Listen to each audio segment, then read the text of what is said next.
ಹರೇ ಕೃಷ್ಣ.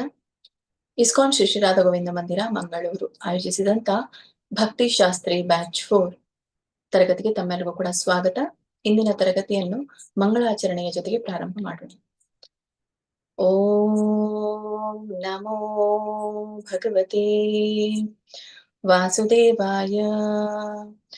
ಓಂ ನಮೋ ಭಗವತೆ ವಾಸುದೇವಾಯ.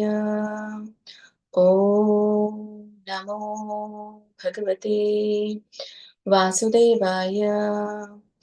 ಓಂ ಅಜ್ಞಾನತಿಮಿರಾಂಧಸ್ಯ ಜ್ಞಾನಾಂಜನಶಲಾಕಯಾ ಚಕ್ಷುರುನ್ಮಿಲಿತಂ ಯೇನ ತಸ್ಮೈ ಶ್ರೀ ಗುರುವೇ ನಮಃ. ಶ್ರೀ ಚೈತನ್ಯ ಮನೋಭೀಷ್ಟಂ ಸ್ಥಾಪಿತಂ ಯೇನ ಭೂತಲೇ ಸ್ವಯಂ ರೂಪಃ ಕದಾ ಮಹ್ಯಂ ದದಾತಿ ಸ್ವಪದಾಂತಿಕಂ. ವಂದೇಹಂ ಶ್ರೀ ಗುರೋಃ ಶ್ರೀಯುತಾಪದಕಮಲಂ ಶ್ರೀ ಗುರುರ್ವೈಷ್ಣವಾಂಶ್ಚ ಶ್ರೀರೂಪಂ ಸಾಗ್ರಜಾತಂ ಸಹಗಣ ರಘುನಾಥಾನ್ವಿತಂ ತಂ ಸಜೀವಂ ಸಾದ್ವೈತಂ ಸಾವಧೂತಂ ಪರಿಜನ ಸಹಿತಂ ಕೃಷ್ಣ ಚೈತನ್ಯ ದೇವಂ ಶ್ರೀ ರಾಧಾ ಕೃಷ್ಣ ಪಾದಾನ್ ಸಹಗಣ ಲಲಿತಾ ಶ್ರೀ ವಿಶಾಖಾನ್ವಿತಾಂಶ್ಚ. ಹೇ ಕೃಷ್ಣ ಕರುಣಾ ಸಿಂಧೋ ದೀನಬಂಧೋ ಜಗತ್ಪತೆ ಗೋಪೇಶ ಗೋಪಿಕಾ ಕಾಂತ ರಾಧಾ ಕಾಂತ ನಮೋಸ್ತುತೆ. ತಪ್ತ ಕಾಂಚನ ಗೌರಾಂಗಿ ರಾಧೆ ವೃಂದಾವನೇಶ್ವರಿ ವೃಷಭಾನುಸುತೆ ದೇವಿ ಪ್ರಣಮಾಮಿ ಹರಿಪ್ರಿಯೇ. ನಮಃ ಓಂ ವಿಷ್ಣುಪಾದಾಯ ಕೃಷ್ಣಪ್ರೇಷ್ಠಾಯ ಭೂತಲೇ ಶ್ರೀಮತೆ ಭಕ್ತಿವೇದಾಂತ ಸ್ವಾಮಿನ್ಯತೆ ನಾಮಿನೇ. ನಮಸ್ತೆ ಸಾರಸ್ವತೆ ದೇವೆ ಗೌರವಾಣಿ ಪ್ರಚಾರಿಣಿ ನಿರ್ವಿಶೇಷ ಶೂನ್ಯವಾದಿ ಪಾಶ್ಚಾತ್ಯ ದೇಶತಾರಿಣಿ. ಜೈ ಶ್ರೀ ಕೃಷ್ಣ ಚೈತನ್ಯ ಪ್ರಭು ನಿತ್ಯಾನಂದ ಶ್ರೀ ಅದ್ವೈತ ಗದಾಧರ ಶ್ರೀವಾಸಾದಿ ಗೌರ ಭಕ್ತ ವೃಂದ. ಹರೇ ಕೃಷ್ಣ ಕೃಷ್ಣ ಕೃಷ್ಣ ಹರೇ ಹರೇ ಹರೇ ರಾಮ ರಾಮ ರಾಮ ಹರೇ ಹರೇ. ಇಸ್ಕಾನ್ ಶ್ರೀ ಶ್ರೀ ರಾಧಾ ಗೋವಿಂದ ಕಿ ಜೈ. ಶ್ರೀ ಶ್ರೀ ಗೌರ್ ನಿತಾಯ್ ಕಿ ಜೈ. ಶ್ರೀಲ ರೂಪ ಗೋಸ್ವಾಮಿ ಕಿ ಜೈ. ಶ್ರೀಲ ಪ್ರಭುಪಾದ್ ಕಿ ಜೈ. ಎಲ್ಲ ಗುರು ಪರಂಪರೆಗೂ ಜೈ. ಎಲ್ಲ ದೀಕ್ಷಾ ಗುರುಗಳಿಗೂ ಜೈ. ಎಲ್ಲ ಶಿಕ್ಷಾ ಗುರುಗಳಿಗೂ ಜೈ. ಇಲ್ಲಿ ನೆರೆದಿರುವಂತ ಎಲ್ಲ ಭಕ್ತ ವೃಂದಕ್ಕೂ ಜೈ. ವಾಂಛಾ ಕಲ್ಪತರುಭ್ಯಶ್ಚ ಕೃಪಾ ಸಿಂಧುಭ್ಯ ಏವ ಚ ಪತಿತಾನಾಂ ಪಾವನೇಭ್ಯೋ ವೈಷ್ಣವೇಭ್ಯೋ ನಮೋ ನಮಃ. ಅನಂತ ಕೋಟಿ ವೈಷ್ಣವ ವೃಂದಕ್ಕೆ ಜೈ. ಶ್ರೀಲ ಪ್ರಭುಪಾದ್ ಕಿ ಜೈ. ಶ್ರೀಲ ಗುರುದೇವ್ ಕಿ ಜೈ. ಹರೇ ಕೃಷ್ಣ. ಸೊ ಈಗಾಗಲೇ ಹೇಳಿರೋ ಹಾಗೆ ಈ ಭಕ್ತಿ ರಸಾಮೃತ ಸಿಂಧುವನ್ನ ಇದನ್ನ ತಿಳಿಸುವಷ್ಟು, ಇದರ ಜ್ಞಾನವನ್ನ ನಿಮ್ಗೆ ತಿಳಿಸುವಷ್ಟು ಅರ್ಹತೆಯನ್ನು ನಾನು ಪಡೆದಿಲ್ಲ. ಆದ್ರೂ ನಮ್ಮ ಹಿರಿಯ ಆಚಾರ್ಯರು ಮತ್ತೆ ಗುರು ಪರಂಪರೆಯಲ್ಲಿ ಬಂದಂತಹ ಈ ಜ್ಞಾನವನ್ನ ನಮ್ಮ ಶಿಕ್ಷಾ ಗುರುಗಳು ತಿಳಿಸಿದ ಪ್ರಕಾರ ಅದನ್ನ ಅನುಸರಣೆಯನ್ನ ಮಾಡ್ಲಿಕ್ಕೆ ನಾನು ಪ್ರಯತ್ನವನ್ನ ಪಡ್ತೀನಿ. ಸೊ ಆ ಜ್ಞಾನ ನಿಮ್ಮ ಎಲ್ಲರ ಹೃದಯವನ್ನ ಮುಟ್ಲಿಕ್ಕೆ ಇದು ಸಹಕರಿಸುತ್ತೆ ಅಂತ ನಾನು ಅನ್ಕೊಳ್ತೀನಿ. ಸೊ ಅದಕ್ಕೆ ನೀವೆಲ್ಲರೂ ಕೂಡ ನನಗೆ ಅದ ಪ್ರೇರಣೆಯನ್ನು ಕೂಡ ಕೊಡ್ತೀರಾ ಅಂತ ನಾನು ಅನ್ಕೊಳ್ತೀನಿ. ಹರೇ ಕೃಷ್ಣ. ಹರೇ ಕೃಷ್ಣ ಮಾತಾಜಿ. ಹರೇ ಕೃಷ್ಣ. ಹರೇ ಕೃಷ್ಣ ಮಾತಾಜಿ. ಹರೇ ಕೃಷ್ಣ ಎಲ್ಲರಿಗೂ. ಹರೇ ಕೃಷ್ಣ ಮಾತಾಜಿ. ಮಾತಾಜಿ ಹರೇ ಕೃಷ್ಣ. ದೊಡ್ಡ ಮಾತಾಜಿ ಹರೇ ಕೃಷ್ಣ. ಹರೇ ಕೃಷ್ಣ ಪ್ರಭುಜಿ. ಮ್ಯೂಟ್ ಮಾಡ್ಕೊಳ್ಳಿ ಎಲ್ರು. ಶೋಭಾ ಮಾತಾಜಿ, ನಾನು ನಿಮ್ಗೆ ಹೋಸ್ಟ್ ಮಾಡಿದ್ದೀನಿ. ಹಾ ಮಾತಾಜಿ, ಧನ್ಯವಾದಗಳು. ಅನ್ಮ್ಯೂಟ್ ಇದ್ದಾಗ ಸ್ವಲ್ಪ ನೋಡ್ಕೊಂಡು ನೀವು ಮ್ಯೂಟ್ ಮಾಡಿ ಅವರನ್ನ. ಹಾ ಮಾತಾಜಿ. ಎಲ್ರು ಓಪನ್ ಅಲ್ಲಿ ಇದ್ದಾರೆ? ಇಲ್ಲ ಮಾತಾಜಿ, ಎಲ್ಲ ಮ್ಯೂಟ್ ಆಗಿದೆ.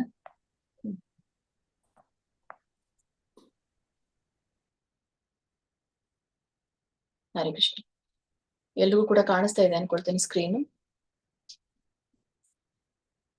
ಕಾಣಿಸ್ತಾ ಇದೆ ಮಾತಾಜಿ. ಶ್ರೀ ಶ್ರೀ ರಾಧಾ ಗೋವಿಂದ ಕಿ ಜೈ. ಶ್ರೀಲ ಪ್ರಭುಪಾದ ಕಿ ಜೈ. ಹರೇ ಕೃಷ್ಣ. ಸೊ ಇವತ್ತಿನ ತರಗತಿಯನ್ನು ಪ್ರಾರಂಭ ಮಾಡೋಕ್ಕಿಂತ ಮುಂಚೆ ನಾವು ಹಿಂದಿನ ತರಗತಿಯ ಪುನರಾವರ್ತನೆಯನ್ನ ಮಾಡ್ಕೊಂಡು ಬರೋಣ. ಅದರ ಅವಲೋಕನವನ್ನ ತಿಳಿದುಕೊಳ್ಳೋಣ. ಹಿಂದಿನ ತರಗತಿಯಲ್ಲಿ ಅಂತಂದ್ರೆ ಕಳೆದ ಶನಿವಾರ ನಾವು ಭಕ್ತಿ ರಸ ಅಮೃತ ಸಿಂಧು ಅನ್ನುವಂತಹ ಪದಗಳ ಒಂದು ವಿವರಣೆಯನ್ನ ಅಥವಾ ವ್ಯಾಖ್ಯಾನವನ್ನ ನಾವು ತಿಳ್ಕೊಂಡು ಬಂದಿದ್ವಿ. ಭಕ್ತಿ ಅಂತಂದ್ರೆ ಏನು, ರಸ ಅಂದ್ರೆ ಏನು, ಮತ್ತೆ ಈ ಅಮೃತ ಅಂದ್ರೆ ಏನು, ಮತ್ತೆ ಸಿಂಧು ಅಂದ್ರೆ ಏನು, ಇದ್ರ ಕುರಿತಾಗಿ ನಾವು ತಿಳ್ಕೊಂಡ್ವಿ. ಮತ್ತೆ ಕೃಷ್ಣ ಪ್ರಜ್ಞೆಯಲ್ಲಿ ಈ ಶಾಶ್ವತವಾದಂತಹ ರಸವನ್ನ ಸವಿಯಲಿಕ್ಕೆ ಸೊ ಈ ಅನುಭವಗಳನ್ನ ನಾವು ಈ ಒಂದು ಚಟುವಟಿಕೆಯ ಮೂಲಕ ಒಂದು ಚರ್ಚೆಯನ್ನು ಕೂಡ ಮಾಡಿದ್ವಿ. ಮತ್ತೆ ಅಲ್ಲಿ ಇರುವಂತಹ ರಸಗಳ ಕುರಿತಾಗಿ ನಾವು ಚರ್ಚೆ ಮಾಡಿದ್ವಿ. ಪ್ರಾಥಮಿಕ ರಸ ಮತ್ತೆ ದ್ವಿತೀಯಕ ರಸಗಳನ್ನ. ಮತ್ತೆ ಶಿಲರೂಪ ಗೋಸ್ವಾಮಿ ಅವರ ಮಹತ್ವವನ್ನ ನಾವು ತಿಳಿದುಕೊಂಡ್ವಿ. ರೂಪ ಗೋಸ್ವಾಮಿ ಅವರು ಈ ಒಂದು ಭಕ್ತಿ ರಸಾಮೃತ ಸಿಂಧು ಅನ್ನುವಂತಹ ಈ ಗ್ರಂಥವನ್ನ ಬರೀಲಿಕ್ಕೆ ಹಿಂದಿರುವಂತಹ ಉದ್ದೇಶಗಳು ಯಾವ್ಯಾವ್ದಾಗಿತ್ತು, ಹೇಗೆ ಅವರು ಚೈತನ್ಯ ಮಹಾಪ್ರಭುಗಳನ್ನ ಮೊದಲನೇ ಬಾರಿಗೆ ಭೇಟಿಯಾದ್ರು, ಮತ್ತೆ ಎಲ್ಲಿ ಚೈತನ್ಯ ಮಹಾಪ್ರಭುಗಳಿಂದ ಅವರು ಉಪದೇಶಗಳನ್ನ ಪಡ್ಕೊಂಡ್ರು ಅನ್ನೋದನ್ನ, ಮತ್ತೆ ಅವರ ಜೊತೆಗೆ ಆಗಿರುವಂತಹ ಭೇಟಿಗಳನ್ನ, ಮತ್ತೆ ಆಮೇಲೆ ಅವರು ಎಲ್ಲಿ ತಮ್ಮ ಅಂತಿಮ ದಿನಗಳನ್ನ ಕಳೆದ್ರು ಅನ್ನೋದ್ರ ಕುರಿತಾಗಿ ನಾವು ತಿಳಿದುಕೊಂಡ್ವಿ. ಆಮೇಲೆ ಈ ಭಕ್ತಿಯ ರಸಾಮೃತವನ್ನ ಬರೀಲಿಕ್ಕೆ ಶಿಲ ಪ್ರಭುಪಾದರುಗಳು ಉದ್ದೇಶ ಏನಾಗಿತ್ತು ಅವುಗಳನ್ನು ಕೂಡ ನಾವು ಗುರುತಿಸಿದ್ವಿ. ಮತ್ತೆ ಅವುಗಳ ಚರ್ಚೆಯನ್ನು ಕೂಡ ಮಾಡಲಾಯಿತು. ಯಾವ್ದಕ್ಕಾಗಿ ಈ ಒಂದು ಭಕ್ತಿ ರಸಾಮೃತ ಸಿಂಧು ಅನ್ನುವಂಥ ಗ್ರಂಥವನ್ನ ಪ್ರಸ್ತುತಪಡಿಸಲಾಗಿದೆ ಅನ್ನೋದನ್ನ. ಮತ್ತೆ ನಾವೆಲ್ಲರೂ ಈ ಕೃಷ್ಣ ಪ್ರಜ್ಞೆಯಲ್ಲಿರುವವರಿಗೆ ರೂಪಾನುಗುರು ಅಂತ ಕರೆಯಲಾಗುತ್ತೆ. ಯಾಕಂದ್ರೆ ಶಿಲರೂಪ ಗೋಸ್ವಾಮಿಯವರ ಮತ್ತೆ ಪ್ರಭುಪಾದರ ಹೆಜ್ಜೆ ಜಾಡಿನಲ್ಲಿ ನಾವು ಅನುಸರಿಸುವುದರಿಂದ ನಾವೆಲ್ಲರೂ ಕೂಡ ರೂಪಾನುಗರು ಅಂತ. ಮತ್ತೆ ಭಗವಾನ್ ಚೈತನ್ಯರ ಸಾರ್ವತ್ರಿಕ ತತ್ವಗಳನ್ನ ನಾವು ತಿಳಿದುಕೊಂಡ್ವಿ. ಮತ್ತೆ ಈ ಭಕ್ತಿ ರಸಾಮೃತ ಸಿಂಧುನ ಉದ್ದೇಶವನ್ನ ತಿಳಿದುಕೊಳ್ಳಿಕ್ಕೆ ಈ ಒಂದು ಅಖಿಲ ರಸಾಮೃತ ಸಿಂಧು 12 ರಸಗಳನ್ನ ನಾವು ತಿಳಿದುಕೊಂಡ್ವಿ. ಈ 12 ರಸಗಳನ್ನ ನಾವು ಕಾಣೋದು ಎಲ್ಲಿಗೆ? ಈ ಭೌತಿಕ ಜಗತ್ತಿನಲ್ಲಿ ಅಂದ್ರೆ 2 ತರನಾದಂತಹ ರಸಗಳನ್ನ, ಆಧ್ಯಾತ್ಮಿಕ ರಸ ಮತ್ತೆ ಭೌತಿಕ ರಸಗಳನ್ನ ನಾವೆಲ್ಲರೂ ಸವಿಯುವಂಥದ್ದು ಭೌತಿಕ ರಸವನ್ನ. ಈಗ ಹೇಗೆ ಒಬ್ರು ಮೂವಿಯನ್ನ ನೋಡ್ಲಿಕ್ಕೆ ಹೋಗ್ತಾರೆ, ಸೊ ಅಲ್ಲಿ ಅವರಿಗೆ ಎಲ್ಲ ತರದ ಒಂದು ರಸಗಳು ಪ್ರಾಪ್ತಿ ಆಗ್ಬಹುದು. ಉದಾಹರಣೆಗೆ ಹಾಸ್ಯ, ಅಲ್ಲಿ ನಾವು ಕಾಮಿಡಿನ ನೋಡ್ತೀವಿ. ಅದ್ಭುತನೂ ಆಗಿರುತ್ತೆ ಕೆಲವೊಂದು ಪ್ಲೇಸಸ್ಗಳು ಅಲ್ಲಿ ತೋರಿಸುವಂಥದ್ದು. ಮತ್ತೆ ಅಲ್ಲಿ ಇರುವಂತಹ ನಾಯಕ ವೀರನಾಗಿರ್ತಾನೆ, ಮತ್ತೆ ಅಲ್ಲಿರುವಂತಹ ಒಬ್ಳು ಮಹಿಳೆ ಕಾರುಣ್ಯವನ್ನ ತೋರಿಸ್ತಾಳೆ, ರೌದ್ರ. ಹೀಗೆ ಬೇರೆ ಬೇರೆ ಸ್ಥಳಗಳಲ್ಲಿ ನಾವು ಅಥವಾ ಒಂದು ಚಿತ್ರದಲ್ಲಿ, ಆ ಮೂವಿನಲ್ಲಿ ನಾವ್ ಏನ್ ನೋಡ್ಬೋದು, ಇಂತಹ ದ್ವಿತೀಯಕ ರಸಗಳನ್ನ ನಾವು ಕಾಣಬಹುದು. ಆದ್ರೆ ಇಲ್ಲಿ ಹೇಳ್ತಾ ಇರುವಂತ ಅಖಿಲ ರಸ ಅಮೃತ ಸಿಂಧು ಮೂರ್ತಿಯನ್ನ, ಇವೆಲ್ಲಾ ಇರುವಂತಹ ರಸಗಳನ್ನ ನಾವು ಭೌತಿಕ ಜಗತ್ತಿನಲ್ಲಿ ಸವಿಲಿಕ್ಕೆ ಪ್ರಯತ್ನ ಪಡ್ತಾ ಇದ್ದೇವೆ. ಸೊ ಈ ರಸಗಳು ನಾವು ಯಾವಾಗ ಭೌತಿಕ ಜಗತ್ತಿನಲ್ಲಿ ಅರಸ್ತೀವೋ, ಅವುಗಳನ್ನ ನಾವು ಹುಡುಕಾಡ್ತೀವೋ, ಅದು ಕೇವಲ ಚಪಲ ಸುಖ ಆಗಿರುತ್ತೆ, ಮತ್ತೆ ಭೋಗ ತ್ಯಾಗ ಆಗಿರುತ್ತೆ ಅನ್ನೋದನ್ನ ನಾವು ತಿಳಿದುಕೊಂಡ್ವಿ. ಹಾಗಾದ್ರೆ ಇವು ಅಶಾಶ್ವತವಾಗಿರುವಂತಹ ರಸಗಳಾದ್ರೆ ಈ ರಸಗಳು ಎಲ್ಲಿ ಶಾಶ್ವತವಾಗಿದೆ ಅನ್ನೋದನ್ನ ಅಂತ ನಾವು ಪ್ರಶ್ನೆ ಕೇಳಿದಾಗ ಈ ಎಲ್ಲ ರಸಗಳು ಇರುವಂತದ್ದು ಅದೇ ದೇವೋತ್ತಮ ಪರಮ ಪುರುಷ, ಅವನಿಗೆ ಅಖಿಲ ರಸಾಮೃತ ಮೂರ್ತಿ ಅಂತ ಕರೆಯಲಾಗತ್ತೆ. ಈ ಎಲ್ಲ ರಸಗಳು ನಮ್ಗೆ ಭೌತಿಕ ಜಗತ್ತಿನಲ್ಲಿ ಬೇರೆ ಬೇರೆ ಜನರ ಕಡೆಗೆ ನಮ್ಗೆ ಸಿಗಬಹುದು. ಆದ್ರೆ ಈ ಎಲ್ಲ ರಸಗಳನ್ನ ನಮ್ಗೆ ನೋಡ್ಲಿಕ್ಕೆ ಸಿಗುವಂತದ್ದು ಏಕೈಕ ವ್ಯಕ್ತಿ, ಅದೇ ದೇವೋತ್ತಮ ಪರಮ ಪುರುಷ ಕೃಷ್ಣ. ಅವನಿಗೆ ಅಖಿಲ ರಸಾಮೃತ ಸಿಂಧು ಅಂತ ಉಲ್ಲೇಖಿಸಲಾಗಿದೆ. ಸೊ ಅದರ ಕುರಿತಾಗಿ ನಾವು ತಿಳಿದುಕೊಂಡ್ವಿ. ಮತ್ತೆ ಭಕ್ತಿ ರಸಾಮೃತ ಸಿಂಧು ಮತ್ತು ನಿರ್ದಿಷ್ಟವಾಗಿ ಪೂರ್ವ ವಿಭಾಗದ ಅವಲೋಕನವನ್ನ ಮಾಡಲಾಗಿದೆ. ಹೇಗೆ ಈ ಭಕ್ತಿ ರಸಾಮೃತ ಸಿಂಧು ಅನ್ನುವಂತಹ ಗ್ರಂಥವನ್ನ, ಸಿಂಧು ಅಂತಂದ್ರೆ ಏನು? ಸಾಗರವನ್ನ ಹೇಗೆ ಬೇರೆ ಬೇರೆ ದಿಕ್ಕಿನಲ್ಲಿ ಲಹರಿಯ ಮೂಲಕ ಅದು ಹರಡುತ್ತೋ, ಹಾಗೇನೆ ಈ ಭಕ್ತಿ ರಸಾಮೃತ ಸಿಂಧು ಅನ್ನುವಂತಹ ಗ್ರಂಥ 4 ಲಹರಿಗಳನ್ನ ಒಳಗೊಂಡಿದೆ. 4 ಲಹರಿ ಅಂತಂದ್ರೆ ಏನು? ಅಲೆಗಳು. ಆ ಅಲೆಗಳು ದಿಕ್ಕಿನ ಆಧಾರದ ಮೇಲೆ ಇದೆ, ಪೂರ್ವ, ಪಶ್ಚಿಮ, ಉತ್ತರ, ದಕ್ಷಿಣ.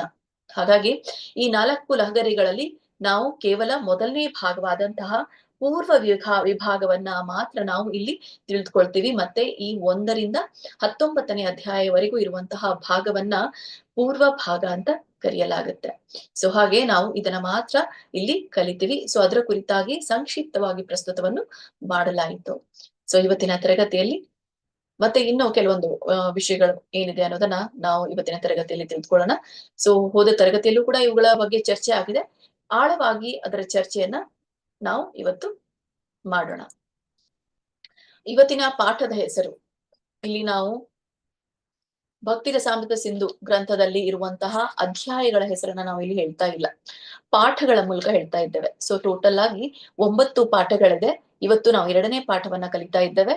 ಈ ಪಾಠದ ಹೆಸರು ಶುದ್ಧ ಭಕ್ತಿ ಸೇವೆಯ ವ್ಯಾಖ್ಯಾನ, definition of pure devotional service ಅಂತ ಕರೀತಾರೆ, PDS. ಹೀಗೆ ಈ 2ನೇ ಒಂದು ಪಾಠದಲ್ಲಿ ನಾವು ಕಲಿಯುವಂಥದ್ದು ಏನು ಅಂತಂದ್ರೆ, ಈಗ ಭಕ್ತಿ ರಸಾಮೃತ ಸಿಂಧುವಿನ ಗ್ರಂಥದಲ್ಲಿರುವಂತಹ ಪೀಠಿಕೆ, ಇದೇನಂತ ಕರಿತೇವೆ ಪರಿಚಯ, ಈ ಇಂಟ್ರೊಡಕ್ಷನ್. ಸೊ ಇಂಟ್ರೊಡಕ್ಷನ್ ಭಾಗವನ್ನ ನಮ್ಗೆ ಇಲ್ಲಿ ಶುದ್ಧ ಭಕ್ತಿ ಸೇವೆಯ ವ್ಯಾಖ್ಯಾನದಲ್ಲಿ ಕೊಡಲಾಗಿದೆ. ಸೊ ಈ ಒಂದು ವ್ಯಾಖ್ಯಾನದಲ್ಲಿ ನಮ್ಗೆ ಯಾವ ಪಾಠ ಒಳಗೊಂಡಿದೆ? ಪರಿಚಯ, ಅದು ಪೀಠಿಕೆ ಅಂತ ಕರೆಯಲಾಗುತ್ತೆ. ಈ ಭಕ್ತಿ ರಸಾಮೃತ ಸಿಂಧುವಿನ ಮೊದಲನೇ ಪ್ರಸ್ತಾವನೆಯನ್ನ ಶ್ರೀಲ ಪ್ರಭುಪಾದರು ಈ ಗ್ರಂಥವನ್ನ ಸಾರಾಂಶದ ರೂಪದಲ್ಲಿ ನಮ್ಗೆ ಕೊಡುವಾಗ ಈ ಒಂದು ಪ್ರಸ್ತಾವನೆಯನ್ನ ಅವರೇ ಪ್ರಸ್ತುತಪಡಿಸಿದ್ರು. ಶ್ರೀಲ ಪ್ರಭುಪಾದರೇ ಬರೆದಿರುವಂತದ್ದು ಈ ಪ್ರಸ್ತಾವನೆಯನ್ನ.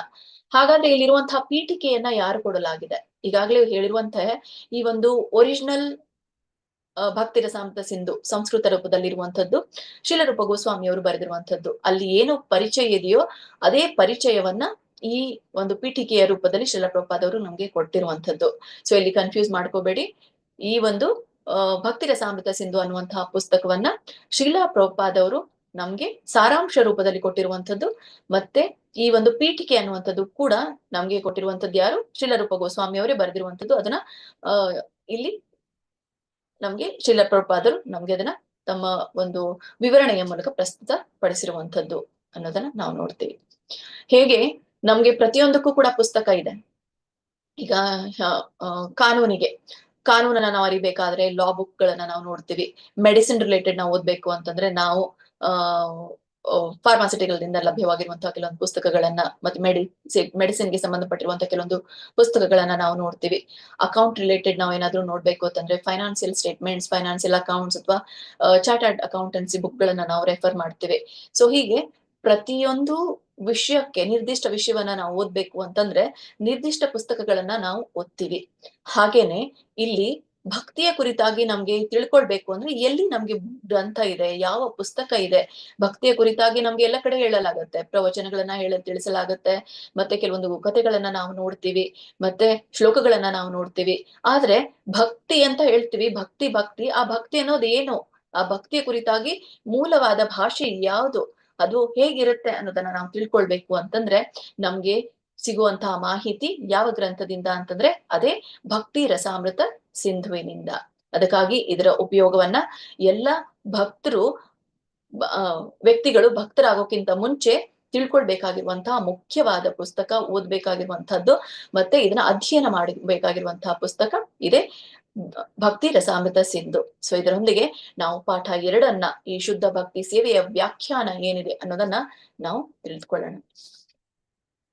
ಶುದ್ಧ ಭಕ್ತಿ ಸೇವೆಯ ವ್ಯಾಖ್ಯಾನವನ್ನ ನಮ್ಗೆ ಈ ಶ್ರೀಲ ರೂಪ ಗೋಸ್ವಾಮಿ ಅವರು ಬರೆದಿರುವಂತಹ ಮೂಲ ಪುಸ್ತಕದಲ್ಲಿ ಇರುವಂತಹ ಒಂದು ಶ್ಲೋಕದಿಂದ ನಮ್ಗೆ ತಿಳಿದು ಬರುತ್ತೆ. ಸೊ ಈ ಒಂದು ಶ್ಲೋಕದ ನಂಬರ್ 11 ಅಂತ.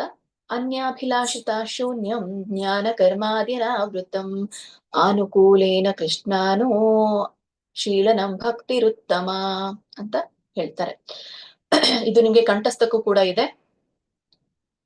ಹಾಗಾಗಿ ಕಂಠಸ್ಥದ ಕುರಿತಾಗಿ ಕೂಡ ನಾನು ನಿಮ್ಗೆ ತಿಳಿಸಿದ್ದೀನಿ, ಅದನ್ನ ನಾನು ಎಂಡಿಗೆ ಮಾತಾಡ್ತೀನಿ. ಹಾಗಾಗಿ ತುಂಬಾನೇ ಮುಖ್ಯವಾಗಿರುವಂತಹ ಶ್ಲೋಕ ಇದು ಭಕ್ತಿ ರಸಾಮೃತ ಸಿಂಧುವಿನಲ್ಲಿ. ಈಗ ಇಲ್ಲಿ ನಮ್ಗೆ ಶುದ್ಧ ಭಕ್ತಿ ಸೇವೆ ಹೇಗಿರುತ್ತೆ, ಶುದ್ಧ ಭಕ್ತಿ ಸೇವೆ ಹೇಗಿರ್ಬೇಕು, ಯಾಕಂದ್ರೆ ಭಕ್ತಿ ಮಾಡ್ಬೇಕು, ಎಲ್ಲರೂ ಕೂಡ ಮಾಡ್ತಾರೆ, ಯಾವ ತರನಾಗಿ ಮಾಡ್ತಾರೆ. ಆದ್ರೆ ಇಲ್ಲಿ ಶ್ರೀಲ ರೂಪ ಗೋಸ್ವಾಮಿ ಅವರು ನಮ್ಗೆ ಹೇಳ್ತಾ ಇರೋದು ಯಾವ ತರ ಭಕ್ತಿ ಇರ್ಬೇಕು ಅನ್ನೋದನ್ನ ವ್ಯಾಖ್ಯಾನ ರೀತಿಯಲ್ಲಿ ಕೊಡ್ತಾ ಇದ್ದಾರೆ. ಇಲ್ಲಿ ಅವರು ಅರ್ಥ ಅಂತ ಹೇಳಲಿಲ್ಲ, ವ್ಯಾಖ್ಯಾನ ಅಂತ ಹೇಳ್ತಾರೆ. ವ್ಯಾಖ್ಯಾನ ಅಂತ ಅಂದ್ರೆ ಒಬ್ಬ ವ್ಯಕ್ತಿ ತನ್ನದೇ ರೀತಿಯಿಂದ ಆ ಒಂದು ವಿಷಯವನ್ನ ವರದಿ ರೂಪದಲ್ಲಿ ಪ್ರಸ್ತುತಪಡಿಸಿದಾಗ, so in the form of statement ಅಂತ ಹೇಳ್ತಾರೆ. ಸೊ ವರದಿ ರೂಪದಲ್ಲಿ ಅಂತ ಅಂದಾಗ ಅದನ್ನ ಯಾರು ಕೂಡ ಚೇಂಜ್ ಮಾಡ್ಲಿಕ್ಕೆ ಬರೋದಿಲ್ಲ.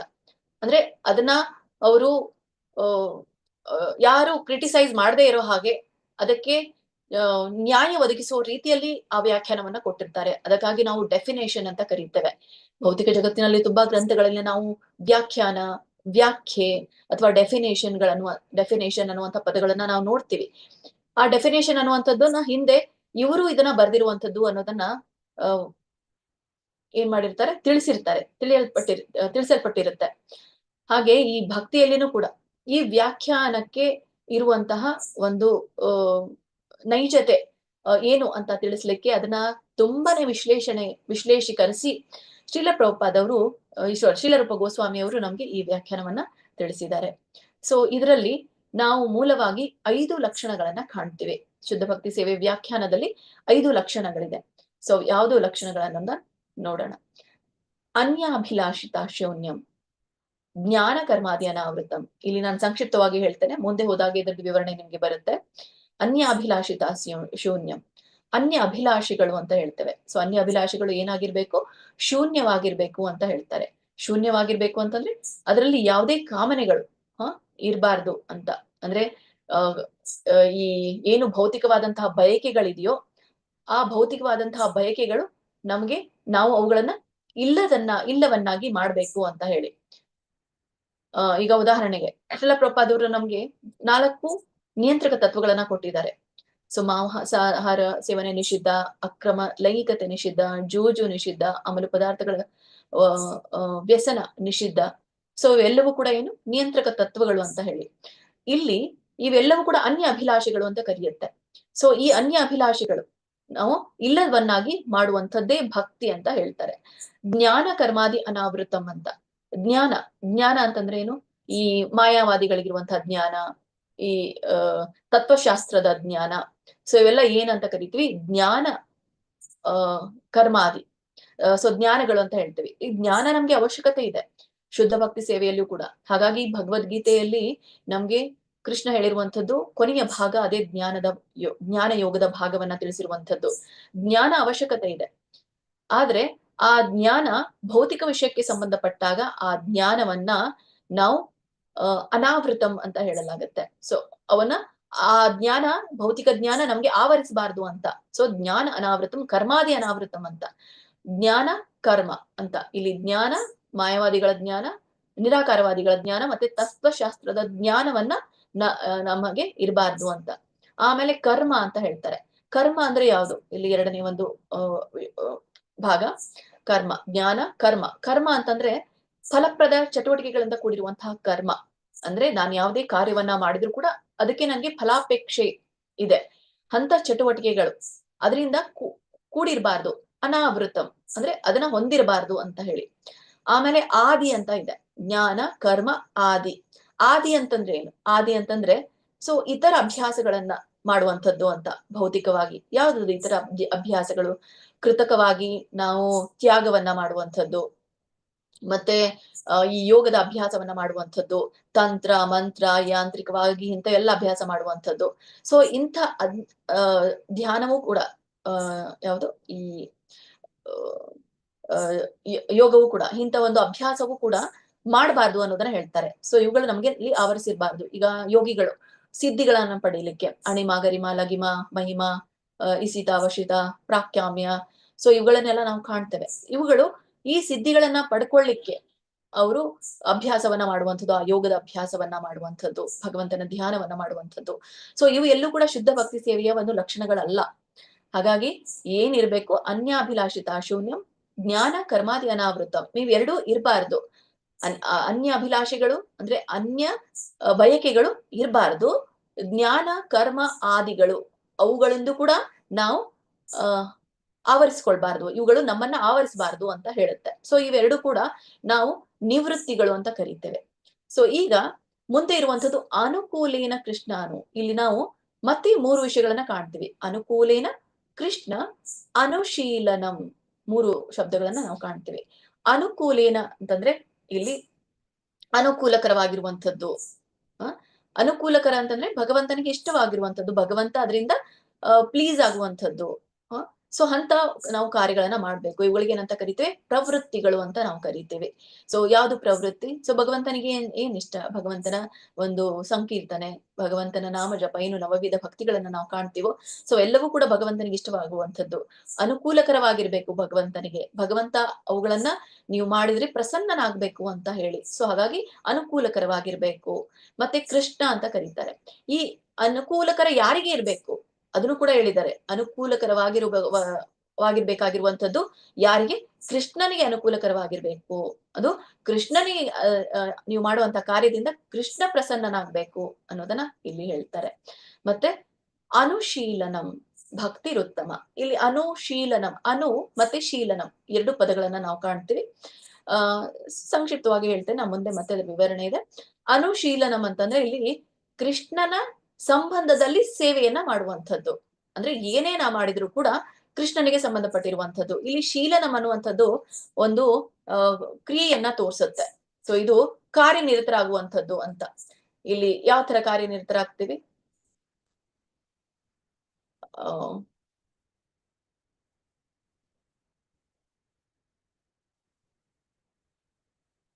ಕರ್ಮ ಬಂಧನದಿಂದ ಬಿಡುಗಡೆಯಾಗುವಂತ ಕಾರ್ಯಗಳು ಮತ್ತೆ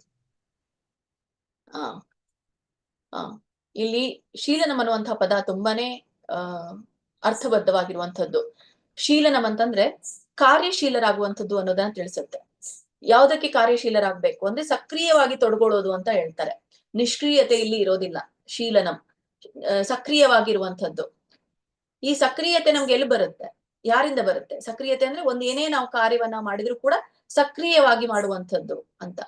ಈ ಶೀಲನಂ ಹೇಗೆ ಇರುತ್ತೆ? ಅದು ಸಕ್ರಿಯವಾಗಿ ನಾನು ಹೇಗಿರ್ಬೇಕು ಅಂತ ಕೇಳೋದಾದ್ರೆ ಆ ಸಕ್ರಿಯ ಅನುಶೀಲನವಾಗಿರ್ಬೇಕು ಅಂತ ಹೇಳ್ತಾರೆ. ಅಂದ್ರೆ ಅಂತಂದ್ರೆ ಏನು? ಅನುಸರಿಸ್ಬೇಕು. ನೀನು ಮಾಡುವಂತಹ ಕಾರ್ಯ ಏನೇ ಇದ್ರೂ ಕೂಡ ಅದನ್ನ ನೀನು ಅನುಸರಿಸ್ಬೇಕು. ಅದು ಎಲ್ಲಿರ್ಬೇಕು? ಭಕ್ತಿಯಲ್ಲಿ ಮಾತ್ರ. ಈಗ ಉದಾಹರಣೆಗೆ, ಈಗ ನೀವು ಭಕ್ತಿ ಮಾಡ್ತಾ ಇದ್ದೀರಾ, ಆದ್ರೆ ನಿಮ್ಗೆ ಕೆಲವೊಂದು ವಿಷಯಗಳು ಗೊತ್ತಿಲ್ಲ. ತುಂಬಾ ಜನರಿಗೆ ತುಂಬಾ ಪ್ರಶ್ನೆಗಳು ಬರುತ್ತೆ. ಈಗ ಉದಾಹರಣೆಗೆ ನೀವು ಪ್ರತಿಯೊಂದು ಏನೇ ಆಹಾರವನ್ನ ತಗೊಂಡ್ರು ಕೂಡ ನಾವು ಪ್ರಸಾದ ರೂಪದಲ್ಲಿ ಅದನ್ನ ಸ್ವೀಕರಿಸಬೇಕು. ಮತ್ತೆ ಅದರಲ್ಲಿ ಭಗವಂತನಿಗೆ ಅರ್ಪಿಸುವಾಗ ಅದು ಪ್ರಸಾದ ಆಗ್ಬೇಕು ಅಂತಂದ್ರೆ ಭಗವಂತನಿಗೆ ಅರ್ಪಿಸ್ಬೇಕು. ಭಗವಂತನಿಗೆ ಹೇಗೆ ಅರ್ಪಿಸ್ಬೇಕು? ಅದ್ರ ತುಳಸಿ ದಳ ಇಟ್ಟು ನಾವು ಅದನ್ನ ಅರ್ಪಿಸ್ಬೇಕು. ಸೊ ಈಗ ನಾನು ತುಳಸಿ ದಳ ಇಟ್ಟು ಭಗವಂತನಿಗೆ ಅರ್ಪಿಸ್ತೀನಿ ಅಂತ ಹೇಳೋದಾದ್ರೆ ಯಾವ್ಯಾವ ಆಹಾರವನ್ನ ನಾನು ಅರ್ಪಿಸ್ಬೇಕು ಅನ್ನೋದು ಕೂಡ ನಮ್ಗೆ ಗೊತ್ತಿರ್ಬೇಕು. ಇಲ್ಲ ಅಂದ್ರೆ ಏನ್ ಮಾಡ್ತಾರೆ ಕೆಲವೊಬ್ರು, ತಮ್ಮ ಹತ್ರ ಇರುವಂತಹ ಏನೇ ಆಹಾರ ಮಾಡಿದ್ರು, ಕಾಫಿ ಮಾಡಿದ್ರು ಕೂಡ ಕಾಫಿಯಲ್ಲಿ ತುಳಸಿ ಎಲೆ ಇಟ್ಟು ಅದನ್ನ ಭಗವಂತನಿಗೆ ನೈವೇದ್ಯ ಕೊಟ್ಬಿಟ್ಟು ಅದನ್ನ ಸ್ವೀಕರಿಸಿದ್ರೆ ಇದು ಆಹಾರನ? ಇದು ನೈವೇದ್ಯನ? ಇದು ನಿಮ್ಗೆ ಅನ್ಸುತ್ತೆ ನಾನು ನೈವೇದ್ಯ ಕೊಟ್ಟೆ, ನಾನು ಅದಕ್ಕಾಗಿ ಸ್ವೀಕರಿಸ್ತಾ ಇದ್ದೇನೆ, ಏನೇ ಕೊಟ್ರು ನಾನು ಆ ನೈವೇದ್ಯವನ್ನ ಸ್ವೀಕರಿಸ್ತೇನೆ, ಪ್ರಸಾದವನ್ನ ಸ್ವೀಕರಿಸ್ತೀನಿ ಅಂತ ನೀವ್ ಅಂತೀರಾ. ಹಾಗಾದ್ರೆ ಇದು ಮಾಡುವಂತಹ ಕಾರ್ಯಶೀಲನಮ್ಮ? ಇಲ್ಲ. ಅದಕ್ಕಾಗಿ ನಮ್ಗೆಲ್ರಿಗೂ ಕೂಡ ಹೇಗೆ ನಾವು ಸಕ್ರಿಯವಾಗಿ ತೊಡ್ಕೊಳ್ಬೇಕು ಕಾರ್ಯದಲ್ಲಿ ಅನ್ನೋದು ನಮ್ಗೆ ಗೊತ್ತಿಲ್ಲ. ಹಾಗಾಗಿ ಅದ್ ನಾವು ಸಕ್ರಿಯವಾಗಿ ತೊಡ್ಕೊಳ್ಬೇಕು, ಸರಿಯಾದ ರೀತಿಯಲ್ಲಿ ತೊಡಗ್ಬೇಕು ಅಂತಂದ್ರೆ ನಾವು ಅನ್ನುವಂತ ಶಬ್ದವನ್ನ ಪಾಲಿಸ್ಬೇಕು. ಆ ಅನ್ನುವಂತಹ ಪದದ ಅರ್ಥ ಅನುಸರಿಸೋದು ಅಂತ ಹೇಳ್ತಾರೆ. ಸೊ ಹಾಗಾದ್ರೆ ನಾವು ಯಾರನ್ನ ಅನುಸರಿಸ್ಬೇಕು ಅನ್ನೋದನ್ನ ಇಲ್ಲಿ ಹೇಳ್ತಾರೆ. ಸೊ ನಾವು ಪೂರ್ವ ಆಚಾರ್ಯರ ಹೆಜ್ಜೆಗಳನ್ನ ಅನುಸರಿಸಿ ಭಕ್ತಿ ಸೇವೆಯಲ್ಲಿ ಸಕ್ರಿಯವಾಗಿ ನಾವು ತೊಡಗಿಕೊಳ್ಳೋದು. ಅದಕ್ಕಾಗಿ ಅನುಕೂಲೇನ ಕೃಷ್ಣ ಅನುಶೀಲನಂ ಭಕ್ತಿರುತ್ತಮ. ಹೀಗೆ ನಾವು ಕೃಷ್ಣನಿಗೆ ಅನುಕೂಲಕರವಾದ ರೀತಿಯಲ್ಲಿ ಭಕ್ತಿಯನ್ನು ಮಾಡಿ ಮತ್ತೆ ಪೂರ್ವ ಆಚಾರ್ಯರ ಹೆಜ್ಜೆಗಳನ್ನ ಅನುಸರಿಸಿ ಭಕ್ತಿ ಸೇವೆಯಲ್ಲಿ ಸಕ್ರಿಯವಾಗಿ ನಮ್ಮನ್ನು ತೊಡಗಿಸಿಕೊಂಡು ಭಕ್ತಿಯನ್ನು ಮಾಡೋದೇ ಆದ್ರೆ ಅದು ಉತ್ತಮವಾದಂತಹ ಭಕ್ತಿ ಮತ್ತು ಶುದ್ಧವಾದಂತಹ ಭಕ್ತಿ ಅನ್ನುವಂತಹ ವ್ಯಾಖ್ಯಾನವನ್ನ ನಮ್ಗೆ ಶ್ರೀಲ ರೂಪ ಗೋಸ್ವಾಮಿ ಅವರು ಕೊಡ್ತಾರೆ. ಓಕೆ, ಸೊ ಯಾರೆಲ್ಲ ಓದೋರಿದ್ದೀರಾ ಅನ್ಮ್ಯೂಟ್ ಮಾಡ್ಕೊಂಡು ಓದಬಹುದು. ಹರೇ ಕೃಷ್ಣ. ಶುದ್ಧ ಭಕ್ತಿ ಸೇವೆಯ ವ್ಯಾಖ್ಯಾನ. ಉತ್ತಮ ಭಕ್ತಿ ಅಥವಾ ದೇವೋತ್ತಮ ಪರಮ ಪುರುಷನಾದ ಶ್ರೀಕೃಷ್ಣನ ಬಗೆಗೆ ನಿರ್ಮಲವಾದ ಭಕ್ತಿ ಎಂದರೆ ಭಗವಂತನಿಗೆ ಇಷ್ಟವಾಗುವಂತೆ ಭಕ್ತಿ ಸೇವೆ ಮಾಡುವುದು. ಈ ಭಕ್ತಿ ಸೇವೆಯಲ್ಲಿ ಯಾವುದೇ ಬಾಹ್ಯ ಉದ್ದೇಶವಿರಬಾರದು. ಕಾಮ್ಯ ಕರ್ಮವಾಗಲಿ, ನಿರಾಕಾರ ಜ್ಞಾನವಾಗಲಿ, ಮತ್ತಿತರ ಸ್ವಾರ್ಥ ಕಾಮನೆಗಳಾಗಲಿ ಇರಕೂಡದು. ಹರೇ ಕೃಷ್ಣ. ಧನ್ಯವಾದಗಳು. ಹರೇ ಕೃಷ್ಣ. ಇದನ್ನ ನಮ್ಗೆ ಶ್ರೀಲ ಪ್ರಭುಪಾದರು ತಿಳಿಸ್ತಾರೆ. ಉತ್ತಮ ಭಕ್ತಿ ಅಥವಾ ದೇವೋತ್ತಮ ಪರಮ ಪುರುಷನಾದ ಶ್ರೀಕೃಷ್ಣನ ಬಗೆಗೆ ಏನಿರ್ಬೇಕು, ನಮ್ಗೆ ನಿರ್ಮಲವಾದ ಭಕ್ತಿ ಇರ್ಬೇಕು. ನಿರ್ಮಲ, ಮಲ ಇಲ್ಲದೆ ಇರುವಂತದ್ದು. ಮಲ ಅಂತಂದ್ರೆ ಕಲುಷಿತತೆ. ಸೊ ಕಲುಷಿತ ಯಾವ ತರನಾಗಿ ಬರುತ್ತೆ? ಸೊ ನಮ್ಮಲ್ಲಿಗೆ ಕಾಯ, ವಾಚ, ಮನಸ 3 ತರನಾಗಿ ಕಲುಷಿತತೆ ನಮ್ಮಲ್ಲಿ ಬರುತ್ತೆ. ಸೊ ಈ 3 ಕಲುಷಿತಗಳನ್ನ ಹೊರತುಪಡಿಸಿ ಏನ್ ಮಾಡ್ತೀವೋ ಅದೇ ಭಕ್ತಿ. ಸೊ ಹೀಗೆ ಇದ್ರೆ ಭಗವಂತ ಅದನ್ನ ಇಷ್ಟಪಡ್ತಾನೆ. ಈಗ ಭಗವಂತನಿಗೆ ಅನುಕೂಲಕರವಾಗಿರ್ಬೇಕು ಅಂತ ನಾವು ಹೇಳ್ತೀವಿ. ಯಾವ ತರ ಅನುಕೂಲಕರವಾಗಿರ್ಬೇಕು? ಅದೇ ಕಾಯ, ವಾಚ, ಮನಸ. ನಾವ್ ಏನೇ ಕಾರ್ಯಗಳನ್ನ ಮಾಡಿದ್ರು ಅದು ಭಗವಂತನಿಗೆ ಇಷ್ಟ ಆಗಿರ್ಬೇಕು. ಭಕ್ತಿ ಸೇವೆ ಮಾಡುವುದು. ಈ ಭಕ್ತಿ ಸೇವೆಯಲ್ಲಿ ಯಾವುದೇ ಬಾಹ್ಯ ಉದ್ದೇಶ ಇರಬಾರ್ದು ಅನ್ನೋದನ್ನ ಹೇಳ್ತಾರೆ. ಬಾಹ್ಯ ಉದ್ದೇಶ ಅಂತಂದ್ರೆ ಏನು? ಇದೇ ಫಲಪ್ರದ ಚಟುವಟಿಕೆಗಳು ನಮ್ಗೆ ಇರಬಾರ್ದು. ಈಗ ಫಲಪ್ರದ ಚಟುವಟಿಕೆ ಅಂದ್ರೆ ಏನು? ನಾನು ಇವತ್ತು ಜಪ ಮಾಡ್ತಾ ಇದ್ದೇನೆ, ನನಗೆ ಯಾವುದೋ ಒಂದು ಬಾಹ್ಯ ಒಂದು ಕಾರ್ಯ ಆಗ್ಬೇಕಾಗಿದೆ ಭೌತಿಕವಾಗಿ. ಸೊ ಆ ಕಾರ್ಯಕ್ಕಾಗಿ ಅಥವಾ ನನಗೆ ತುಂಬಾ ಕ್ಲೇಶಗಳಿದೆ, ಆ ಕ್ಲೇಶಗಳನ್ನ ಹೋಗಲಾಡಿಸಲು ನಾನು ಜಪವನ್ನ ಮಾಡ್ತಾ ಇದ್ದೇನೆ. ಸೊ ನನ್ನ ಒಂದು ಒತ್ತಡವನ್ನ ಹೋಗಲಾಡಿಸ್ಲಿಕ್ಕೆ ನಾನು ಮಾಡ್ತಾ ಇದ್ದೇನೆ. ಸೊ ಇಂಥ ಏನೆಲ್ಲ ಬಾಹ್ಯ ವಾದಂತಹ ನಮ್ಗೆ ಉದ್ದೇಶಗಳಿದೆಯೋ ಆ ಉದ್ದೇಶಗಳು ಇರಬಾರ್ದು ಅನ್ನೋದನ್ನ ತಿಳಿಸ್ತಾರೆ. ಆಮೇಲೆ ಕಾಮ್ಯ ಕರ್ಮವಾಗಲಿ ಅಂತ ಹೇಳಿ. ಕಾಮ್ಯ ಕರ್ಮ ಅಂತಂದ್ರೆ ಇದೆ, ನಾವು ಫಲಪ್ರದ ಚಟುವಟಿಕೆಗಳಂತ ತಗೊಳ್ತೀವಿ. ಕಾಮ್ಯ ಕರ್ಮದಲ್ಲಿ ನಾನು ಟೆಂಪಲ್ಗೆ ಹೋಗ್ತಾ ಇದ್ದೇನೆ. ಸೊ ಅದು ಒಂದು ಬಾಹ್ಯ ಇದು ಒಂದು ಆಸೆ ಇಟ್ಕೊಂಡು ನಾನು ಟೆಂಪಲ್ಗೆ ಹೋಗ್ತಾ ಇದ್ದೇನೆ. ಸೊ ಹೀಗೆ ಬಾಹ್ಯ ರೀತಿಯಾದಂತಹ ಕಾಮ್ಯ ಕರ್ಮ. ಮತ್ತೆ ನಿರಾಕಾರ ಜ್ಞಾನ ಅಂತ ಹೇಳ್ತೀವಿ. ಸೊ ನಿರಾಕಾರ ಜ್ಞಾನ ಇರಬಾರ್ದು. ಈ ನಿರಾಕಾರ ಜ್ಞಾನ ಹೇಗಿರುತ್ತೆ ಅಂತಂದ್ರೆ ಅವರಿಗೆ ಈ ಒಂದು ಕೃಷ್ಣನ ಪರಿಕರಗಳು, ಸಾಕಾರ ಯಾವುದೇ ರೂಪವನ್ನ ಅವರು ಜ್ಞಾನದ ರೂಪದಲ್ಲಿ ಪಡ್ಕೊಳ್ಳೋದಿಲ್ಲ. ಯಾಕೆ ಪಡ್ಕೊಳ್ಳೋದಿಲ್ಲ?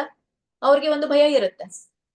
ಎಲ್ಲರಿಗೂ ಒಂದೊಂದು ದೇವಾನು ದೇವತೆಗಳಿದ್ದಾರೆ. ಸೊ ಈಗ ನಾವು ನೋಡ್ತೀವಿ ಭಾರತ ದೇಶದಲ್ಲಿ ಎಷ್ಟೊಂದು ಟೆಂಪಲ್ಸ್ ಗಳಿದೆ ಅನ್ನೋದನ್ನ ನೋಡ್ತೀವಿ. ಎಷ್ಟೊಂದು ದೇವಾನು ದೇವತೆಗಳ ಒಂದು ಆರಾಧನೆಯನ್ನ ಮಾಡ್ತಾರೆ ಅನ್ನೋದನ್ನ ನಾವು ನೋಡಿದೀವಿ.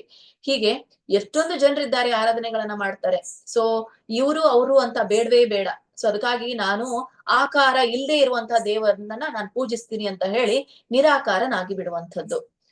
ಅಂದ್ರೆ ಭಗವಂತನಿಗೆ ಆಕಾರನೇ ಇಲ್ಲ, ಕೇವಲ ನಿರಾಕಾರವನ್ನ ಪೂಜಿಸುವಂಥದ್ದು, ಒಂದ್ ಬೆಳಕನ್ನ ಪೂಜಿಸುವಂಥದ್ದು. ಸೊ ಈ ತರವಾದಂತಹ ಜ್ಞಾನಕ್ಕೆ ಅವರು ಹೆಚ್ಚಿನ ಆಸಕ್ತಿಯನ್ನ ತೋರಿಸುವಂಥದ್ದು. ಸೊ ಇದು ಕೂಡ ಇರಕೂಡದು ಅಂತ ಹೇಳ್ತಾರೆ. ಸೊ ಮತ್ತಿತರ ಸ್ವಾರ್ಥ ಕಾಮನೆಗಳನ್ನ ಇರುವಂಥದ್ದು. ಸ್ವಾರ್ಥ ಕಾಮನೆ ಅಂತಂದ್ರೆ ಇಲ್ಲಿ ಹೇಳುವಂಥದ್ದು ಕರ್ಮ ಆದಿ ಅಂತ ಹೇಳ್ತಾರೆ. ಸೊ ಕೃತಕವಾಗಿ ನಾನು ತ್ಯಾಗ ಮಾಡುವಂಥದ್ದು. ಈಗ ನನಗೆ ಎಲ್ಲನೂ ಮಾಡ್ಲಿಕ್ಕೆ ಹೇಳಿದಾರೆ ಅಂತ ನಾನು ಎಲ್ಲವನ್ನ ಬಿಟ್ಬಿಡುವಂಥದ್ದು. ಕೃತಕವಾಗಿ ನಾನು ಬಿಡ್ತಾ ಇದ್ದೇನೆ. ಸೊ ಅದು ನನ್ನ ಮನಸ್ಸಿನಿಂದ ನಾನು ಬಿಡ್ಬೇಕು ಅಂತ ಹೇಳಿ ಬಂದಿಲ್ಲ. ಕೃತಕವಾಗಿ ನಾವು ಮಾಡಿದ್ರೆ ಅಲ್ಲಿ ನನ್ನ ಮನಸ್ಸಿನಲ್ಲಿ ಎಲ್ಲೋ ಒಂದು ಆಸೆ ಉಳ್ಕೊಂಡಿರುತ್ತೆ. ನಾನು ಅದನ್ ಮಾಡ್ಬೇಕು, ಇದನ್ ಮಾಡ್ಬೇಕು ಅನ್ನುವಂಥ ಆಸೆಯನ್ನ ಇಟ್ಕೊಂಡು ನಾನು ತ್ಯಾಗವನ್ನ ಮಾಡುವಂಥದ್ದು. ಈಗ ಎಷ್ಟೊಂದು ಸನ್ಯಾಸಿಗಳನ್ನ ನೋಡ್ತೇವೆ. ಎಲ್ಲ ಮನೆ ಮಠ ಬಿಟ್ಟು ಅವರು ಕಾಡಿಗೆ ಒಂದು ಯೋಗ ಸಾಧನೆಗೆ ಬಂದ್ರು ಕೂಡ, ಅಥವಾ ಅವರು ಧ್ಯಾನ ಮಾಡ್ಲಿಕ್ಕೆ ಸನ್ಯಾಸಿಯಾಗಿ ಅವ್ರು ಬಂದ್ರು ಕೂಡ ಮನೆಯ ಚಿಂತೆ ಅಥವಾ ಮಕ್ಕಳ ಚಿಂತೆ ಅವ್ರು ಕಾಡ್ತಾನೆ ಇರುತ್ತೆ. ಸೊ ಇದು ಯಾವ ತರದಾದಂತಹ ನಿರ್ಲಿಪ್ತತೆ? ಸೊ ಇದು ಕೃತಕವಾದಂತಹ ನಿರ್ಲಿಪ್ತತೆ. ಸೊ ಹೀಗೆ ಅವರು ಏನೋ ಒಂದು ಸಿದ್ಧಿಯನ್ನ ಪಡ್ಕೊಳ್ಳಿಕ್ಕೆ ಅಲ್ಲಿ ಬಂದಿದ್ದಾರೆ ಅನ್ನೋದನ್ನ ನಾವು ತಿಳ್ಕೊಳ್ಬಹುದು. ಹೀಗೆ ಇವೆಲ್ಲ ಈ ತರ ಬೇಡಿಕೆಗಳನ್ನ ಭಗವಂತನ ಮುಂದೆ ಇಟ್ಟು ಅವುಗಳನ್ನ ಪಡಿಲಿಕ್ಕೆ ಕಾಮನೆಗಳನ್ನ ಇಟ್ಕೊಂಡು ಭಕ್ತಿಯನ್ನ ಮಾಡುವಂಥದ್ದು. ಸೊ ಇದು ಸ್ವಾರ್ಥ ಕಾಮನೆಗಳು ಇರಕೂಡದು ಅನ್ನೋದನ್ನ ತಿಳಿಸ್ತಾರೆ. ಈಗ ತುಂಬಾನೇ ಮುಖ್ಯವಾಗಿರುವಂಥದ್ದು ಈ ಏನು ಶುದ್ಧ ಭಕ್ತಿ ಸೇವೆಯ ವ್ಯಾಖ್ಯಾನವನ್ನ ನಾವು ನೋಡಿದೀವೋ, ಯಾವೆಲ್ಲ ನಾವು 5 ವಿಷಯಗಳನ್ನ ನಾವು ತಿಳಿದುಕೊಂಡಿದೀವೋ ಆ 5 ವಿಷಯಗಳನ್ನ 2 ಭಾಗಗಳನ್ನಾಗಿ ವಿಂಗಡಿಸಲಾಗಿದೆ. ಅವುಗಳಿಗೆ 2 ಲಕ್ಷಣಗಳನ್ನ ಕೊಡಲಾಗಿದೆ. ಅಂದ್ರೆ ಅವೆಲ್ಲವೂ ಕೂಡ ಲಕ್ಷಣನೇ. ಅವುಗಳನ್ನ ಮುಖ್ಯ ಲಕ್ಷಣವನ್ನಾಗಿ ನಮ್ಗೆ ಇಲ್ಲಿ ಪ್ರಸ್ತುತಪಡಿಸಿದ್ದಾರೆ. ಸೊ ಆ ಮುಖ್ಯ ಲಕ್ಷಣಗಳು ಯಾವುದು ಅಂತಂದ್ರೆ, ಒಂದು ಸ್ವರೂಪ ಲಕ್ಷಣ, ಇನ್ನೊಂದು ತಟಸ್ಥ ಲಕ್ಷಣ ಅಂತ ಕರೀತಾರೆ. ಸ್ವರೂಪ ಲಕ್ಷಣ ಅಂತಂದ್ರೆ ಏನು? ಇವು ತುಂಬಾನೇ ಅವಶ್ಯಕವಾಗಿರುವಂತ ಗುಣಲಕ್ಷಣಗಳು, ಭಕ್ತಿ ಸೇವೆಯ ಗುಣಲಕ್ಷಣಗಳು. ಗುಣಲಕ್ಷಣಗಳು ಯಾಕೆ ಹೇಳ್ತೀವಿ ಅಂತಂದ್ರೆ, ಒಬ್ಬ ಭಕ್ತ ಭಕ್ತಿಯಲ್ಲಿ ಇದ್ದಾಗ ಅವನ ಹತ್ರ ಈ ಲಕ್ಷಣಗಳಿರುತ್ತೆ. ಒಬ್ಬ ಭಕ್ತನಾಗಿದ್ದಾನೆ ಅಂತ ನಾವು ಹೇಗ್ ತಿಳ್ಕೊಳ್ತೀವಿ?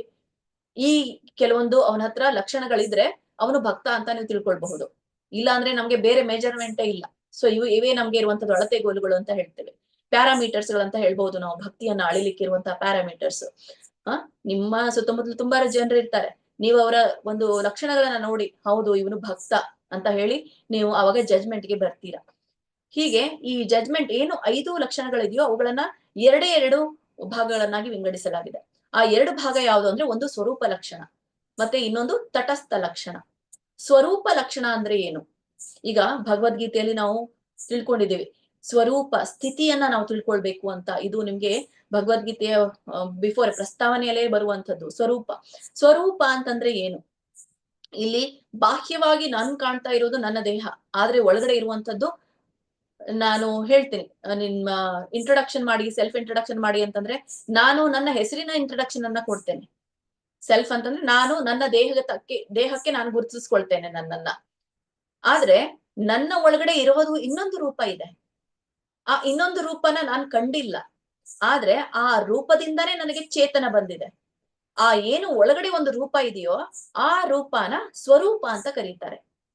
ಆ ಸ್ವರೂಪಕ್ಕೆ ತನ್ನದೇ ಆದಂತಹ ಲಕ್ಷಣ ಇದೆ, ಶಾಶ್ವತವಾದಂತಹ ಲಕ್ಷಣ ಇದೆ.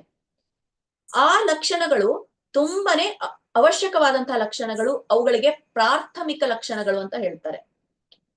ಆ ಪ್ರಾಥಮಿಕ ಲಕ್ಷಣಗಳು ಯಾವುದು ಅನ್ನೋದನ್ನ ತಿಳಿಸೋದೇ ಸ್ವರೂಪ ಲಕ್ಷಣ.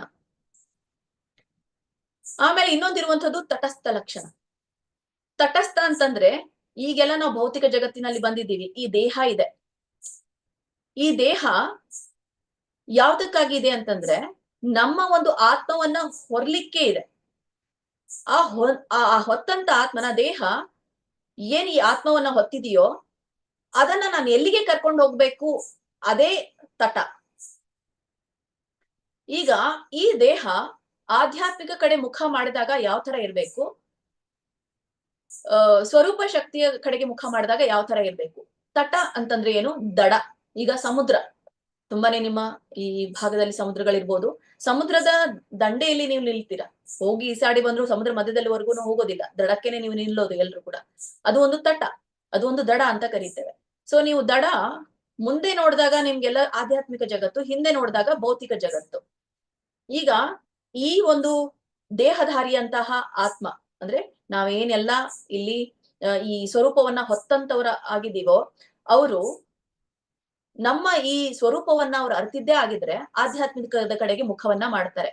ಆಧ್ಯಾತ್ಮಿಕದ ಕಡೆಗೆ ಮುಖ ಮಾಡಿದಾಗ ಅವ್ರಿಗೆ ಇರುವಂತಹ ಆಸಕ್ತಿಗಳು, ಅವ್ರಿಗೆ ಇರುವಂತಹ ಲಕ್ಷಣಗಳು ವಿಭಿನ್ನವಾಗಿರುತ್ತೆ. ಅದೇ ತಟ ದಡ ಕೇವಲ ಭೌತಿಕ ಜಗತ್ತಿನ ಕಡೆಗೆ ಮುಖ ಮಾಡಿದಾಗ ಅಂತಂದ್ರೆ ಈ ನಮ್ಮ ಒಂದು ದೇಹ ಅಥವಾ ಜೀವ ಸ್ವರೂಪ ಭೌತಿಕ ಜಗತ್ತಿನ ಕಡೆಗೆ ಮಾಡಿದಾಗ ಅಲ್ಲಿ ಇರುವಂತಹ ರುಚಿಗಳು, ಬಯಕೆಗಳು ಬೇರೆ ಆಗಿರುತ್ತೆ. ಈ ಒಂದು ರುಚಿಗಳಿಗೆ ಕನಿಷ್ಠ ಗುಣಲಕ್ಷಣಗಳು ಅಂತ ಹೇಳ್ತೀವಿ. ಆ ಕನಿಷ್ಠ ಗುಣಲಕ್ಷಣಗಳು ನಮ್ಗೆ ಈ ಭೌತಿಕ ಜಗತ್ತಿನಲ್ಲಿ ಇದ್ದಾಗ ನೆರವೇರಿಸಬೇಕಾಗಿರುವಂತದ್ದು. ಇವುಗಳನ್ನ ನಾವು ಮತ್ತೆ ಈಗ ಸ್ಪಿರಿಚುವಲ್ ಜಗತ್ತಿಗೆ ಹೋದಾಗ ನಮ್ಗೆ ಈ ಕನಿಷ್ಠ ಲಕ್ಷಣಗಳು, ತಟಸ್ಥ ಲಕ್ಷಣ ಇರ್ತವೆ ಅಂತ ಇಲ್ಲ, ನಮ್ಗೆ ಇರೋದಿಲ್ಲ. ಯಾಕೆಂದ್ರೆ ನಾವು ಅವಾಗ ಸ್ಪಿರಿಚುವಲ್ ಫಾರ್ಮ್ ಅನ್ನ ಅಂದ್ರೆ ಈ ಒಂದು ಆಧ್ಯಾತ್ಮಿಕ ದೇಹವನ್ನ ನಾವು ಪಡೆದಿರ್ತೀವಿ. ಸೊ ಈಗ ಯಾರೆಲ್ಲ ಆಧ್ಯಾತ್ಮಿಕ ಲೋಕಕ್ಕೆ ಹೋಗಿದಾರೋ ಸೊ ಅವರು ತಟಸ್ಥ ಲಕ್ಷಣಗಳನ್ನ ಹೊಂದಿರೋದಿಲ್ಲ. ಯಾರೆಲ್ಲ ಈಗ ಭಕ್ತಿಯನ್ನ ಮಾಡ್ಬೇಕು ಅಂತ ಭಕ್ತಿಯಲ್ಲಿ ಇದ್ದಾರೋ ಅವರೆಲ್ಲರೂ ಕೂಡ ಈ ತಟಸ್ಥ ಲಕ್ಷಣಗಳನ್ನ ಹೊಂದಿರಲೇಬೇಕು ಅಂತ ಹೇಳ್ತಾರೆ. ಸ್ವರೂಪ ಲಕ್ಷಣ ಇದ್ದವರು ತಟಸ್ಥ ಲಕ್ಷಣದಲ್ಲಿ ಇರೋದಿಲ್ಲ, ಆದ್ರೆ ತಟಸ್ಥ ಲಕ್ಷಣವನ್ನ ಹೊಂದಿರೋರು ಸ್ವರೂಪ ಲಕ್ಷಣನೂ ಇರುತ್ತೆ, ತಟಸ್ಥ ಲಕ್ಷಣಗಳು ಇರುತ್ತೆ. ಎರಡನ್ನೂ ಕೂಡ ಅನುಸರಿಸಬೇಕು ಅನ್ನೋದನ್ನ ಇಲ್ಲಿ ಹೇಳುತ್ತೆ. ಹಾಗಾದ್ರೆ ಏನ್ ಅನುಸರಿಸಬೇಕು? ಸ್ವರೂಪ ಲಕ್ಷಣ ಅಂದ್ರೆ ಗೊತ್ತಾಯ್ತು, ತಟಸ್ಥ ಲಕ್ಷಣ ಅಂದ್ರೆ ಗೊತ್ತಾಯ್ತು. ಈಗ ಯಾವುದು ಲಕ್ಷಣ? ಈಗಾಗಲೇ ಆ ಲಕ್ಷಣಗಳ ಕುರಿತಾಗಿ ನಿಮ್ಗೆ ಹೇಳಿರುವಂತದ್ದು ಯಾವುದು? ಈ ಒಂದು ಶುದ್ಧ ಭಕ್ತಿ ಸೇವೆಯ ವ್ಯಾಖ್ಯಾನದ ಮೂಲಕ. ಸೊ ಅವುಗಳು ಏನು ಅನ್ನೋದನ್ನ ಇಲ್ಲಿ ನಿಮ್ಗೆ ತಿಳಿಸ್ತಾರೆ. ಶುದ್ಧ ಭಕ್ತಿ ಸೇವೆಯ ಲಕ್ಷಣಗಳು ಯಾವುದು? ಸ್ವರೂಪ ಲಕ್ಷಣ ಮತ್ತೆ ತಟಸ್ಥ ಲಕ್ಷಣ. ಈಗ ಸ್ವರೂಪ ಲಕ್ಷಣಗಳು ಯಾವುದು? ಅದೇ ಒಂದು ವ್ಯಾಖ್ಯಾನವನ್ನ ನೋಡಿದಾಗ ಆನುಕೂಲೇನ ಕೃಷ್ಣ ಅನುಶೀಲನಂ, ಈ ಮೂರೂ ಕೂಡ ಸ್ವರೂಪ ಲಕ್ಷಣ ಆಗಿದೆ. ಸೊ ಇದು ಶಾಶ್ವತವಾದಂಥದ್ದು, ನಮ್ಮಲ್ಲಿ ಇರಲೇಬೇಕಾದಂತಹ ಲಕ್ಷಣಗಳಿವು, ನಮ್ಮ ಸ್ವರೂಪಕ್ಕೆ ಇರಲೇಬೇಕಾದಂತಹ ಲಕ್ಷಣಗಳು ಇವು. ಏನಂತ ಹೇಳುತ್ತೆ? ಅನುಕೂಲೇನ ಕೃಷ್ಣನು. ಸೊ ಏನೇ ನಾವು ಮಾಡಿದ್ರು ಕೂಡ ಅನುಕೂಲಕರ ರೀತಿಯಲ್ಲಿ ಆ ಒಂದು ಕಾರ್ಯಗಳನ್ನ ನಾವು ಮಾಡ್ಬೇಕು ಅನ್ನೋದನ್ನ, ಮತ್ತೆ ಯಾರಿಗಾಗಿ ಮಾಡ್ಬೇಕು ಆ ಕಾರ್ಯಗಳನ್ನ? ನಾವು ಕೃಷ್ಣರಿಗಾಗಿ ಅವುಗಳನ್ನ ಮಾಡ್ಬೇಕು. ಮತ್ತೆ ಈ ಅನುಶೀಲನಂ ಅನ್ನೋದನ್ನ ಹೇಳುತ್ತೆ. ಈಗಾಗಲೇ ನಿಮ್ಗೆ ತಿಳಿಸಿರುವ ಹಾಗೆ ಮತ್ತೆ ಅನು ಮತ್ತೆ ಶೀಲನಂ ಅನ್ನುವಂತಹ ಎರಡು ಪದಗಳನ್ನ ನಾವು ಕಾಣ್ತೀವಿ. ಅನು ಅಂತಂದ್ರೆ ಏನು? ಅನುಸರಿಸುವಂಥದ್ದು. ಶೀಲನಂ ಅಂತಂದ್ರೆ ಸಕ್ರಿಯವಾಗಿ ನಾವು ತೊಡಕೊಳ್ಳುವಂಥದ್ದು ಅಂತ. ಹೀಗೆ ನಾವು ಸಕ್ರಿಯವಾಗಿ ಇತರ ಆಚಾರ್ಯರುಗಳ ಹೆಜ್ಜೆಯನ್ನ ಅನುಸರಿಸಿ ಅನುಕೂಲಕರವಾದ ರೀತಿಯಲ್ಲಿ ಕೃಷ್ಣನಿಗೆ ಮಾಡುವಂತಹ ಒಂದು ಸೇವೆನೇ ಸ್ವರೂಪ ಲಕ್ಷಣ. ಇದು ಯಾರೆಲ್ಲ ಸ್ಪಿರಿಚುವಲ್ ವರ್ಲ್ಡ್ ಅಲ್ಲಿ ಇದ್ದಾರೋ ಅವ್ರೆಲ್ರಿಗೂ ಕೂಡ ಈ ಲಕ್ಷಣ ಇರುತ್ತೆ. ಈ ಎಲ್ಲ ಅನುಕೂಲೇನ ಕೃಷ್ಣ ಅನುಶೀಲನಂ ಅದರಲ್ಲೇ ತೊಡಗಿರ್ತಾರೆ ಅವರು. ಆದ್ರೆ ಅವ್ರಿಗೆ ತಟಸ್ಥ ಇರೋದಿಲ್ಲ. ಈಗ ನಾವೆಲ್ಲ ಏನಿಲ್ಲಿ ಇದ್ದೀವೋ ಭೌತಿಕ ಜಗತ್ತಿನಲ್ಲಿ ನಮಗೆ ಈ ತಟಸ್ಥ ಲಕ್ಷಣಗಳಿದೆ. ಮೇಲಿಂದ ಇಲ್ಲ ಅಂತ ಇಲ್ಲ, ಇದೆ. ಆದ್ರೆ ತಟಸ್ಥ ಲಕ್ಷಣಗಳಿದೆ. ಈ ತಟಸ್ಥ ಲಕ್ಷಣಗಳನ್ನ ಏನ್ ಮಾಡ್ಬೇಕು ನಾವು? ನಿವೃತ್ತಿ ಮಾಡ್ಬೇಕು ಅನ್ನೋದನ್ನ ಹೇಳ್ತಾರೆ. ಸೊ ಮೇಲಿನ ಸ್ವರೂಪ ಲಕ್ಷಣ ಅನ್ನುವಂಥದ್ದು ಪ್ರವೃತ್ತಿ ಆದ್ರೆ ಈ ತಟಸ್ಥ ಲಕ್ಷಣ ಅನ್ನುವಂಥದ್ದು ನಿವೃತ್ತಿ ಆಗಿದೆ. ಅದಕ್ಕಾಗಿ ಮೇಲಿನದು ಉನ್ನತವಾದಂತಹ ಲಕ್ಷಣ, ಕೆಳಗೆ ಇರುವಂತದ್ದು ತಟಸ್ಥ ಲಕ್ಷಣ ಅಂತ ಕರೀತಾರೆ. ಈ ತಟಸ್ಥ ಲಕ್ಷಣ ಯಾವ್ಯಾವ್ದಿದೆ? ಅನ್ಯಾಭಿಲಾಷಿತ ಶೂನ್ಯಂ ಅನ್ನೋದನ್ನ ತಿಳಿಸ್ತಾರೆ. ಅನ್ಯ ಅಭಿಲಾಷಿಗಳು ಇರುವಂತದ್ದು. ಯಾಕೆ ಅನ್ಯ ಅಂತ ಹೇಳ್ತಾರೆ? ಅನ್ಯ ಅಂತ ಹೇಳಲಿಕ್ಕೆ ಕಾರಣ, ಕೃಷ್ಣನ ಹೊರತುಪಡಿಸಿ ಯಾವ್ದೆಲ್ಲ ಅಭಿಲಾಷೆಗಳಿದೆಯೋ ಅವುಗಳನ್ನ ನೀನು ಝೀರೋ ಮಾಡ್ಬೇಕು, ಅಂದ್ರೆ ಇಲ್ಲದಾಗೆ ಮಾಡ್ಬೇಕು. ಸೊ ಬಯಕೆಗಳಿಂದ ಕೂಡಿರಬಾರದು ಅನ್ನುವಂಥದ್ದು. ಈಗ ನಮ್ಗೆ 4 ಧರ್ಮಸ್ತಂಭಗಳನ್ನ ತಿಳಿಸಿದ್ದಾರೆ ಶ್ರೀಲ ಪ್ರಭುಪಾದವರು. ಆ ಧರ್ಮಸ್ತಂಭಗಳೇ ಈಗ ಏನಾಗ್ತಾ ಇದೆ? ಅಲ್ಲಾಡ್ತಾ ಇದೆ. ಮುಖ್ಯವಾಗಿರುವಂತದ್ದು ಈಗಾಗಲೇ ಹೇಳಿರೋ ಹಾಗೆ 4 ರೆಗ್ಯುಲೇಟಿವ್ ಪ್ರಿನ್ಸಿಪಲ್ಸ್: ಮಾಂಸಾಹಾರ, ಈ ಅಕ್ರಮ ಲೈಂಗಿಕತೆ, ಜೂಜು, ಅಮಲು, ಪದಾರ್ಥಗಳ ವ್ಯಸನ. ಸೊ ಇವೆಲ್ಲವೂ ಕೂಡ ಏನು ಅನ್ಯ ಅಭಿಲಾಷೆಗಳು.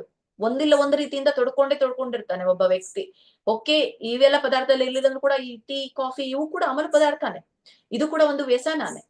ಒಂದಿಲ್ಲ ಒಂದ್ ರೀತಿಯಿಂದ ತೊಡ್ಕೊಂಡಿರ್ತಾನೆ. ಸೊ ಇವುಗಳನ್ನ ನಾವ್ ಯಾವಾಗ ಇಲ್ಲದನ್ನಾಗಿ ಮಾಡ್ತೀವೋ, ಅದಕ್ಕಾಗಿ ನಮ್ಗೆ ಶ್ರೀಲ ಪ್ರಭುಪಾದರು ನಮ್ಗೆ ಸಿದ್ಧರನ್ನಾಗಿ ಮಾಡ್ತಾ ಇದ್ದಾರೆ. ನಮ್ಗೆ ಅನ್ಯ ಅಭಿಲಾಷೆಗಳು ಶೂನ್ಯವನ್ನಾಗಿ ಮಾಡ್ಲಿಕ್ಕೆ ನಮ್ಗೆ ನಿರತರನ್ನಾಗಿ ಮಾಡಿರುವಂತದ್ದು ಅಂತ. ಹಾಗಾಗಿ ನಾವು ಈ ಮಾನವ ಜನ್ಮಕ್ಕೆ ಬಂದಿದ್ದೇವೆ. ಈ ಒಂದು ದುರ್ಲಭ ಅಂತ ಹೇಳ್ತಾರೆ ಈ ಮಾನವ ಜನ್ಮ. ಇಲ್ಲಿ ಮನುಷ್ಯರಾಗ್ಬೇಕು, ನಾವು ಮಾನವರಾಗ್ಬೇಕು ಅಂತಂದ್ರೆ ಆ ಒಂದು ಅರ್ಹತೆಗೆ ಇರುವಂತಹ ಗುಣಗಳನ್ನ ನಾವು ಪಡ್ಕೊಳ್ಬೇಕು ಅಂತ ಹೇಳ್ತಾರೆ. ಹಾಗಾಗಿ ಶ್ರೀಲ ಪ್ರಭುಪಾದವರು ಈ 4 ರೆಗ್ಯುಲೇಟಿವ್ ಪ್ರಿನ್ಸಿಪಲ್ ಅನ್ನ 4 ರೆಗ್ಯುಲೇಟಿವ್ ಪ್ರಿನ್ಸಿಪಲ್ಸ್ ಅನ್ನ ನಮ್ಗೆ ಮೊದಲು ನೀವು ಮಾನವರಾಗ್ಲಿಕ್ಕೆ ಹೇಳಿರುವಂತದ್ದು. ಫಸ್ಟ್ ಭಕ್ತರಾಗ್ಲಿಕ್ಕಲ್ಲ, ಮಾನವರಾಗ್ಲಿಕ್ಕೆ ನೀವು ಈ ನಿಯಂತ್ರಕ ತತ್ವಗಳನ್ನ ಅನುಸರಿಸಿ. ಆಮೇಲೆ ಈ 4 ನಿಯಂತ್ರಕ ತತ್ವಗಳನ್ನ ನೀವು ನಿರಂತರವಾಗಿ ಅನುಸರಿಸ್ತಾ ಬಂದಾಗ ಮನುಷ್ಯ ಅನ್ನುವಂತಹ ಪದನಾಮವನ್ನ ನೀನು ಪಡ್ಕೊಳ್ತೀಯ. ಸೊ ಯಾವಾಗ ಮನುಷ್ಯ ನೀನ್ ಆಗ್ತೀಯ, ಆವಾಗ ನೀನ್ ಯಾಕೆ ಇಲ್ಲಿ ಬಂದಿದೀಯಾ, ನಿನ್ನ ದೇಹ ಮತ್ತೆ ನಿನ್ನ ಒಂದು ಆತ್ಮದ ಒಂದು ಮುಖ್ಯ ಗುರಿಯನ್ನ ನೀನ್ ತಿಳ್ಕೊಳ್ತೀಯ. ಸೊ ತಿಳ್ಕೊಂಡಾಗ ನೀನು ಭಕ್ತನಾಗ್ತೀಯ ಅನ್ನೋದನ್ನ ಹೇಳ್ತಾರೆ. ಆ ಭಕ್ತನಾಗ್ಲಿಕ್ಕೆ ಏನ್ ಮತ್ತೆ ಗೈಡೆನ್ಸ್ ಬೇಕೋ ಅವುಗಳನ್ನ ನಮ್ಗೆ ಈ ಭಕ್ತಿ ರಸಾಮೃತ ಸಿಂಧುವಿನಲ್ಲಿ ತಿಳಿಸಲಾಗುತ್ತೆ. ಹೀಗೆ ಅನ್ಯ ಅಭಿಲಾಷೆಗಳನ್ನ ನಾವು ಶೂನ್ಯವನ್ನಾಗ್ಬೇಕು. ಅನ್ಯ ಅಂದ್ರೆ ಯಾವುದು? ಕೃಷ್ಣನನ್ನ ಹೊರತುಪಡಿಸಿ ಏನೆಲ್ಲ ಬಯಕೆಗಳಿದೆಯೋ ಅವುಗಳನ್ನ ನಾವು ನಿಲ್ ಮಾಡ್ಬೇಕು ಅಂತ. ಆಮೇಲೆ ಇರುವಂತದ್ದು ಜ್ಞಾನ ಕರ್ಮ ಅನಾವೃತಂ. ಸೊ ಈಗಾಗಲೇ ಹೇಳಿರುವಂತದ್ದು ಯಾವುದು? ಜ್ಞಾನ ಅಂತಂದ್ರೆ ಮಾಯವಾದಿ ತತ್ವಶಾಸ್ತ್ರ ಜ್ಞಾನ. ಇವುಗಳೆಲ್ಲ ಭೌತಿಕ ವಿಷಯಕ್ಕೆ, ಭೌತಿಕ ಅಭಿಲಾಷೆಗಳಿಗೆ ಸಂಬಂಧಪಟ್ಟಿರುವಂತಹ ಜ್ಞಾನ ಇದಿರಬಾರದು. ಕರ್ಮ ಅಂದ್ರೆ ಫಲಪ್ರದ ಚಟುವಟಿಕೆಗಳು ನಮಗೆ ಇರಬಾರ್ದು. ಸೊ ಏನೇ ಮಾಡಿದ್ರು ನಾನು ಒಂದು ಆಪೇಕ್ಷೆ ಇಟ್ಕೊಂಡು ಮಾಡ್ತಾ ಇದ್ದೇನೆ, ಅದು ಇರಬಾರ್ದು. ಆಮೇಲೆ ಈ ಒಂದು ಆದಿ ಅಂತ ಏನ್ ಹೇಳ್ತೀವಿ, ಆದಿ ಜ್ಞಾನ ಕರ್ಮಾದಿ. ಆದಿ ಅಂದ್ರೆ ಕೃತಕವಾಗಿ ನಾವು ತ್ಯಾಗವನ್ನ ಮಾಡುವಂಥದ್ದು, ಯೋಗದ ಅಭ್ಯಾಸವನ್ನ ಮಾಡುವಂಥದ್ದು, ತಂತ್ರ ಮಂತ್ರ ಮಾಟ ಇವೆಲ್ಲವೂ ಕೂಡ ಆದಿಯಲ್ಲಿ ಬರುತ್ತೆ.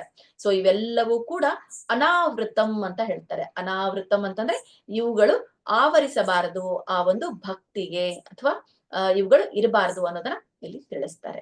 ಸೊ ಹೀಗೆ ಈ ಸ್ವರೂಪ ಲಕ್ಷಣಗಳ ಕುರಿತಾಗಿ ನಾವು ತಿಳಿದುಕೊಂಡ್ವಿ. ಯಾವ್ಯಾವ್ದು ಈ ಒಂದು 5 ಭಕ್ತಿ ಸೇವೆಯ ಲಕ್ಷಣಗಳನ್ನ 2 ಲಕ್ಷಣಗಳನ್ನಾಗಿ ವಿಂಗಡಣೆ ಮಾಡಿದೆ. ಆ 2 ಲಕ್ಷಣಗಳು ಯಾವುದು? ಒಂದು ಸ್ವರೂಪ ಲಕ್ಷಣ, ಇನ್ನೊಂದು ತಟಸ್ಥ ಲಕ್ಷಣ. ಸೊ ಸ್ವರೂಪ ಲಕ್ಷಣ ಅನ್ನುವಂಥದ್ದು ಪ್ರಾಥಮಿಕ ಲಕ್ಷಣ.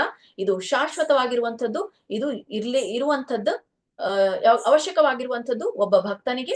ಆಮೇಲೆ ಇನ್ನೊಂದು ತಟಸ್ಥ ಲಕ್ಷಣ, ಇದು ನಮ್ಮ ಭೌತಿಕ ಜಗತ್ತಿನಲ್ಲಿ ನಾವು ಇವುಗಳನ್ನ ಬೆಳೆಸಿಕೊಳ್ಳುವಂಥದ್ದು.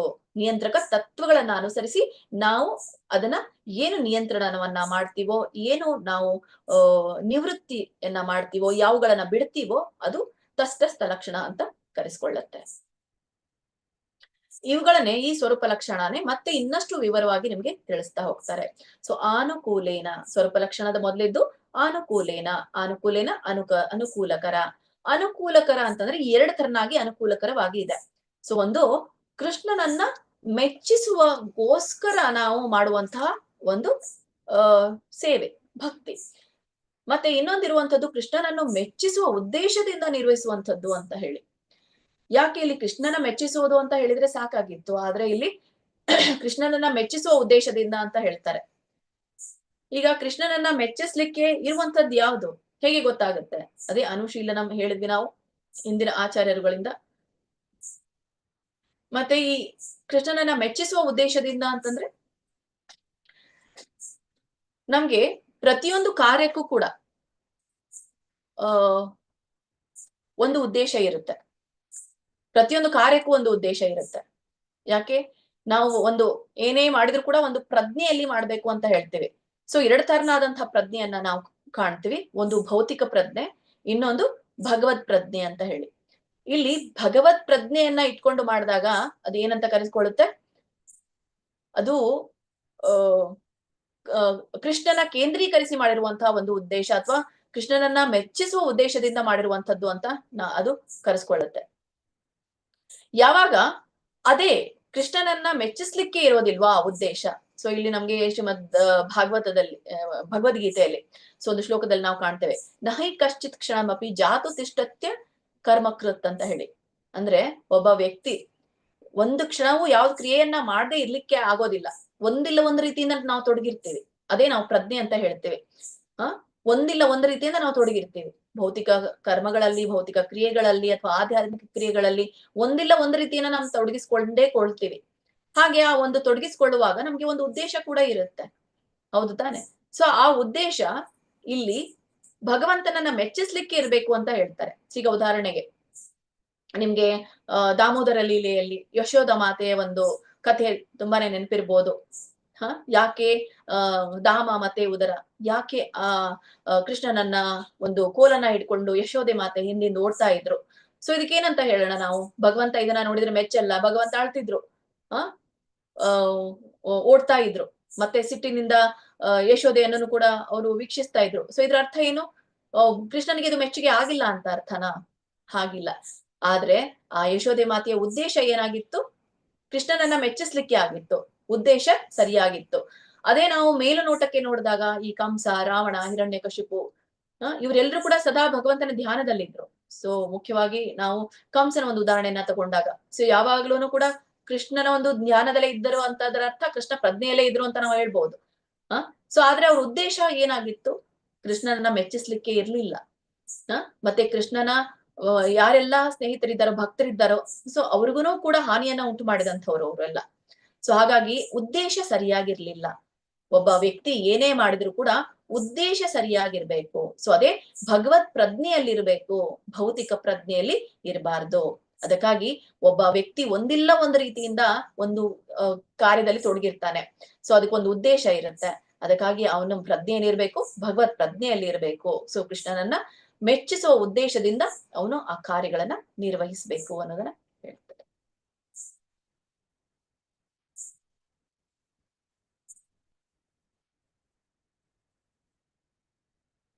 ಯಾರಾದ್ರೂ ಓದಿ ಮಾತಾಜಿ? ಪ್ರಭುಜಿ. ಹರೇ ಕೃಷ್ಣ ಮಾತಾಜಿ. ಹರೇ ಕೃಷ್ಣ. ಕೃಷ್ಣ ನಾವು ಕೃಷ್ಣ ಎಂದಾಗ ಅದು ಕೃಷ್ಣ ಮತ್ತು ಅವನ ವಿವಿಧ ವಿಸ್ತರಣೆಗಳನ್ನು ಕುರಿತಾಗಿದೆ ಎಂದು ಅರ್ಥೈಸಿಕೊಳ್ಳಬೇಕು. ಹೀಗೆ ಕೃಷ್ಣನು ಎಲ್ಲ ವಿಸ್ತರಣೆಗಳನ್ನು ಹಾಗೂ ಎಲ್ಲ ಶುದ್ಧ ಭಕ್ತರನ್ನು ಒಳಗೊಂಡುಕೊಳ್ಳುತ್ತಾನೆ. ಹರೇ ಕೃಷ್ಣ. ಹರೇ ಕೃಷ್ಣ. ಹೀಗೆ ಕೃಷ್ಣ ಅಂದಾಗ ಏನು? ಕೃಷ್ಣ ಅಂದಾಗ ಅದು ಕೃಷ್ಣ ಮತ್ತು ಅವನ ವಿವಿಧ ವಿಸ್ತರಣೆಗಳು. ಈಗ ಕೃಷ್ಣನ ಯಾವ್ದೆಲ್ಲ ವಿಸ್ತರಣೆಗಳಿದೆಯೋ ಅವೆಲ್ಲವೂ ಕೂಡ ಒಳಗೊಂಡಿದೆ ಶುದ್ಧ ಭಕ್ತಿ ಸೇವೆಗೆ. ಈಗ ನಾವು ಯಾವುದನ್ನು ಕೂಡ ಧ್ಯಾನಿಸಬಹುದು. ಸೊ ಕೃಷ್ಣ ಇಲ್ಲಿ ಅನುಕೂಲೇನ ಕೃಷ್ಣ, ಕೃಷ್ಣನಿಗೆ ಮೆಚ್ಚಿಸುವಗೋಸ್ಕರ ನಾವು ಮೆಚ್ಚಿಸುವ ಉದ್ದೇಶದಿಂದ ಭಕ್ತಿ ಸೇವೆಯನ್ನ ಮಾಡ್ಬೇಕು ಅಂದಾಗ ಕೃಷ್ಣನಿಗಷ್ಟೇನಾ ಅಥವಾ ಕೃಷ್ಣನಿಗೆ ಸಂಬಂಧಪಟ್ಟ ಎಲ್ಲ ಅಂತ ಹೇಳಿದಾಗ ಕೃಷ್ಣನಿಗೆ ಸಂಬಂಧಪಟ್ಟಂತ ಎಲ್ಲವೂ ಕೂಡ, ಅಂದ್ರೆ ಕೃಷ್ಣನಿಗೆ ಇಲ್ಲಿ ಇರುವಂತಹ ವಿವಿಧ ವಿಸ್ತರಣೆಗಳಾಗಿರ್ಬಹುದು, ಮತ್ತೆ ಕೃಷ್ಣನ ವಿವಿಧ ಬಗೆಯ ಪರಿಕರಗಳಾಗಿರಬಹುದು, ಸೊ ಕೃಷ್ಣನ ಉಪಯೋಗಿಸುವಂತಹ ಯಾವುದೇ ವಸ್ತು ಆಗಿರಬಹುದು, ಎಲ್ಲವನ್ನೂ ಕೂಡ ಇಲ್ಲಿ ಈ ಒಂದು ಕೃಷ್ಣ ಅನ್ನುವಂತಹ ಲಕ್ಷಣದಲ್ಲಿ ಒಳಗೊಂಡಿದೆ. ನಿಮ್ಗೆ ಇದು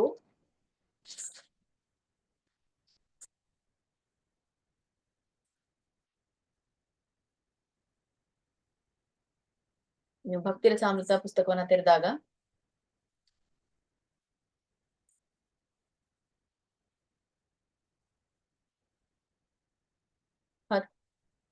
ಇಪ್ಪತ್ತು 21 22ನೇ ಪೇಜ್ ಅಲ್ಲಿ ನೋಡಿ, ರೋಮನ್ ನಂಬರ್ 21 ಅಲ್ಲಿದೆ, 22 ನಲ್ಲಿದೆ ನೋಡಿ, ಲಾಸ್ಟ್ ಪ್ಯಾರಾಗ್ರಾಫ್. ನಿರಾಕಾರವಾದಿಗಳು ಕೆಲವೊಮ್ಮೆ ಭಕ್ತಿ ಸೇವೆಯನ್ನು ತಪ್ಪಾಗಿ ಅರ್ಥೈಸ್ಕೊಳ್ತಾರೆ. ಕೃಷ್ಣನನ್ನು ಅವನ ಲೀಲೆ ಪರಿಕರಗಳು ಬೇರೆ ಬೇರೆ ಎಂದು ಭಾವಿಸ್ತಾರೆ. ಹಾಗಾಗಿ ಇಲ್ಲಿ ನಾವು ಏನೇ ಅವನಿಗೆ ಅನುಕೂಲಕರವಾಗಿ ಮಾಡಿದ್ರು ಕೂಡ ಇವೆಲ್ಲವೂ ಕೂಡ ಒಳಗೊಂಡಿದೆ. ಅವನ ವಿಸ್ತರಣೆಗಳು, ಪರಿಕರಗಳು, ಮತ್ತೆ ಅವನು ನಡೆದಾಡದಂತಹ ಓಡಾಡದಂತಹ ಜಾಗಗಳು ಕೂಡ, ಧಾಮಗಳು ಕೂಡ ಈ ಒಂದು ಕೃಷ್ಣನಿಗೆ ಸಂಬಂಧಪಟ್ಟಿರುವಂತದ್ದು ಅನ್ನೋದನ್ನ ಹೇಳ್ತಾರೆ. ಸೊ ಹಾಗೂ ಎಲ್ಲ ಶುದ್ಧ ಭಕ್ತರನ್ನು ಕೂಡ ಒಳಗೊಳ್ಳುತ್ತಾನೆ ಅಂತ. ಇನ್ನ ಸ್ವರೂಪ ಲಕ್ಷಣದ ಅನುಕೂಲೇನ ಅನ್ನುವಂತ ಪದವನ್ನ ನಾವು ತಿಳ್ಕೊಂಡ್ವಿ. ಇನ್ನ ಸ್ವರೂಪ ಲಕ್ಷಣದ ಎರಡನೇ ಒಂದು ಲಕ್ಷಣ ಅನುಶೀಲನಂ ಅನ್ನೋದನ್ನ ತಿಳ್ಕೊಳ್ಳೋಣ. ಈಗ ಎಲ್ಲ ಹೇಳಿರೋ ಹಾಗೆ ಅಂದ್ರೆ ಅನುಸರಿಸುವಂಥದ್ದು. ಹೇಗೆ ಅನುಸರಿಸುವಂಥದ್ದು? ನಿರಂತರವಾಗಿ ನಾವು ಇದನ್ನ ಅನುಸರಿಸುವಂಥದ್ದು ಅನ್ನೋದನ್ನ ತಿಳಿಸ್ತಾರೆ. ಇದು ಶೀಲನಂ ಅಂತಂದ್ರೆ ಸಕ್ರಿಯವಾಗಿ ತೊಡ್ಕೊಳ್ಳುವಂಥದ್ದು ಅಂತ. ಹೀಗೆ ಇಲ್ಲಿ ಪೂರ್ವ ಆಚಾರ್ಯರ ಹೆಜ್ಜೆಗಳನ್ನ ಅನುಸರಿಸಿ ಭಕ್ತಿ ಸೇವೆಯಲ್ಲಿ ಸಕ್ರಿಯವಾಗಿ ತೊಡ್ಕೊಳ್ಳುವಂಥದ್ದನ್ನ ಹೇಳ್ತಾರೆ. ಹೀಗೆ ಈ ಸಕ್ರಿಯವಾಗಿ ತೊಡ್ಕೊಳ್ಳೋದು ಹೇಗಿರುತ್ತೆ? ಯಾಕಂದ್ರೆ ಯಾವುದೇ ಒಂದು ಕಾರ್ಯ, ಸಕ್ರಿಯತೆ ಅಂದ್ರೆ ಏನು? ಇದೊಂದು ಕಾರ್ಯ, ಇದೊಂದು ಕೆಲಸ ಅಲ್ಲ. ಈ ಕೆಲಸ ಹೇಗಿರ್ಬೇಕು? ಈ ಕೆಲಸ ಎರಡು ತರನಾಗಿರುತ್ತೆ. ನಮ್ಮ ಜೀವನದಲ್ಲಿಯೂ ಕೂಡ ನಾವೇನೇ ಅರ್ಥ ಮಾಡ್ಕೊಳ್ಬೇಕಂದ್ರೂ ಒಂದು ಏನ್ ಮಾಡ್ಬೇಕು, ಏನ್ ಮಾಡ್ಬಾರ್ದು ಅನ್ನೋದನ್ನೇ ನಮ್ಗೆ ತಿಳಿಸ್ತಾರೆ. ನಮ್ಗೆ ಈ ನೈತಿಕ ಮೌಲ್ಯಗಳನ್ನ ನಮ್ಗೆ ತಿಳಿಸ್ತಾರೆ. ಸೊ ಯಾವ್ದನ್ನ ಮಾಡ್ಬೇಕು, ಯಾವ್ದನ್ನ ಮಾಡ್ಬಾರ್ದು ಅನ್ನೋದನ್ನ ನಮ್ಗೆ ಮನೆಯಲ್ಲಿ ತಿಳಿಸಲಾಗತ್ತೆ. ಹೀಗೆ ಈ ಸಕ್ರಿಯವಾಗಿ ತೊಡ್ಕೊಳ್ಳೋದಕ್ಕೆ ಇಲ್ಲಿ ನಮ್ಗೆ ಎರಡು ತರನಾದಂತಹ ವೃತ್ತಿಗಳನ್ನ ಹೇಳಲಾಗಿದೆ. ಸಕ್ರಿಯವಾಗಿ ತೊಡ್ಕೊಳ್ಳೋದ್ರಲ್ಲಿ ಎರಡು ತರ ವೃತ್ತಿ. ಯಾವ್ದದು ವೃತ್ತಿ ಅಂದ್ರೆ, ಒಂದು ಪ್ರವೃತ್ತಿ, ಇನ್ನೊಂದು ನಿವೃತ್ತಿ. ಪ್ರವೃತ್ತಿ ಅಂತಂದ್ರೆ ಸಕಾರಾತ್ಮಕವಾದಂತಹ ಯಾವುದೇ ಕೆಲಸ ಕಾರ್ಯಗಳಿದೆಯೋ ಅವುಗಳಿಗೆ ನಾವು ಪ್ರವೃತ್ತಿ ಅಂತ ಕರಿತೀವಿ. ಈ ಪ್ರವೃತ್ತಿ ಹೇಗಿರ್ಬೇಕು ಅಂತಂದ್ರೆ, ಭಗವಂತನಿಗೆ ಅನುಕೂಲಕರವಾದ ಚಟುವಟಿಕೆಗಳನ್ನ ಮಾಡುವುದರಲ್ಲಿ ನಮ್ಮ ವೃತ್ತಿ ಇರ್ಬೇಕು. ಹೇಗೆ ಅನುಕೂಲಕರವಾದ ರೀತಿಯಲ್ಲಿ ಶ್ರೀಲ ಪ್ರಭುಪಾದವರು ನಮ್ಗೆ ಒಂದು ದೈನಂದಿನ ಒಂದು ಚಟುವಟಿಕೆ ಕಾರ್ಯಕ್ರಮವನ್ನ ನಮ್ಗೆ ಕೊಟ್ಟಿದ್ದಾರೆ. ಸೊ ಮಾರ್ನಿಂಗ್ ನಾವು 4:00 ಕಾಣುವಂಥದ್ದು ಏನು? ಈ ಒಂದು ಮಂಗಳಾರತಿಯನ್ನ. ಸೊ ಆಮೇಲೆ ನಾವು ನರಸಿಂಹಾರತಿಯನ್ನ ಕಾಣ್ತೀವಿ, ಆಮೇಲೆ ತುಳಸಿ ಆರತಿಯನ್ನ ಕಾಣ್ತೀವಿ, ಕೊನೆಯದಾಗಿ ಶಿಕ್ಷಾಷ್ಟಕವನ್ನ ಹೇಳಲಾಗುತ್ತೆ, ಆಮೇಲೆ ನಾಮಾಪರಾಧವನ್ನ ಹೇಳಲಾಗುತ್ತೆ. ಸೊ ಇದು ಒಂದು ಪ್ರೊಸೀಜರು. ಸೊ ಇದೇ ತರ ಇರುತ್ತೆ ರೂಟೀನ್ ಕೂಡ. ಸೊ ಮತ್ತೆ ಅಲ್ಲಿ ಹೇಳಲಾಗುವಂತಹ ಹಾಡುಗಳು, ಸಂಸಾರದ ಅವನಲ. ಸೊ ಹೀಗೆ ಗುರುವಿಗೆ ನಮನವನ್ನ ಸಲ್ಲಿಸಿ ಆಮೇಲೆ ನಾವು ಕೃಷ್ಣನಿಗೆ ಹೇಳುವಂಥದ್ದು, ಭಜನನ್ನ ಮಾಡುವಂಥದ್ದು. ಆಮೇಲೆ ನಾವು 7:15 ಶೃಂಗಾರ ಆರತಿಯನ್ನ ನಾವು ಕಾಣ್ತೀವಿ, ಗುರು ಪೂಜೆಯನ್ನ ನಾವು ನೋಡ್ತೀವಿ. ಆಮೇಲೆ ಈ ನೈವೇದ್ಯ ಪ್ರಸಾದವನ್ನ ಕೊಡುವಂಥದ್ದು, ಆಮೇಲೆ ಮಧ್ಯಾಹ್ನ ರಾಜಭೋಗವನ್ನ ಕೊಡುವಂಥದ್ದು, ಆಮೇಲೆ ಸಾಯಂಕಾಲದ ಒಂದು ಸಂಧ್ಯಾ ಆರತಿಯನ್ನ ನಾವು ನೋಡ್ತೇವೆ, ಆಮೇಲೆ ರಾತ್ರಿ ಹೊತ್ತು ಶಯನ ಆರತಿಯನ್ನ ನಾವು ನೋಡ್ತೇವೆ. ಸೊ ಹೀಗೆ ವಿವಿಧ ಬಗೆಯ ಆರತಿ, 5 ತರನಾದಂತಹ ಆರತಿಗಳನ್ನ ನಾವು ಟೆಂಪಲ್ಗಳಲ್ಲಿ ಕಾಣುವುದುಂಟು. ಸೊ ಇವೆಲ್ಲ ಮಾಡ್ಲಿಕ್ಕೆ ಕಾರಣ ಏನು? ಈ ಕಾರ್ಯಕ್ರಮಗಳನ್ನ ನಮಗೆ ಶ್ರೀಲ ಪ್ರಭುಪಾದವರು ಪಟ್ಟಿಯ ರೂಪದಲ್ಲಿ ಕೊಟ್ಟಿರುವಂತದ್ದು ಯಾತಕ್ಕೆ? ಸೊ ಅದೇ ಕೃಷ್ಣನಿಗೆ ಹೇಗೆ ನಾವು ಅನುಕೂಲಕರ ರೀತಿಯಲ್ಲಿ ಚಟುವಟಿಕೆಯನ್ನ ಮಾಡ್ಬೇಕು ಅನ್ನೋದನ್ನ ತಿಳಿಸ್ಲಿಕ್ಕೆ, ಸೊ ಪ್ರವೃತ್ತರಾಗ್ಲಿಕ್ಕೆ ನಮ್ಗೆ ಕೊಟ್ಟಿರುವಂತದ್ದು ಇವುಗಳನ್ನೆಲ್ಲನೂ ಕೂಡ. ಹೀಗೆ ಈ ಎಲ್ಲರೂ ಮಾಡ್ಬೇಕು, ಒಳ್ಳೇದು, ಗೊತ್ತಾಯ್ತು. ಮತ್ತೆ ಇನ್ನೂ ಕೂಡ ಮುಂದೆ ನಮಗೆ ಭಕ್ತಿರಸಾಮೃತ ಸಿಂಧುನಲ್ಲಿ ಏನೆಲ್ಲಾ ಮಾಡ್ಬೇಕು, ಯಾವ ವೃತ್ತಿಗಳನ್ನ ನಾವು ಮಾಡ್ಬೇಕು ಅನ್ನೋದನ್ನು ಕೂಡ ಮುಂದೆ ತಿಳಿಸ್ತಾರೆ. ಅಂದ್ರೆ ಒಬ್ಬ ಭಕ್ತ ಅನುಸರಿಸಬೇಕಾದಂತಹ ಅಂಶಗಳು ಯಾವ್ಯಾವ್ದು ಅನ್ನೋದನ್ನ ನಾವು ನೋಡ್ತೀವಿ. ಆಮೇಲೆ ಇನ್ನೊಂದಿರುವಂತದ್ದು ನಿವೃತ್ತಿ ಅಂತ ಹೇಳಿ. ಇದು ನಿವೃತ್ತಿ ಅಂತಂದ್ರೆ ಏನು? ಬಿಟ್ಟು ಬಿಡುವಂಥದ್ದು. ಯಾಕೆಂದ್ರೆ ಇವು ನಕಾರಾತ್ಮಕ ಕ್ರಿಯೆಗಳು. ನಕಾರಾತ್ಮಕ ಕ್ರಿಯೆಗಳು ನಮ್ಮನ್ನ ಭಕ್ತಿಯಲ್ಲಿ ಮುಂದುವರಿಸಲಿಕ್ಕೆ ಬಿಡೋದಿಲ್ಲ. ಹಾಗಾಗಿ ಈ ನಕಾರಾತ್ಮಕ ಕ್ರಿಯೆಗಳು ಹೇಗಿರುತ್ತೆ ಅಂತಂದ್ರೆ, ಒಬ್ಬ ವ್ಯಕ್ತಿ ಇದು ಯಾವಾಗ್ಲೂ ಭಗವಂತನಿಗೆ ಪ್ರತಿಕೂಲಕರವಾದ ಚಟುವಟಿಕೆಯನ್ನ ಮಾಡುವುದರಲ್ಲಿ ಇರುತ್ತೆ. ಹೇಗೆ ಈಗ ಕಂಸ, ಹಿರಣ್ಯಕಶಿಪು, ರಾವಣದ ಉದಾಹರಣೆ ತಗೊಂಡ್ವಿ. ಇಲ್ಲಿ ನಾವು ಪ್ರತಿಕೂಲಕರವಾಗಿರುವಂತಹ ಚಟುವಟಿಕೆಗಳನ್ನ ನಾವು ಅವರಲ್ಲಿ ಕಾಣ್ತೀವಿ. ಸೊ ಅವ್ರ ಉದ್ದೇಶ ಸರಿಯಾಗಿರ್ಲಿಲ್ಲ ಅಲ್ಲಿ. ಹಾಗೆ ಇಲ್ಲಿ ಭಕ್ತರಿಗೆ ಏನ್ ಹೇಳ್ತಾರೆ, ಪ್ರವೃತ್ತಿ ನಿವೃತ್ತಿಗಳ ನಿಮ್ಮ ಹತ್ರ ಇದ್ದಾಗ ನೀವು ಒಂದು ಶುದ್ಧ ಭಕ್ತಿಯ ಹಂತಕ್ಕೆ ಬರ್ಲಿಕ್ಕೆ ಅರ್ಹರಾಗ್ತೀರಾ. ಸೊ ಇಲ್ಲಿ ನಿವೃತ್ತಿ ಏನಿರ್ಬೇಕು, ಏನೆಲ್ಲ ನಕಾರಾತ್ಮಕ ವೃತ್ತಿಗಳಿದೆಯೋ, ಭಗವಂತನಿಗೆ ಅನುಕೂಲಕರವಾಗಿಲ್ವೋ, ಒಂದೇ ಶಬ್ದದಲ್ಲಿ ಪ್ರತಿಕೂಲವಾಗಿರುವಂಥದ್ದು, ಈ ಭಗವಂತನಿಗೆ ಪ್ರತಿಕೂಲಕರವಾಗಿರುವಂತಹ ಚಟುವಟಿಕೆಗಳನ್ನ ನಾವು ಬಿಡುವುದು ಅನ್ನೋದನ್ನ ತಿಳಿಸ್ತಾರೆ. ಹೀಗೆ ಈ ಒಂದು ಅನುಶೀಲನಂ ಅನ್ನೋದೇನಿದೆ, ಏನೆಲ್ಲ ನಾವು ಭಕ್ತಿಯಲ್ಲಿ ಸಕ್ರಿಯವಾಗಿ ತೊಡಕೊಳ್ಬೇಕು ಅಂತಂದ್ರೆ ನಾವು ಎರಡು ರೀತಿಯ ವೃತ್ತಿಗಳನ್ನ ಮಾಡ್ಬೇಕು. ಒಂದು ಪ್ರವೃತ್ತಿ, ಇನ್ನೊಂದು ನಿವೃತ್ತಿ. ಹಾಗಾದ್ರೆ ಇದು ಪ್ರವೃತ್ತಿ ನಿವೃತ್ತಿ ಅನ್ನೋದು ಹೇಗ್ ಗೊತ್ತಾಗತ್ತೆ? ಎಷ್ಟ್ ಜನರಿಗೆ ಗೊತ್ತಾಗತ್ತೆ? ಯಾರು ನಾವು ಗ್ರಂಥಗಳನ್ನ ಪೂರ್ಣ ಎಲ್ಲ ವೇದಗಳನ್ನ ಓದಿಲ್ಲ, ಉಪನಿಷತ್ತುಗಳನ್ನ ಓದಿಲ್ಲ, ಹಿರಿಯರು ನಮ್ಗೆ ಕೆಲವೊಂದು ಟಿಪ್ಸ್ ಗಳನ್ನ ಕೊಟ್ಟಿದ್ದಾರೆ, ಕಲಿಸ್ತಾ ಬಂದಿದ್ದಾರೆ. ಆದ್ರೆ ಎಷ್ಟು ಜನರು ನಾವು ಹಿರಿಯರು ಹೇಳಿರೋದನ್ನ ಆಚರಿಸ್ತಾ ಇದ್ದೇವೆ ಮನೆಯಲ್ಲಿ? ಇಲ್ಲ. ಹಾಗಾಗಿ ಇಲ್ಲಿ ಶ್ರೀಲ ಪ್ರಭುಪಾದರು ನಮ್ಗೆ ತಿಳಿಸೋದೇನು ಅಂತಂದ್ರೆ, ಇಲ್ಲಿ ನಾವು ಯಾರು ಎಲ್ಲ ಗುರು ಪರಂಪರೆಯಿಂದ ಆಚಾರ್ಯರುಗಳಾಗಿ ಬಂದಿದಾರೋ, ಪೂರ್ವ ಆಚಾರ್ಯರ ಹೆಜ್ಜೆಗಳನ್ನ ಅನುಸರಿಸಿದಾರೋ, ಅವರ ಒಂದು ಮಾರ್ಗದರ್ಶನದಿಂದ ಅಥವಾ ಅವರ ಹೆಜ್ಜೆಗಳಿಂದ, ಅವರು ತಿಳಿಸಿಕೊಟ್ಟಿರುವಂತಹ ಗ್ರಂಥಗಳಿಂದ ಅಥವಾ ಅವರು ಏನ್ ಹೇಳಿದಾರೋ ಆ ಆದೇಶಗಳಿಂದ ನಾವು ಯಾವುದು ಪ್ರವೃತ್ತಿ, ಯಾವುದು ನಿವೃತ್ತಿ ಅನ್ನೋದನ್ನ ನಾವು ತಿಳ್ಕೊಳ್ಬಹುದು. ಸೊ ಮುಂದೆ ಒಂದ್ ಪಟ್ಟಿನೇ ಕೊಡಲಾಗಿದೆ ಈ ಭಕ್ತಿ ರಸಾಮೃತ ಸಿಂಧುವಿನಲ್ಲಿ, ಯಾವೆಲ್ಲ ನಾವು ವೃತ್ತಿಗಳನ್ನ ಮಾಡ್ಬೇಕು, ಯಾವ್ದೆಲ್ಲ ಮಾಡಬಾರ್ದು, ನಿವೃತ್ತಿ ಮಾಡ್ಬೇಕು ಅನ್ನೋದನ್ನ ಪೂರ್ಣ ಪಟ್ಟಿನೇ ಕೊಟ್ಟಿದ್ದಾರೆ. 64 ಲಿಮ್ಸ್ ಅಂತ ಕರೀತಾರೆ. ಭಕ್ತಿ ಸೇವೆಯ 64 ಅಂಗಗಳು ಅಂತ ಹೇಳ್ತಾರೆ. ಸೊ ಹೀಗೆ ಅಲ್ಲಿನೂ ಕೂಡ ನಾವು ವಿವರವಾಗಿ ನಾವು ಅಲ್ಲಿ ತಿಳ್ಕೊಳ್ತೀವಿ. ಸೊ ಇದು ಪ್ರವೃತ್ತಿ ನಿವೃತ್ತಿಯ ಬಗ್ಗೆ ಆಯ್ತು. ಈ ಪ್ರವೃತ್ತಿ ನಿವೃತ್ತಿನ ಅನುಸರಿಸೋದು ನಾವು ಹೆಜ್ಜೆ ಜಾಡಿನಲ್ಲಿ, ಅದೇ ಪೂರ್ವಾಚಾರ್ಯರಿಂದ ಅನ್ನೋದನ್ನ ನಾವು ತಿಳ್ಕೊಂಡ್ವಿ. ಯಾರಾದ್ರೂ ಓದ್ತೀರಾ? ಹರೇ ಕೃಷ್ಣ ಮಾತಾಜಿ. ಹರೇ ಕೃಷ್ಣ. ಸ್ವರೂಪ ಲಕ್ಷಣ ಅನುಶೀಲನಂ. ಈ ಸಂದರ್ಭಕ್ಕೆ ಬಹು ಉಚಿತವಾದ ಅನುಶೀಲನ ಎಂಬ ವಿಶಿಷ್ಟವಾದ ಶಬ್ದವನ್ನು ಶ್ರೀಲ ರೂಪ ಗೋಸ್ವಾಮಿಯವರು ಬಳಸುತ್ತಾರೆ. ಅನುಶೀಲನ ಎಂದರೆ ಪೂರ್ವಸೂರಿಗಳು ಅಂದರೆ ಆಚಾರ್ಯರು ನಡೆದ ಆದಿಯನ್ನ ಕ್ರಮಿಸಿ ನಡೆಸುವ ಸಂಸ್ಕರಣ. ವ್ಯವಸಾಯ ಎಂಬ ಶಬ್ದ ಕಿವಿತಾಗಿದೊಡನೆ ನಾವು ಅದನ್ನ ಕಾರ್ಯಶೀಲತೆ ಎಂದು ಅರ್ಥ ಮಾಡಿಕೊಳ್ಳಬೇಕು. ಕ್ರಿಯಾಶೀಲತೆ ಇಲ್ಲದೆ ಬರಿಯ ಪ್ರಜ್ಞೆಯೊಂದಿದ್ದರೆ ಸಾಲದು. ಹರೇ ಕೃಷ್ಣ ಮಾತಾಜಿ. ಧನ್ಯವಾದ. ಈಗಾಗಲೇ ನಿಮ್ಗೆ ತಿಳಿಸಿರುವಂತದ್ದು ಅನುಶೀಲನಂ ಅಂತಂದ್ರೆ ಏನು ಅಂತ. ಮತ್ತೆ ಶ್ರೀಲ ಪ್ರಭುಪಾದರು ಅದಕ್ಕೊಂದೇ ತಮ್ಮ ಅದ್ರ ಕುರಿತಾಗಿ ತಿಳಿಸ್ತಾರೆ. ಅನುಶೀಲನಂ ಅಂತಂದ್ರೆ ಪೂರ್ವ ಸೂರಿಗಳು ಅಂತಂದ್ರೆ ಯಾರು? ಅದೇ ಆಚಾರ್ಯರು. ಸೊ ಅವರು ನಡೆದ ಹಾದಿಯನ್ನ ಕ್ರಮಿಸಿ ನಡೆಯುವ ಸಂಸ್ಕರಣ ಅಂತ ನಾವು ಹೇಳ್ತೇವೆ. ಅವ್ರು ಹಾಗೆ ನಮ್ಗೆ ಇಲ್ಲಿ 2 ತರನಾದಂತಹ ಅನುಸರಣೆಯನ್ನ ನಾವು ಕಾಣ್ತೇವೆ. ಅಂದ್ರೆ ಅನುಸರಿಸೋದು ಅಂತಂದ್ರೆ 2 ತರನಾಗಿ ಅನುಸರಿಸ್ತಾರೆ ಕೆಲವೊಬ್ರು. ಒಂದು ಅನುಸರಣೆ, ಇನ್ನೊಂದು ಅನುಕರಣೆ.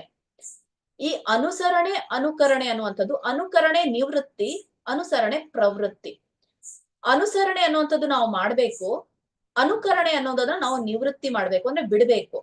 ಯಾಕೆಂದ್ರೆ ಅನುಕರಣೆ ಅನ್ನುವಂಥದ್ದು ನಮ್ಗೆ ಈ ಭಕ್ತಿಯ ಹಾದಿಯಲ್ಲಿ ಮುಂದುವರಿಲಿಕ್ಕೆ ಕೊಡೋದಿಲ್ಲ. ಅಂದ್ರೆ ಇಲ್ಲಿ ನಾಟಕೀಯ ರೀತಿಯಲ್ಲಿ ಇದಕ್ಕೆ ಪ್ರಕೃತ ಸಹಜೀಯರು ಅಂತ ಕರೀತಾರೆ. ನಾಟಕೀಯವಾಗಿ ಇದನ್ನ ಅವರು ಇತರರಿಗೆ ಇಂಪ್ರೆಸ್ ಮಾಡ್ಲಿಕ್ಕೆ ಪ್ರಸ್ತುತಪಡಿಸುವಂಥದ್ದು ಈ ಅನುಕರಣೆ ಅನ್ನುವಂಥದ್ದು. ಮಿಮಿಕ್ರಿ ಅಂತ ಹೇಳ್ತಾರೆ. ಸೊ ಈಗ ಯಾರೋ ಆಚಾರ್ಯರು ಹೇಗ್ ಮಾಡ್ತಾ ಇದ್ದಾರೋ ಅದೇ ತರ ಅವರು ಕೂಡ ಮಾಡುವಂಥದ್ದು. ಇದೆಲ್ಲ ಇದು ಭಕ್ತಿ ಸೇವೆಯ ಪ್ರವೃತ್ತಿಗಳಲ್ಲ. ಹಾಗಾದ್ರೆ ನಾವ್ ಏನ್ ಮಾಡ್ಬೇಕು? ಅನುಸರಣೆ ಮಾಡ್ಬೇಕು ಅಂತ ಹೇಳ್ತಾರೆ. ಅನುಸರಣೆ ಅಂದ್ರೆ ಅನುಸರಿಸೋದು. ಅವ್ರು ಹೇಗೆಲ್ಲ ತಮ್ಮ ದೈನಂದಿನವಾಗಿ ಅಥವಾ ತಮ್ಮ ಒಂದು ಭಕ್ತಿಗೆ ಅನುಸರಿಸಿದಾರೋ ಅವುಗಳನ್ನು ಕೂಡ ನಾವು ಮಾಡ್ಲಿಕ್ಕೆ ಪ್ರಯತ್ನವನ್ನ ಪಡುವಂಥದ್ದು.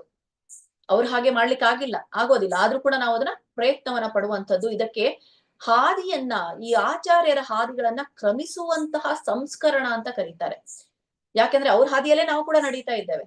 ಯಾಕೆಂದ್ರೆ ಈಗ ಗುರು ಪರಂಪರೆ ಅಂದ್ರೆ ಏನು? ಒಬ್ರಿಂದೆ ಒಬ್ರು ಹೋಗುವಂಥದ್ದು. ನಾವು ನೋಡ್ತಾ ಇದ್ದೀವ, ಒಬ್ರಿಂದೆ ಒಬ್ರು ಹೋಗ್ತಾ ಇದ್ದೇವೆ. ನಾವು ಕೂಡ ಈ ಜನನ ಮರಣ ಚಕ್ರಗಳಲ್ಲಿ ಒಬ್ರಿಂದೆ ಒಬ್ರು ಹೋಗುವಂಥದ್ದು. ಹಾಗಲ್ಲ, ಈಗ ಅವ್ರಿಗೆ ಹೆಚ್ಚಿಗೆ ವಯಸ್ಸಾಯ್ತು, ಅವ್ರು ಮುಂದೆ ಹೋಗ್ತಾರೆ, ಕಡಿಮೆ ಇದೆ, ನಾವು ಹಿಂದೆ ಹೋಗ್ತೀವಿ. ಹಾಗಾಗಿ ಇಲ್ಲಿ ಸಾವಿಗೆ ಯಾವ್ದು ವಯಸ್ಸಿಲ್ಲ. ಆಚಾರ್ಯರುಗಳು ಏನು ಹೋಗಿದಾರೋ ಅವರನ್ನ ನಾವು ಅನುಸರಿಸ್ತಾ ಇದ್ದೇವೆ. ಅವರ ಹೆಜ್ಜೆಗಳ ಮೇಲೆ ನಾವು ಹೆಜ್ಜೆ ಇಡ್ತಾ ಇದ್ದೇವೆ. ಯಾಕೆ ಅಂತಂದ್ರೆ ಅವ್ರು ಏನು ಯಾವ ಮಾರ್ಗವನ್ನ ನಮಗೆ ಕೊಟ್ಟಿದಾರೋ ಭಗವಂತನ ಲೋಕಕ್ಕೆ ಹೋಗ್ಲಿಕ್ಕೆ, ಆ ಮಾರ್ಗವನ್ನ ನಾವು ಅನುಸರಿಸ್ತಾ ಇದ್ದೇವೆ, ಅದರ ಅರ್ಥ. ಸೊ ಅದೇ ಆ ಹಾದಿಯನ್ನ ಕ್ರಮಿಸುವಂತ ಸಂಸ್ಕರಣ. ಯಾವ ಹಾದಿಯನ್ನ ಕ್ರಮಿಸ್ಬೇಕು ನಾವು? ಭಗವದ್ ಧಾಮ, ಭಗವದ್ ಲೋಕ, ಆ ಹಾದಿಯನ್ನ ಕ್ರಮಿಸ್ಲಿಕ್ಕೆ ನಮ್ಗೆ ಕೊಡುವಂತಹ ಮಾರ್ಗ ಯಾವುದು? ಇದೇ ಸಂಸ್ಕರಣ. ಈಗ ಗೂಗಲ್ ಮ್ಯಾಪ್ ಅಲ್ಲಿ ನಾವು ಈ ಒಂದು ಲೊಕೇಶನ್ ಅನ್ನ ಹಾಕಿಬಿಟ್ರೆ ನಾವು ಎಲ್ಲಿ ಬೇಕಾದಲ್ಲಿ ಹೋಗ್ಬೋದು.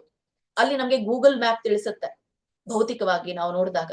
ಆದ್ರೆ ನಮ್ಗೆ ಮತ್ತೆ ಬೇರೆ ಚಂದ್ರಲೋಕ, ಈ ಒಂದು ಬೇರೆ ಬೇರೆ ಮಂಗಳ ಗ್ರಹಗಳನ್ನ ನಾವು ಹಾಕಿದಾಗ ನಮ್ಗೆ ಅಲ್ಲಿ ಕರ್ಕೊಂಡು ಹೋಗುತ್ತಾ? ಇಲ್ಲ, ಅದಕ್ಕೂ ಕೂಡ ಸೀಮಿತವಾಗಿದೆ. ಎಲ್ಲ ಲೊಕೇಶನ್ಗಳಿಗೂ ಅದು ಅಡ್ರೆಸ್ ಕೊಡಲ್ಲ, ಸೀಮಿತವಾದ ಲೊಕೇಶನ್ ಗಳಿಗೆ ಅದು ಅಡ್ರೆಸ್ ಕೊಡುವಂಥದ್ದು. ಹಾಗೆ ನಾವು ಎಲ್ಲಿ ಹೋಗ್ಬೇಕು ಅನ್ನೋದಕ್ಕೆ ಲೊಕೇಶನ್ ಕೊಡುವವರು ಯಾರು? ಆ ಲೊಕೇಶನ್, ಆ ಮ್ಯಾಪ್ ಅದೇ ಈ ಪೂರ್ವ ಆಚಾರ್ಯರು. ಈ ಹಾದಿಯನ್ನ ಕ್ರಮಿಸಿ ನಡೆಸುವ ಸಂಸ್ಕರಣ ಅಲ್ಲಿ ಇದೆ ಅಂತ ಹೇಳ್ತಾರೆ. ಯಾರ ಹತ್ರ? ಆಚಾರ್ಯರ ಹತ್ರ. ಓಕೆ, ಸೊ ವ್ಯವಸಾಯ ಎಂಬ ಶಬ್ದ ಕಿವಿ ತಾಗಿದೊಡನೆ ತಾವು ಅದನ್ನ ಕಾರ್ಯಶೀಲತೆ ಎಂದು ಅರ್ಥ ಮಾಡಿಕೊಳ್ಬೇಕು. ಸೊ ವ್ಯವಸಾಯ ಇಲ್ಲಿ ಹೇಳ್ತಾ ಇರೋದು ಶೀಲನಂ ಅನ್ನುವಂತ ಪದಕ್ಕೆ ವ್ಯವಸಾಯ ಅಂತ ಕರೀತಾರೆ. ಇಲ್ಲಿ ವ್ಯವಸಾಯ ಅನ್ನೋದಾಗ ನಾವು ತಿಳ್ಕೊಳ್ಳುವಂಥದ್ದು ಕೃಷಿ. ಈಗ ಒಂದು ಭೂಮಿಯಲ್ಲಿ ನಾವು ಏನೇ ಕಾರ್ಯ ಕೆಲಸ ಮಾಡಿದ್ರು ಕೂಡ ಯಾವತಕ್ಕಾಗಿ ಮಾಡ್ತೇವೆ? ಬೆಳೆ ಬರ್ಲಿ ಅನ್ನೋದಕ್ಕೋಸ್ಕರ ತಾನೆ. ನೀವು ಹೋಗಿ ಡೈಲಿ ಎಲ್ಲ ಉಳಿ ಬರ್ತೀರಾ. ಸೊ ಹಾಗೇನೆ ಎಲ್ಲ ನಿಮ್ಮ ಒಂದು ಈ ಭೂಮಿಯನ್ನ ಫಲವತ್ತನ್ನಾಗಿ ಮಾಡ್ತೀರಾ, ಅಥವಾ ಅದರಲ್ಲಿ ಏನು ಬಿತ್ತೋದೇ ಇಲ್ಲ ಅಂದಾಗ ಅದು ವ್ಯವಸಾಯ ಆಗ್ಲಿಕ್ಕೆ ಸಾಧ್ಯ ಇದೆಯಾ? ಇಲ್ಲ. ಆ ಭೂಮಿಯನ್ನ ನೀವು ಸರಿಯಾಗಿ ಫಲವತ್ತಾಗಿ ಉಳಿ ಬಂದಿದ್ದೀರಾ ಅಂದ್ಮೇಲೆ ಅದರಲ್ಲಿ ನೀವು ಬೀಜ ಬಿತ್ತಲಿಕ್ಕೇನೆ ತಾನೇ ನೀವು ಉಳ್ತಾ ಇರುವಂತದ್ದು. ಅಂದ್ರೆ ಇದು ಕ್ರಿಯಾಶೀಲತೆ ಅಂತ ಕರಿತೀವಿ. ಯಾಕಂದ್ರೆ ಅಲ್ಲಿ ಬಿತ್ತಿದಾಗ್ಲೇನೆ ಅಲ್ಲಿ ಏಳುವಂಥದ್ದು ಮೊಳಕೆ ಅಥವಾ ಬೆಳೆ. ಸೊ ಏನು ಬೆಳೆ ಬರಬಾರ್ದು ಅಂತ ಹೋಗಿ ನೀವು ಹಾಗೆ ಉಳಿ ಅಲ್ಲಿ ಬರೋದಿಲ್ಲ. ಸೊ ಇದಕ್ಕೆ ಕ್ರಿಯಾಶೀಲತೆ ಅಂತ ಕರಿತೀವಿ. ಸೊ ನಾವು ಈಗ ಭಕ್ತಿಯಲ್ಲಿ ಯಾವ ಸ್ಥಾನದಲ್ಲಿ ಇದೀವಿ ಅನ್ನೋದನ್ನ ನಾವು ನೋಡ್ಬೇಕು. ಈ ನಮ್ಮ ಭಕ್ತಿ ಅನ್ನುವಂಥದ್ದು ದಿನೇ ದಿನೇ ಹೆಚ್ಚಾಗ್ಬೇಕೇ ವಿನಃ ಅದು ಇದ್ದಷ್ಟು ಜಾಗಕ್ಕೂ ಇರಬಾರ್ದು, ಮತ್ತೆ ಅದಕ್ಕೂ ಕನಿಷ್ಠಕ್ಕೂ ಕೂಡ ಹೋಗ್ಬಾರ್ದು. ಮತ್ತೆ ಇದ್ದಷ್ಟು ಜಾಗಕ್ಕೂ ಇರಬಾರ್ದು ಅಂತಂದ್ರೆ ಒಮ್ಮೆ ನಾವು ಟಾಪ್ ಏರ್ ಬಿಡ್ಬೇಕಾ? ಇಲ್ಲ, ಅದು ನಮ್ಮಿಂದ ಆಗಲ್ಲ, ಯಾರಿಂದನೂ ಕೂಡ ಅದು ಆಗಲ್ಲ. ಈ ಒಂದು ಆಚಾರ್ಯರುಗಳ ಹೆಜ್ಜೆನ ಅನುಸರಿಸಿದಾಗ ನಮ್ಗೆ ಅರ್ಥ ಆಗುತ್ತೆ ನಾವು ಕಾರ್ಯಶೀಲರಾಗ್ಬೇಕು ಅಂತ ಹೇಳಿ. ಈ ಕಾರ್ಯಶೀಲತೆ ಅನ್ನೋದು ಕೇವಲ ಪ್ರಜ್ಞೆ ಇರಬಾರ್ದು. ಪ್ರಜ್ಞೆ ಇದೆ, ಎಲ್ಲ ಗೊತ್ತು ನನಗೆ. ಕೃಷ್ಣನೇ ದೇವೋತ್ತಮ ಪರಮ ಪುರುಷ, ಎಲ್ಲ ಆಚಾರ್ಯರುಗಳು ನಮ್ಗೆ ಇದನ್ನ ಹೇಳ್ತಾ ಇದಾರೆ, ಪಾಲನೆ ಮಾಡ್ಲಿಕ್ಕೆ ಈರುಳ್ಳಿ ತಿನ್ಬೇಡಿ, ಬೆಳ್ಳುಳ್ಳಿ ತಿನ್ಬೇಡಿ ಅಂತ ಹೇಳ್ತಾ ಇದ್ದಾರೆ. ಎಲ್ಲ ಗೊತ್ತು, ಆದ್ರೆ ಮಾಡಲ್ಲ. ಅದು ಕಾರ್ಯಶೀಲತೆ ಅಲ್ಲ. ಗೊತ್ತಿದ್ದಾಗ ನಾನು ಅದನ್ನ ಮಾಡ್ಬೇಕು, ಅದಕ್ಕೆ ಅಂತಾರೆ ಪ್ರಜ್ಞೆ. ಸೊ ಕಾರ್ಯಶೀಲತೆ ಅನ್ನೋದು ಕೇವಲ ಪ್ರಜ್ಞೆ ಅಂದಿದ್ರೆ ಸಾಲದು, ಅದನ್ನ ಏನ್ ಮಾಡ್ಬೇಕು? ಅಳವಡಿಸ್ಕೊಳ್ಬೇಕು, ಕಾರ್ಯಶೀಲರನ್ನಾಗಿ ಮಾಡ್ಕೊಳ್ಬೇಕು ನಮ್ಮ ಜೀವನದಲ್ಲಿ. ಅದೇ ಕಾರ್ಯಶೀಲತೆ ಅನ್ನೋದು ಬರೀ ಪ್ರಜ್ಞೆ ಅಲ್ಲ. ಈಗಾಗ್ಲೇ ನಿಮ್ಗೆ ಹೇಳಿರುವಂತದ್ದು ಈ ಇದರಲ್ಲಿ ಭಗವದ್ಗೀತೆಯಲ್ಲಿ ಹೇಳಿರೋ ಹಾಗೆ ನಹಿ ಕ್ಷಣಮಪಿ ಜಾತು ನಹಿ ಕಶ್ಚಿ ಕ್ಷಣಮಪಿ ಜಾತು ತಿಷ್ಠತೆ ಕರ್ಮಕೃತ್ ಅಂತ. ಯಾಕೆ ಹೇಳ್ತಾರೆ? ಇಲ್ಲಿ ನಮ್ಗೆ ಭಗವಂತ ಹೇಳ್ತಾ ಇರೋದು, ಯಾವುದೇ ಒಬ್ಬ ವ್ಯಕ್ತಿ ಒಂದು ಕ್ಷಣವೂ ಒಂದು ಕ್ರಿಯೆ ಮಾಡದೆ ಇಲ್ದೇ ಇರ್ಲಿಕ್ಕೆ ಸಾಧ್ಯನೇ ಇಲ್ಲ. ಅದಕ್ಕಾಗಿ ಒಂದಿಲ್ಲ ಒಂದ್ ರೀತಿಯಿಂದ ನಾವು ಮಾಡ್ತಾ ಇದ್ದೇವೆ. ಆದ್ರೆ ಇಲ್ಲಿ ನಾವು ಮಾಡ್ಬೇಕಾಗಿರುವಂತದ್ದು ಕೃಷ್ಣ ಪ್ರಜ್ಞೆಯಲ್ಲಿಯ ಕಾರ್ಯಶೀಲತೆ ಅನ್ನೋದನ್ನ ತಿಳಿಸ್ತಾರೆ. ಓದಿ ಮಾತಾಜಿ ಯಾರಾದ್ರು. ಹರೇ ಕೃಷ್ಣ. ಹರೇ ಕೃಷ್ಣ ಮಾತಾಜಿ. ಹರೇ ಕೃಷ್ಣ. ಅನುಶೀಲನಂ ಅನುಪದವು ಯಾವುದೇ ವಿರಾಮವಿಲ್ಲದೆ ಭಗವಂತನ ಸೇವೆಯಲ್ಲಿ ತನ್ನನ್ನು ತೊಡಗಿಸಬೇಕೆಂದು ಸೂಚಿಸುತ್ತದೆ. ಅವಧಾನವಾಗಿ ಸದಾ ತನ್ನನ್ನು ಸೇವೆಯಲ್ಲಿ ತೊಡಗಿಸಿಕೊಂಡಿರಬೇಕು. ಭಕ್ತಿ ಸೇವೆಯ ಪ್ರಗತಿಯಲ್ಲಿ ಯಾವುದೇ ಅಡ್ಡಿ ಇರಬಾರದು. ಹರೇ ಕೃಷ್ಣ ಮಾತಾಜಿ, ಧನ್ಯವಾದ. ಹೇಗಿರ್ಬೇಕು? ಶೀಲನಂ ಅಂದ್ರೆ ಕ್ರಿಯೆ, ಅಂತಂದ್ರೆ ಆಚಾರ್ಯರು. ಯಾರನ್ನ ಅನುಸರಿಸಬೇಕು? ಹೇಗೆ ಗೊತ್ತಾಗುತ್ತೆ ನಾನು ಕ್ರಿಯೆ ಮಾಡ್ಬೇಕು ಅಂತ? ಆಚಾರ್ಯರಿಂದ ಗೊತ್ತಾಗತ್ತೆ ನನಗೆ. ಇಲ್ಲಿ ಆ ಆಚಾರ್ಯರಿಂದ ಗೊತ್ತಾಗಿರೋದು ಹೇಗೆ ಇರಬೇಕು ಅಂದ್ರೆ ಯಾವುದೇ ವಿರಾಮವಿಲ್ಲದೆ ಭಗವಂತನ ಸೇವೆಯಲ್ಲಿ ನನ್ನನ್ನ ತೊಡಗಿಸ್ಕೊಳ್ಳುವಂಥದ್ದು, ನಿರಂತರವಾಗಿ ದೈನಂದಿನವಾಗಿ. ಈಗ ನಾನು ಒಂದು ದಿನ ಭಗವಂತನ ಸೇವೆ ಮಾಡಿದೆ, ಇವತ್ತು ಪೂಜೆ ಮಾಡಿದೆ, ಸಾಕು, ನನಗೆ ಒಂದಿನ ರೆಸ್ಟ್ ಬೇಕು. ಈಗೆಲ್ಲ ಇದೆ ನೋಡಿ, ಏನು ಹೇಳ್ತಾರೆ ಅದಕ್ಕೆ, ಚೀಟ್ ಡೇ ಅಂತೆ. ಆ ಚೀಟ್ ಡೇ ಅಲ್ಲಿ ಅವರು ಡಯಟ್ ಅದು ಮಾಡ್ತಾರೆ. ಅದು ಡೈಟಿಂಗ್ ಎಲ್ಲ ಇದ್ರಲ್ಲಿ ಯೋಗದಲ್ಲಿ. ಸೊ 6 ದಿನ ಮಾಡ್ತಾರೆ ಅಥವಾ 5 ದಿನ ಮಾಡ್ತಾರೆ ವಾರದಲ್ಲಿ. ಸ್ಯಾಟರ್ಡೆ ಸಂಡೇ ಚೀಟ್ ಡೇ ಅಂತೆ, ಅಥವಾ ಸಂಡೇ ಚೀಟ್ ಡೇ ಅಂತೆ. ಸೊ ಇಲ್ಲಿ ಭಕ್ತಿಯಲ್ಲಿ ಅದು ಬರಲ್ಲ, ಚೀಟ್ ಡೇ ಇರಲ್ಲ. ಯಾಕಂತಂದ್ರೆ ಇಲ್ಲಿ ಹೇಳಿರೋದೇ ಅನುಶೀಲನಂ, ಪ್ರಜ್ಞೆಯಲ್ಲಿ ನಾವು ಕಾರ್ಯನಿರತರಾಗ್ಬೇಕು ಅಂತ. ಹೀಗಾಗಿ ನಾವು ಭಕ್ತಿಯಲ್ಲಿ ಮಾಡುವಂಥದ್ದು ವಿರಾಮವಿಲ್ಲದೆ ಸತತವಾಗಿ ಭಗವಂತನ ಸೇವೆಯಲ್ಲಿ ನಮ್ಮನ್ನ ನಾವು ತೊಡಗಿಸಿಕೊಳ್ಳುವಂಥದ್ದು ಅನ್ನೋದನ್ನ ಹೇಳ್ತಾರೆ. ಮತ್ತೆ ಸಂಪೂರ್ಣವಾಗಿ ಸದಾ ತನ್ನನ್ನ ಸೇವೆಯಲ್ಲಿ ತೊಡಗಿಸಿಕೊಂಡಿರಬೇಕು. ಭಕ್ತಿ ಸೇವೆಯ ಪ್ರಗತಿಯಲ್ಲಿ ಯಾವುದೇ ಅಡ್ಡಿ ಇರಬಾರದು ಅನ್ನೋದನ್ನ ಹೇಳ್ತಾರೆ. ಯಾಕೆ ಇದು ಭಕ್ತಿ ಸೇವೆಯ ಪ್ರಗತಿಯಲ್ಲಿ ಯಾವುದೇ ಅಡ್ಡಿ ಇರಬಾರದು? ನಿಮ್ಮ ಪ್ರಶ್ನೆ ಸಾಮಾನ್ಯವಾಗಿ ಕೇಳ್ತೀರಾ, ಅಡ್ಡಿಗಳಿದೆ ರೀ ಮೇಡಮ್, ಮಾತಾಜಿ ಎಲ್ಲೆಲ್ಲಿದೆ ಕೇಳಿದಾಗ ಒಂದು ಲಿಸ್ಟೇ ಬರುತ್ತೆ. ಮನೆಯಲ್ಲಿ ಇರೋದ್ರಿಂದ ಫಸ್ಟ್ ಬರುತ್ತೆ, ಆಮೇಲೆ ಹೊರಗಡೆ ಬರುತ್ತೆ. ಮನೆಯಲ್ಲಿ ಹೆಂಡತಿ, ಮಕ್ಕಳು, ಮಗ, ಮಗಳು, ಓಕೆ. ಸೊ ಇವರಿಂದ ತಾನೇ ನಾವು ಎಲ್ಲ ಇವು ಅಡೆತಡೆಗಳನ್ನ ಅನುಸರಿಸುವಂಥದ್ದು. ಹಾಗಾದ್ರೆ ಇಲ್ಲಿ ಅಡ್ಡಿ ಬಂದ್ರೆ ನಾವು ಏನ್ ಮಾಡ್ಬೇಕು? ಆವಾಗ ಭಕ್ತಿ ಸೇವೆಯ ಪ್ರಗತಿಯಲ್ಲಿ ಅಡ್ಡಿ ಬಂದಾಗ ಇಲ್ಲಿ ಹೇಳ್ತಾ ಇರೋದು ಉದ್ದೇಶ ಸರಿಯಾಗಿರ್ಬೇಕು ಅನ್ನೋದನ್ನ ಹೇಳ್ತಾ ಇದ್ದಾರೆ. ಉದ್ದೇಶ, ನಿಮ್ಮ ಮನಸ್ಸಿನ ಒಳಗಡೆ ನೀವು ಮಾಡ್ತಾ ಇರುವಂತಹ ಭಕ್ತಿ, ಆ ಉದ್ದೇಶ ಸರಿಯಾಗಿದ್ರೆ ನೀವು ಅವರ ಮುಂದೆ ಆ ಕಾರ್ಯ ಮಾಡದಿದ್ರೂ ಕೂಡ ಅದು ಒಂದು ಭಕ್ತಿ ಮಾಡಿದ ಹಾಗೇನೆ ಇರುತ್ತೆ. ಹಾಗಾಗಿ ಎಲ್ರು ನನಗೆ ತೊಂದರೆ ಕೊಡ್ತಾರಂತ ಬಿಟ್ಬಿಡೋದಲ್ಲ, ಅಡ್ಡಿ ಮಾಡ್ತಾ ಇದ್ದಾರೆ ಅಂತ ಬಿಟ್ಬಿಡೋದಲ್ಲ. ಸೊ ಇಲ್ಲಿ ಮನಸ್ಸಿನಲ್ಲಿ ಆದ್ರೂ ಕೂಡ ನಾವು ಧ್ಯಾನದ ಮೂಲಕ ಆದ್ರೂ ಕೂಡ ಅದೇನು ನಾವು ಭಗವಂತನಿಗೆ ಸೇವೆ ಸಲ್ಲಿಸ್ತೀವೋ ಅದು ನಮ್ಮ ಭಕ್ತಿಯಲ್ಲಿ ಪ್ರಗತಿಯನ್ನ ಕೊಡುವಂಥದ್ದು. ನಿರಂತರವಾಗಿರ್ಬೇಕು ಮತ್ತೆ ಪ್ರಗತಿಯನ್ನ ಹೊಂದಿರ್ಬೇಕು. ಸೊ ಕೇವಲ ನಿರಂತರ ಇದ್ರೂ ಸಾಲದು. ನಿರಂತರವಾಗಿದೆ, ನಾನು ಈಗ ನಿರಂತರವಾಗಿ ನಾನು ಸ್ಟಡಿ ಸರ್ಕಲ್ ಅಲ್ಲಿ ಓದ್ತಾ ಇದ್ದೇವೆ, ತಿಳ್ಕೊಳ್ತಾ ಇದ್ದೇವೆ, ಎಲ್ಲ ಕಾರ್ಯಗಳನ್ನು ನಾವು ಮಾಡ್ತಾ ಇದ್ದೇವೆ, ಭಜನ್ ಮಾಡ್ತಾ ಇದ್ದೇವೆ, ಎಲ್ಲಾನು ಮಾಡ್ತಾ ಇದ್ದೇವೆ. ಸೊ ನಿರಂತರವಾಗಿ ಇದೆ, ತುಂಬಾ ವರ್ಷಗಳಿಂದ ನಾವು ಮಾಡ್ತಾ ಇದ್ದೇವೆ. ಸೊ ಈ ನಿರಂತರ ಇದೆ, ಆದ್ರೆ ಪ್ರಗತಿ ಇಲ್ಲ ಅಂದ್ರೆ ಏನ್ ಉಪಯೋಗ? ಅಲ್ಲಿ ಏನಾದ್ರೂ ಕಿಂಚಿತ್ತಾದ್ರೂ ವ್ಯತ್ಯಾಸ ಕಾಣ್ಬೇಕಲ್ಲ ನೀವು ಭಕ್ತಿಯಲ್ಲಿ. ಹೀಗೆ ನಮ್ಮನ್ನ ನಾವು ನಿರಂತರವಾಗಿ ಮತ್ತೆ ಪ್ರಗತಿ ರೀತಿಯಲ್ಲಿ ನಾವು ತೊಡಸ್ಕೊಳ್ಬೇಕು ಅಂತಂದ್ರೆ ಅದು ಈ ಪೂರ್ವಾಚಾರ್ಯರ ಹೆಜ್ಜೆ ಜಾಡಿನಲ್ಲಿ ನಾವು ಅರ್ಥಕೊಂಡು ತಿಳ್ಕೊಂಡು ನಡ್ಕೊಂಡ್ರೆ ಸಾಧ್ಯ ಆಗುತ್ತೆ. ಹೀಗೆ ಈ ಒಂದು ಸ್ವರೂಪ ಲಕ್ಷಣದ ಕುರಿತಾಗಿ ಹೇಳ್ತಾರೆ. ಸ್ವರೂಪ ಲಕ್ಷಣ ಏನ್ ತಿಳ್ಕೊಂಡ್ವಿ ನಾವು? ಸ್ವರೂಪ ಲಕ್ಷಣ ತಿಳ್ಕೊಂಡ್ವಿ. ಎಷ್ಟಿದೆ ಸ್ವರೂಪ ಲಕ್ಷಣ? 2 ಇದೆ. 3 ಇದೆ ಸ್ವರೂಪ ಲಕ್ಷಣ. ಒಂದು ಅನುಕೂಲೇನ ಕೃಷ್ಣ ಅನುಶೀಲನಂ. ಇದು 3 ಇದ್ರೆ ಇದು ನಮ್ಮ ಒಂದು ಸ್ವರೂಪದ ಲಕ್ಷಣ. ಮತ್ತೆ ಇಂಥ ಭಕ್ತಿಗೆ ಉತ್ತಮ ಭಕ್ತಿ ಅಂತ ಕರೀತಾರೆ. ಶ್ರೀಲ ರೂಪ ಗೋಸ್ವಾಮಿ ಅವರು ಇದಕ್ಕೆ ಕೊಟ್ಟಿರುವಂತಹ ಒಂದು ಅನುವಾದ ಭಕ್ತಿ ರಸಾಮೃತ ಸಿಂಧುವಿನಲ್ಲಿ ನೀಡಿರುವ ವ್ಯಾಖ್ಯಾನವನ್ನು ಹೀಗೆ ಸಂಕ್ಷೇಪಿಸಿ ಹೇಳಬಹುದು.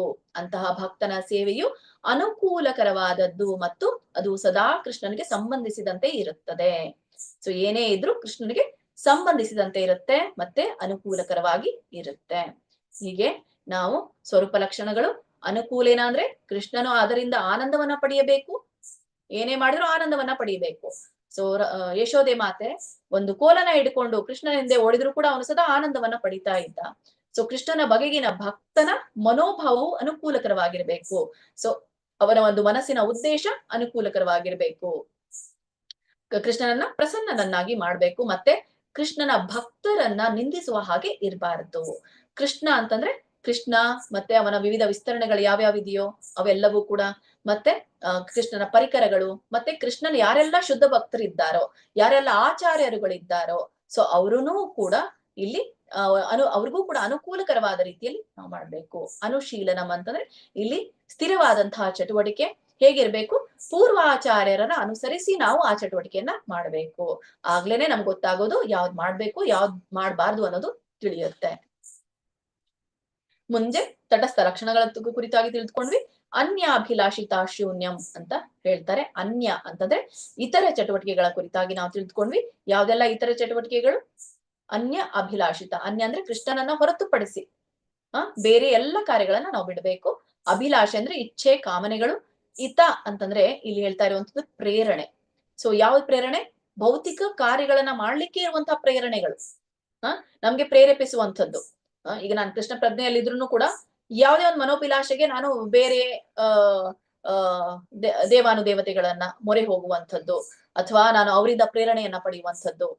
ಸೊ ಹೀಗೆ ಮಾಡಿದ್ರೆ ನಮ್ಗೆ ಇನ್ನಷ್ಟು ಉಪಯೋಗ ಆಗತ್ತೆ, ಅದು ಮಾಡು ಇದನ್ನು ಮಾಡು, ಎರಡು ಆಗಲ್ಲ. ಸೊ ಹಿತ ಅಂತಂದ್ರೆ ಪ್ರೇರಣೆ, ಈ ಭೌತಿಕ ವಿಷಯ ವಸ್ತುಗಳಿಗೆ ನಮ್ಗೆ ಪ್ರೇರಣೆಯನ್ನ ಕೊಡುವಂಥದ್ದು ಅನ್ನೋದನ್ನ.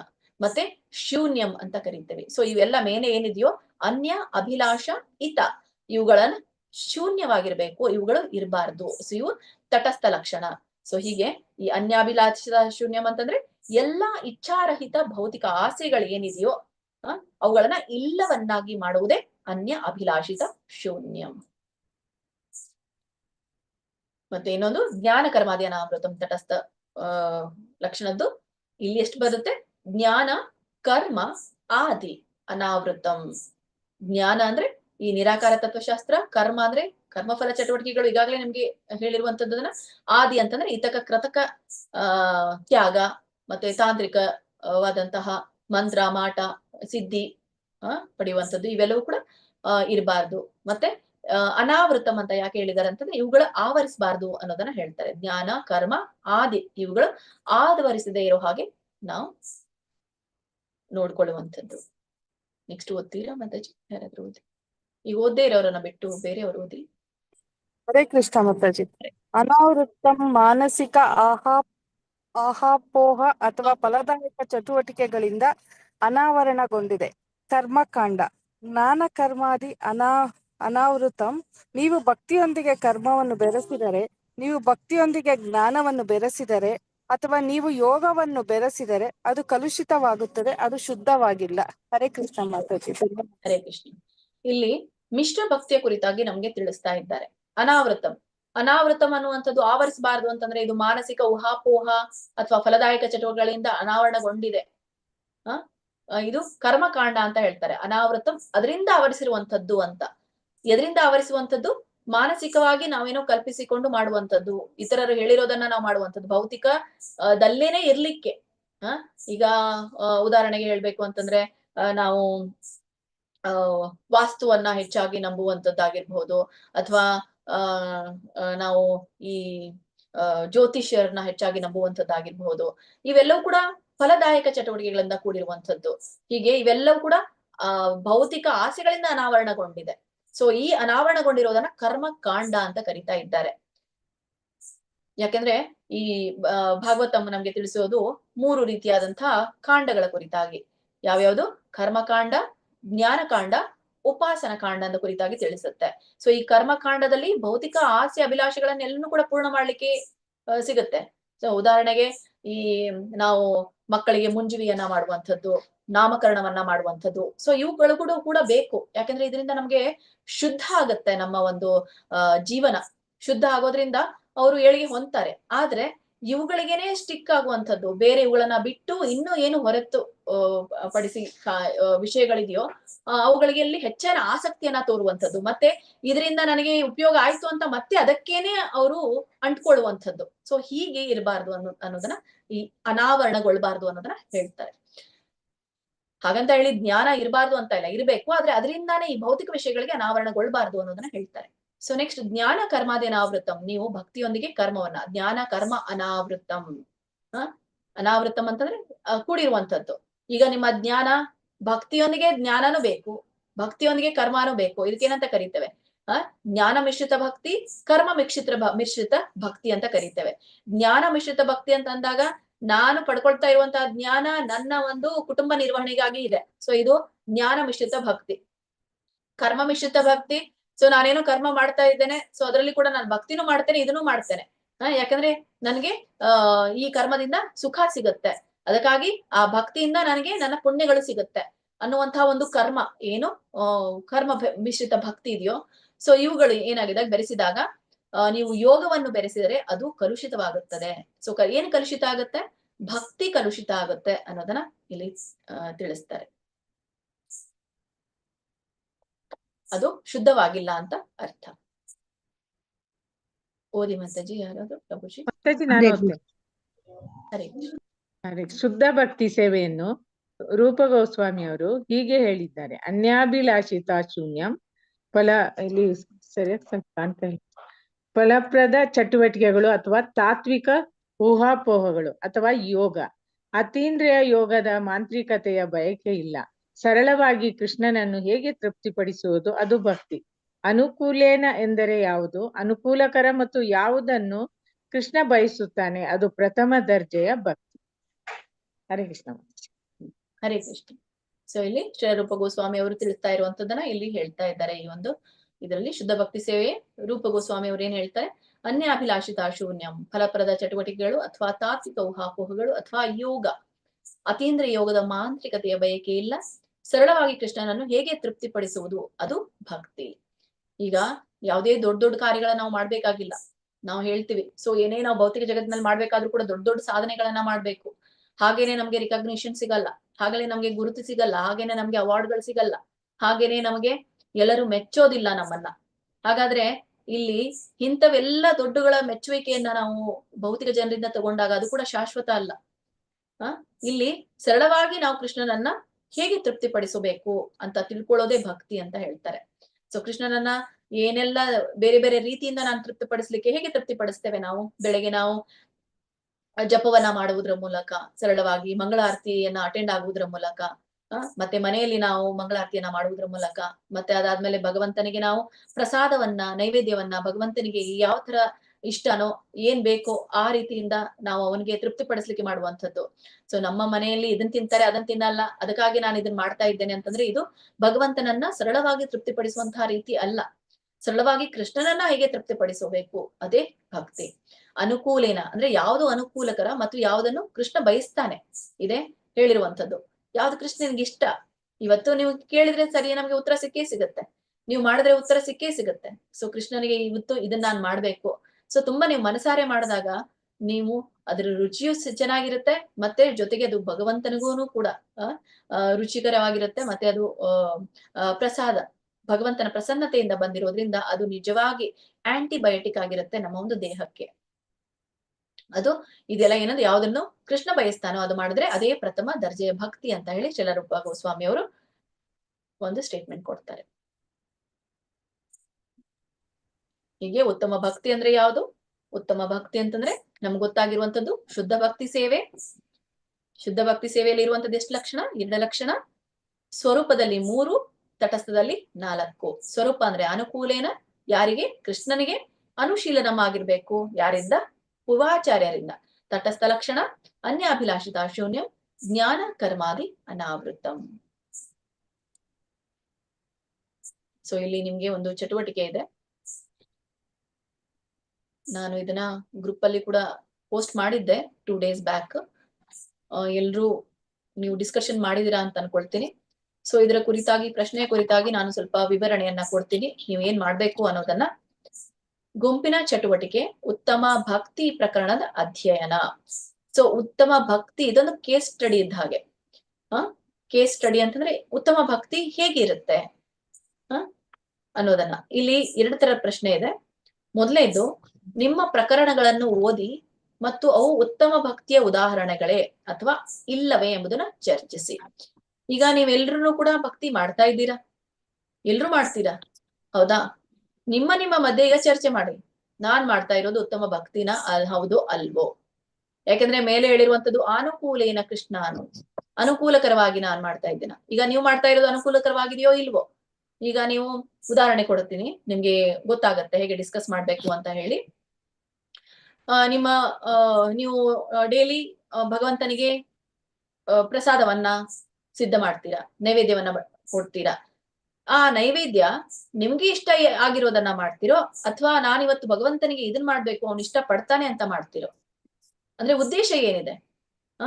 ನಮ್ಮ ಕುಟುಂಬಕ್ಕೆ ಇವತ್ತು ಇದನ್ನ ಕೊಡ್ಬೇಕು, ಅವ್ರಿಗೆ ಅವರು ಇದನ್ನ ಹೇಳಿದ್ದಾರೆ ಮಾಡ್ಲಿಕ್ಕೆ, ಹಾಗಾದ್ರೆ ನಾ ಇದನ್ನೇ ಮಾಡ್ತೀನಿ, ಅದ್ರಲ್ಲಿ ನಾನು ಭಗವಂತನಿಗೆ ಇದನ್ನೇ ನೈವೇದ್ಯ ಇಟ್ಬಿಡ್ತೀನಿ, ಈ ಉದ್ದೇಶಕ್ಕೆ ಮಾಡ್ತಿರೋ? ಅಥವಾ ಕೃಷ್ಣನಿಗೆನೆ ಇದು ನಾನ್ ಮಾಡ್ಬೇಕು ಅನ್ನೋದು ನಿಮ್ ತಲೆಯಲ್ಲಿ ಬಂದ್ಬಿಟ್ಟು ಆ ಒಂದು ನೈವೇದ್ಯವನ್ನ ನೀವು ಸಿದ್ಧ ಮಾಡ್ತಿರೋ?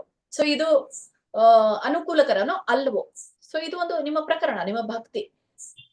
ಹಾಗೆ ಇನ್ನ ಕೆಲವೊಬ್ರು ಈಗ ಹೇಳಿದೆ ನೋಡಿ, ಯಾವುದು ತುಳಸಿ ದಳವನ್ನ ಏನೇ ಮಾಡಿದ್ರು ಕೂಡ ಕಾಫಿನಲ್ಲಿ ಕೂಡ ತುಳಸಿ ದಳವನ್ನ ಇಟ್ಟು ಕಾಫಿಯನ್ನ ಕುಡಿಯುವಂಥದ್ದು ಅವರು.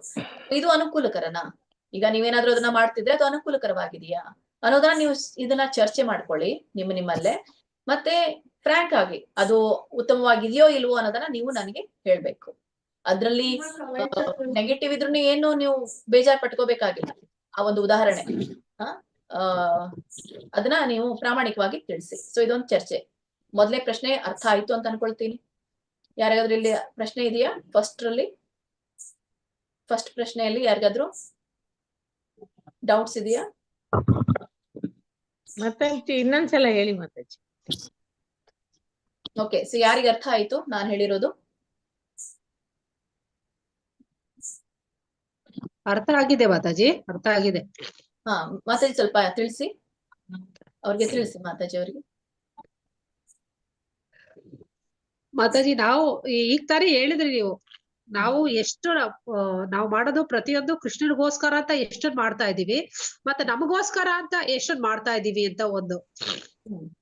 ಅದು ಅನುಕೂಲಕರನೋ ಅಲ್ವೋ, ಅದು ಉತ್ತಮ ಭಕ್ತಿಯೋ ಹೌದು ಅಲ್ವೋ ಅನ್ನೋದನ್ನ ಹೇಳ್ಬೇಕು. ಈಗ ನಾನು ಹೇಳ್ದೆ, ಕಂಸದ ಉದಾಹರಣೆ ಕೊಟ್ಟೆ, ಯಶೋದೆ ಮಾತೆ ಉದಾಹರಣೆ ಕೊಟ್ಟೆ, ದ್ರೌಪದಿ ಮಾತೆದು ತಗೋಬಹುದು. ದ್ರೌಪದಿನೂ ಕೂಡ ಈ ಇದ್ರಲ್ಲಿ ಸುಕೃತಿನರಲ್ಲಿ ಬರುವಂತದ್ದು. ಯಾಕಂದ್ರೆ ಕಷ್ಟ ಇದ್ದಾಗನೇ ಅವಳು ಶರಣಾಗತಿ ಹೊಂದಿರುವಂತದ್ದು ಭಗವಂತನಿಗೆ. ಹಾಗಾದ್ರೆ ಅವಳದು ಉತ್ತಮ ಭಕ್ತಿ ಹೌದೋ ಅಲ್ವೋ ಅದು? ಯಾಕಂದ್ರೆ ಅವಳು ಕೂಡ ನನ್ನನ್ನ ಕಾಪಾಡ್ಲಿ ಅಂತ ಹೇಳಿತಾನೆ ಅವಳು ಶರಣಾಗತಿ ಆಗಿರುವಂತದ್ದು. ಸೊ ಹಾಗಾದ್ರೆ ಇದು ಫಲಾಪೇಕ್ಷಿತವಾಗಿರುವಂತದ್ದು ಏನ್ ಅಲ್ವೋ? ಸೊ ಈ ತರ ನೀವು ಅದನ್ನ ಚರ್ಚೆಯನ್ನ ಮಾಡುವಂತದ್ದು ನಿಮ್ಮ ಒಂದು ತರಗತಿಯಲ್ಲಿ. ಇದು ನಿಮ್ಮ ಪ್ರಕರಣ.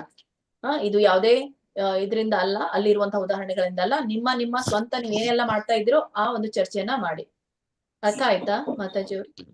ನೀವು ಯಾರು ಅಂತ ನನ್ಗೆ ಗೊತ್ತಾಗ್ಲಿಲ್ಲ. ಹರೇ ಕೃಷ್ಣ ವಿನೀತಾ ಮಾತಾಜಿ ವಿನೀತಾ ಮಾತಾಜಿ ಕೇಳಿದ್ದು. ಹಾ, ಓಕೆ. ಸೊ ಈಗೆಲ್ಲ ನೀವೇನೆಲ್ಲ ಭಕ್ತಿ ಮಾಡ್ತಾ ಇದ್ದೀರೋ ಅದು ಉತ್ತಮ ಭಕ್ತಿ ಹೌದೋ ಅಲ್ವೋ, ಭಗವಂತನಿಗೆ ಅನುಕೂಲಕರವಾಗಿದೆಯೋ ಇಲ್ವೋ ಅನ್ನೋದನ್ನ ನೀವು ಚರ್ಚೆ ಮಾಡ್ಬೇಕು. ಅರ್ಥ ಆಯ್ತು ಅನ್ಕೊಳ್ತೀನಿ. ಅನುಕೂಲಕರವಾಗಿದ್ರೂ ಹೇಳಿ, ಅನುಕೂಲಕರವಾಗಿಲ್ದೇ ಇದ್ರೂ ಕೂಡ ಹೇಳಿ. ಯಾಕೆಂದ್ರೆ ಅದು ನಿಮ್ಗೆ ಸುಧಾರಿಸ್ಕೊಳ್ಳಿಕ್ಕೆ ಇರುವಂತ ಒಂದು ಮಾರ್ಗ. ಎರಡನೆಯ ಪ್ರಶ್ನೆ, ಉತ್ತಮ ಭಕ್ತಿಯ ಸ್ವರೂಪ ಮತ್ತು ತಟಸ್ಥ ಲಕ್ಷಣವನ್ನು ಉಲ್ಲೇಖಿಸಿ. ಈಗ ಉತ್ತಮ ಭಕ್ತಿಯ ಸ್ವರೂಪ ಲಕ್ಷಣಗಳನ್ನ ನಾವು ತಿಳ್ಕೊಂಡ್ವಿ. ಯಾವ್ಯಾವುದು? ಅನುಕೂಲೇನ, ಕೃಷ್ಣ, ಅನುಶೀಲನ. 3 ಲಕ್ಷಣ ಇದೆ ತಾನೆ ಸ್ವರೂಪದ್ದು. ಅದನ್ನ ಉಲ್ಲೇಖಿಸಿ. ತಟಸ್ಥ ಲಕ್ಷಣವನ್ನ ಉಲ್ಲೇಖಿಸಿ. ತಟಸ್ಥ ಲಕ್ಷಣಗಳು ಯಾವ್ಯಾವ್ದಿತ್ತು? ಈಗ ನಾನು ಹೇಳಿರೋದು ಅನ್ಯಾಭಿಲಾಷಿತ, ಜ್ಞಾನ ಕರ್ಮಾದಿ, ಅನಾವೃತ. 2 ಲಕ್ಷಣಗಳು. ಇವುಗಳನ್ನ ಉಲ್ಲೇಖಿಸಿ ನಿಮ್ಮ ತೀರ್ಮಾನಗಳನ್ನ ಪ್ರಸ್ತುತಪಡಿಸಿ. ಸೊ ನಿಮ್ಮ ತೀರ್ಮಾನಗಳು, ಕನ್ಕ್ಲೂಷನ್ ಏನ್, ಇದ್ರ ಬಗ್ಗೆ ನಿಮ್ಗೆ ಏನ್ ಅನ್ಸುತ್ತೆ, ಅದರ ವಿಷಯ ಕುರಿತಾಗಿ ನಿಮ್ಗೆ ಏನ್ ತಿಳಿಯಿತು, ಅವುಗಳ ಕುರಿತಾಗಿ ನೀವು ಹೇಳ್ಬೇಕು. ಸೊ ಈಗ ಏನೆಲ್ಲ ಡಿಸ್ಕಸ್ ಮಾಡಿತ್ತು ಆ ವಿಷಯಗಳನ್ನು ನೀವು ಹೇಳ್ಬಹುದು. ಸೊ ಒಂದು ಪ್ರಕರಣ ನಿಮ್ಮ ಒಂದು ಭಕ್ತಿಗೆ ಸಂಬಂಧಪಟ್ಟಿರುವಂತದ್ದು. ಎರಡನೇದು ಈ ಸ್ವರೂಪ ತಟಸ್ಥ ಲಕ್ಷಣ ಕುರಿತಾಗಿ ನಿಮ್ಗೆ ಏನ್ ಅರ್ಥ ಆಯ್ತು, ಈ ಲಕ್ಷಣ ಕುರಿತಾಗಿ ನಿಮ್ಗೆ ಏನ್ ಅರ್ಥ ಆಯ್ತು ಅನ್ನೋದನ್ನ ನೀವು ಗುಂಪಿನಲ್ಲಿ ಚರ್ಚೆ ಮಾಡ್ಬೇಕು. ಈಗಾಗಲೇ ನೀವು ನಿಮ್ಮ ಸ್ಟಡಿ ಸರ್ಕಲ್ ಅಲ್ಲಿ ಚರ್ಚೆ ಮಾಡಿದೀರಾ ಅಂತ ಅನ್ಕೊಳ್ತೀನಿ. ಸೊ ಇನ್ನೊಮ್ಮೆ ನಾನ್ ನಿಮ್ಗೆ ಒಂದು 10 ಮಿನಿಟ್ಸ್ ಟೈಮ್ ಅನ್ನ ಕೊಡ್ತೀನಿ. ಯಾಕೆಂದ್ರೆ ನೀವು ಕಲೆ ಹಾಕಿರುವಂತಹ ಅಂಶಗಳನ್ನ ನೀವೇ ಡಿಸ್ಕಸ್ ಮಾಡ್ಕೊಳ್ಳಿ. ಮತ್ತೆ ಅವುಗಳನ್ನ ಪಾಯಿಂಟ್ಸ್ ಅನ್ನ ಸಂಕ್ಷಿಪ್ತವಾಗಿ ಪಾಯಿಂಟ್ಸ್ ಗಳನ್ನ ತಗೊಂಡು ನನಗೆ ತಿಳಿಸಿ. ಈ ಇದರಲ್ಲಿ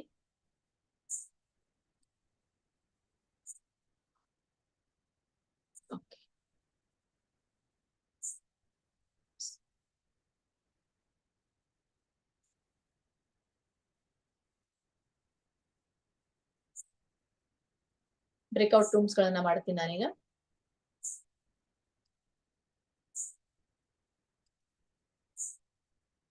ಪ್ರಶ್ನೆ ಅರ್ಥ ಆಯ್ತಲ್ಲ ಎಲ್ರಿಗೂ? ಹರೇ ಕೃಷ್ಣ.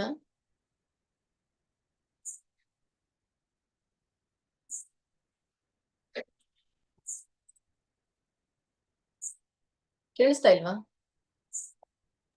ಕೇಳಿಸ್ತಾ ಇದೆ ಮಾತಾಜಿ.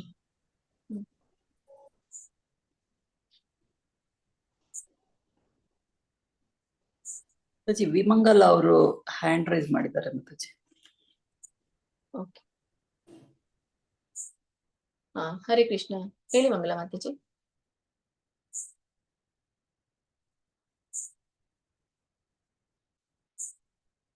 ಹರೇ ಕೃಷ್ಣ. ಕೇಳಿಸ್ತಾ ಇದೆಯಾ ನನ್ನ ವಾಯ್ಸು ಎಲ್ರಿಗೂ? ಕೇಳಿಸ್ತಿದೆ ಮಾತಾಜಿ. ಹರೇ ಕೃಷ್ಣ. ಮಂಗಲ ಮಾತಾಜಿ ಅನ್ಮ್ಯೂಟ್ ಮಾಡ್ಕೊಳ್ಳಿ. ಓಪನ್ ಇದೆ, ಆಡಿಯೋ ಓಪನ್ ಇದೆ.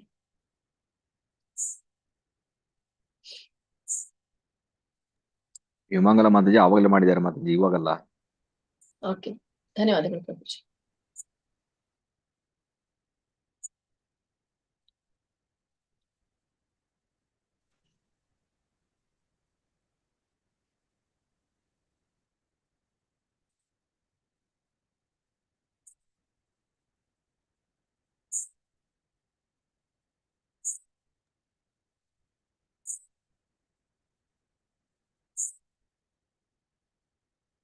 ನಾಕ್ ಮಾಡೋಣ ಬ್ರೇಕ್ಔಟ್ ರೂಮ್ ಅನ್ನ.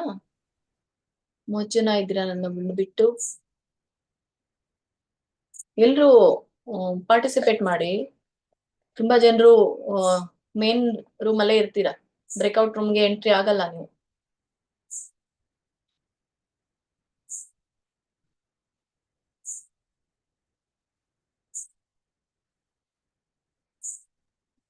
4 ರೂಮ್ಸ್ಗಳನ್ನ ಮಾಡಿದ್ದೀನಿ.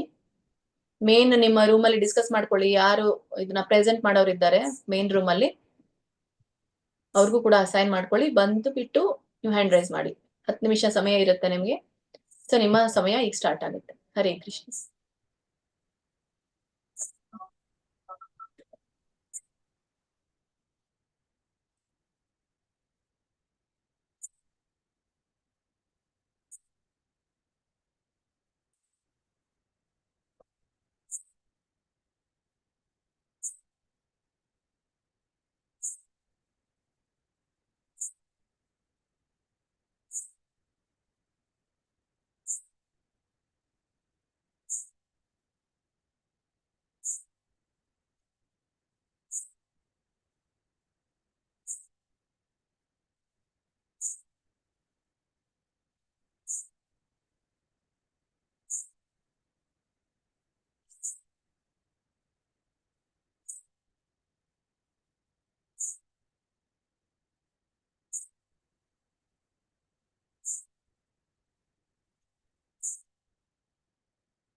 ಹರೇ ಕೃಷ್ಣ ಮಾತಾಜಿ, ರೂಮ್ ನಂಬರ್ 1 ಜಾಯಿನ್ ಮಾಡ್ಲಿಕ್ಕೆ ಆಗುತ್ತಾ?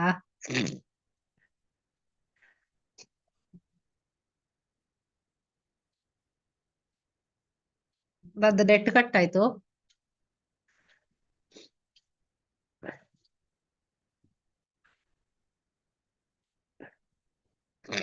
ಹರೇ ಕೃಷ್ಣ ನಮಿತಾ ಮಾತಾಜಿ, ಕೇಳಿಸಲ್ಲ ಅನ್ಸುತ್ತೆ, ನೀವು ಹಾಕೊಂಡಿಲ್ಲ.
చూడమ్మ మాత్రం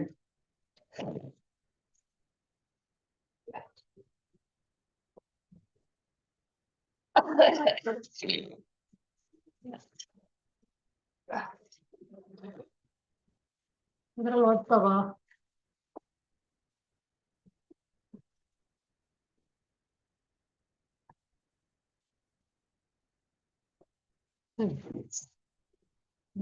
ನೋಡು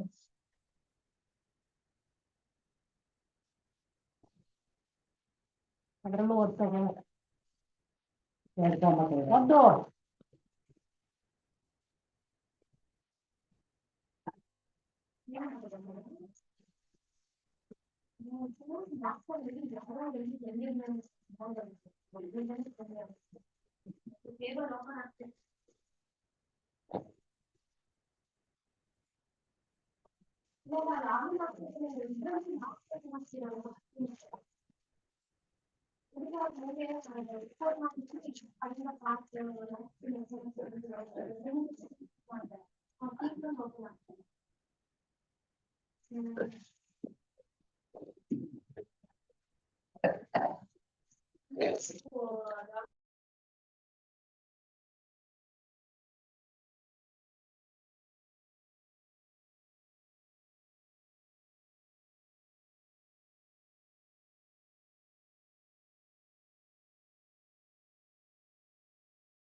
ಹರೇ ಕೃಷ್ಣ ಮಾತಾಜಿ.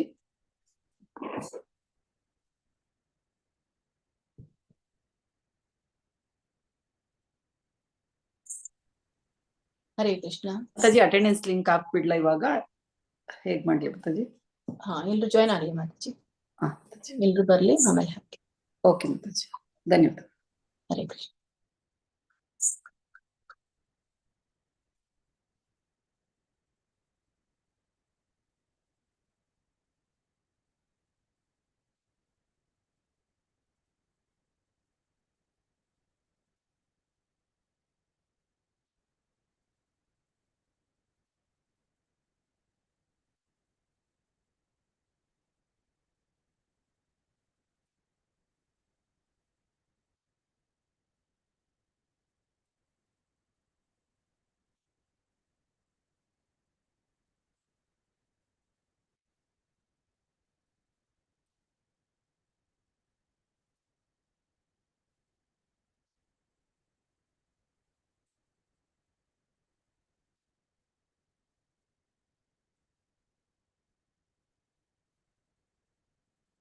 ಹರೇ ಕೃಷ್ಣ, ಎಲ್ರು ಬಂದಿದ್ದೀರಾ ಅನ್ಕೊಳ್ತೀನಿ ಮೇನ್ ರೂಮಿಗೆ.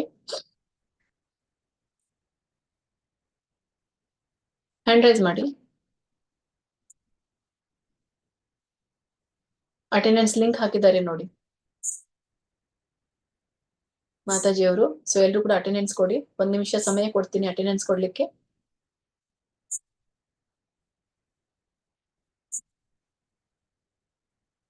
ಕೇಳಿಸ್ತಾ ಇದೆಯಾ ಎಲ್ರು?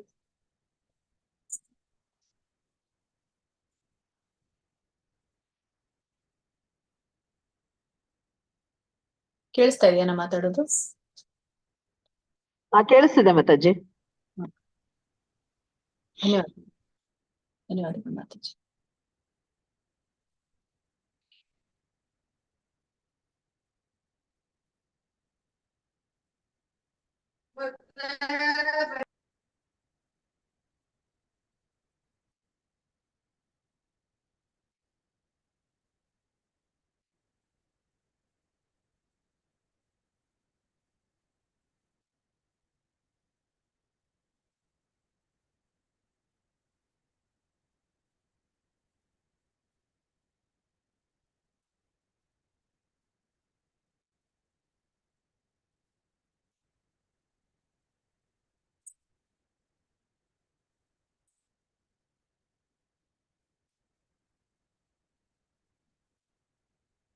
ಓಕೆ,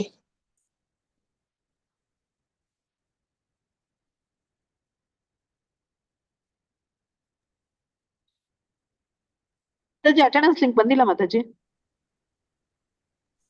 ಹಾಕಿದೀನಿ ಮಾತಾಜಿ. ಗ್ರೂಪ್ ನಲ್ಲಿ ಇದೆ ನೋಡಿ ಮಾತಾಜಿ, ಹಾಕಿದ್ದಾರೆ ಅಂತ. ಬಂದಿಲ್ಲ ಮಾತಾಜಿ, ಚಾಟ್ ಅಲ್ಲಿ ಇಲ್ಲ ಮಾತಾಜಿ. ಇನ್ನೂ ಮಾಡಿ ಮಾತಾಜಿ, ಪೋಸ್ಟ್ ಮಾಡಿ. ಮಾಡ್ಲಾ ಮಾತಾಜಿ? ಓಕೆ.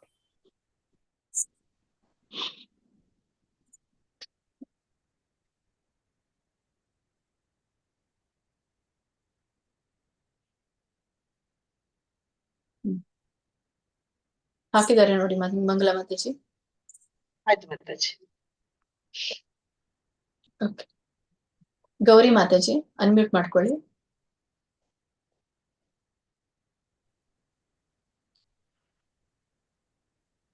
ಹರೇ ಕೃಷ್ಣ ಮಾತಾಜಿ.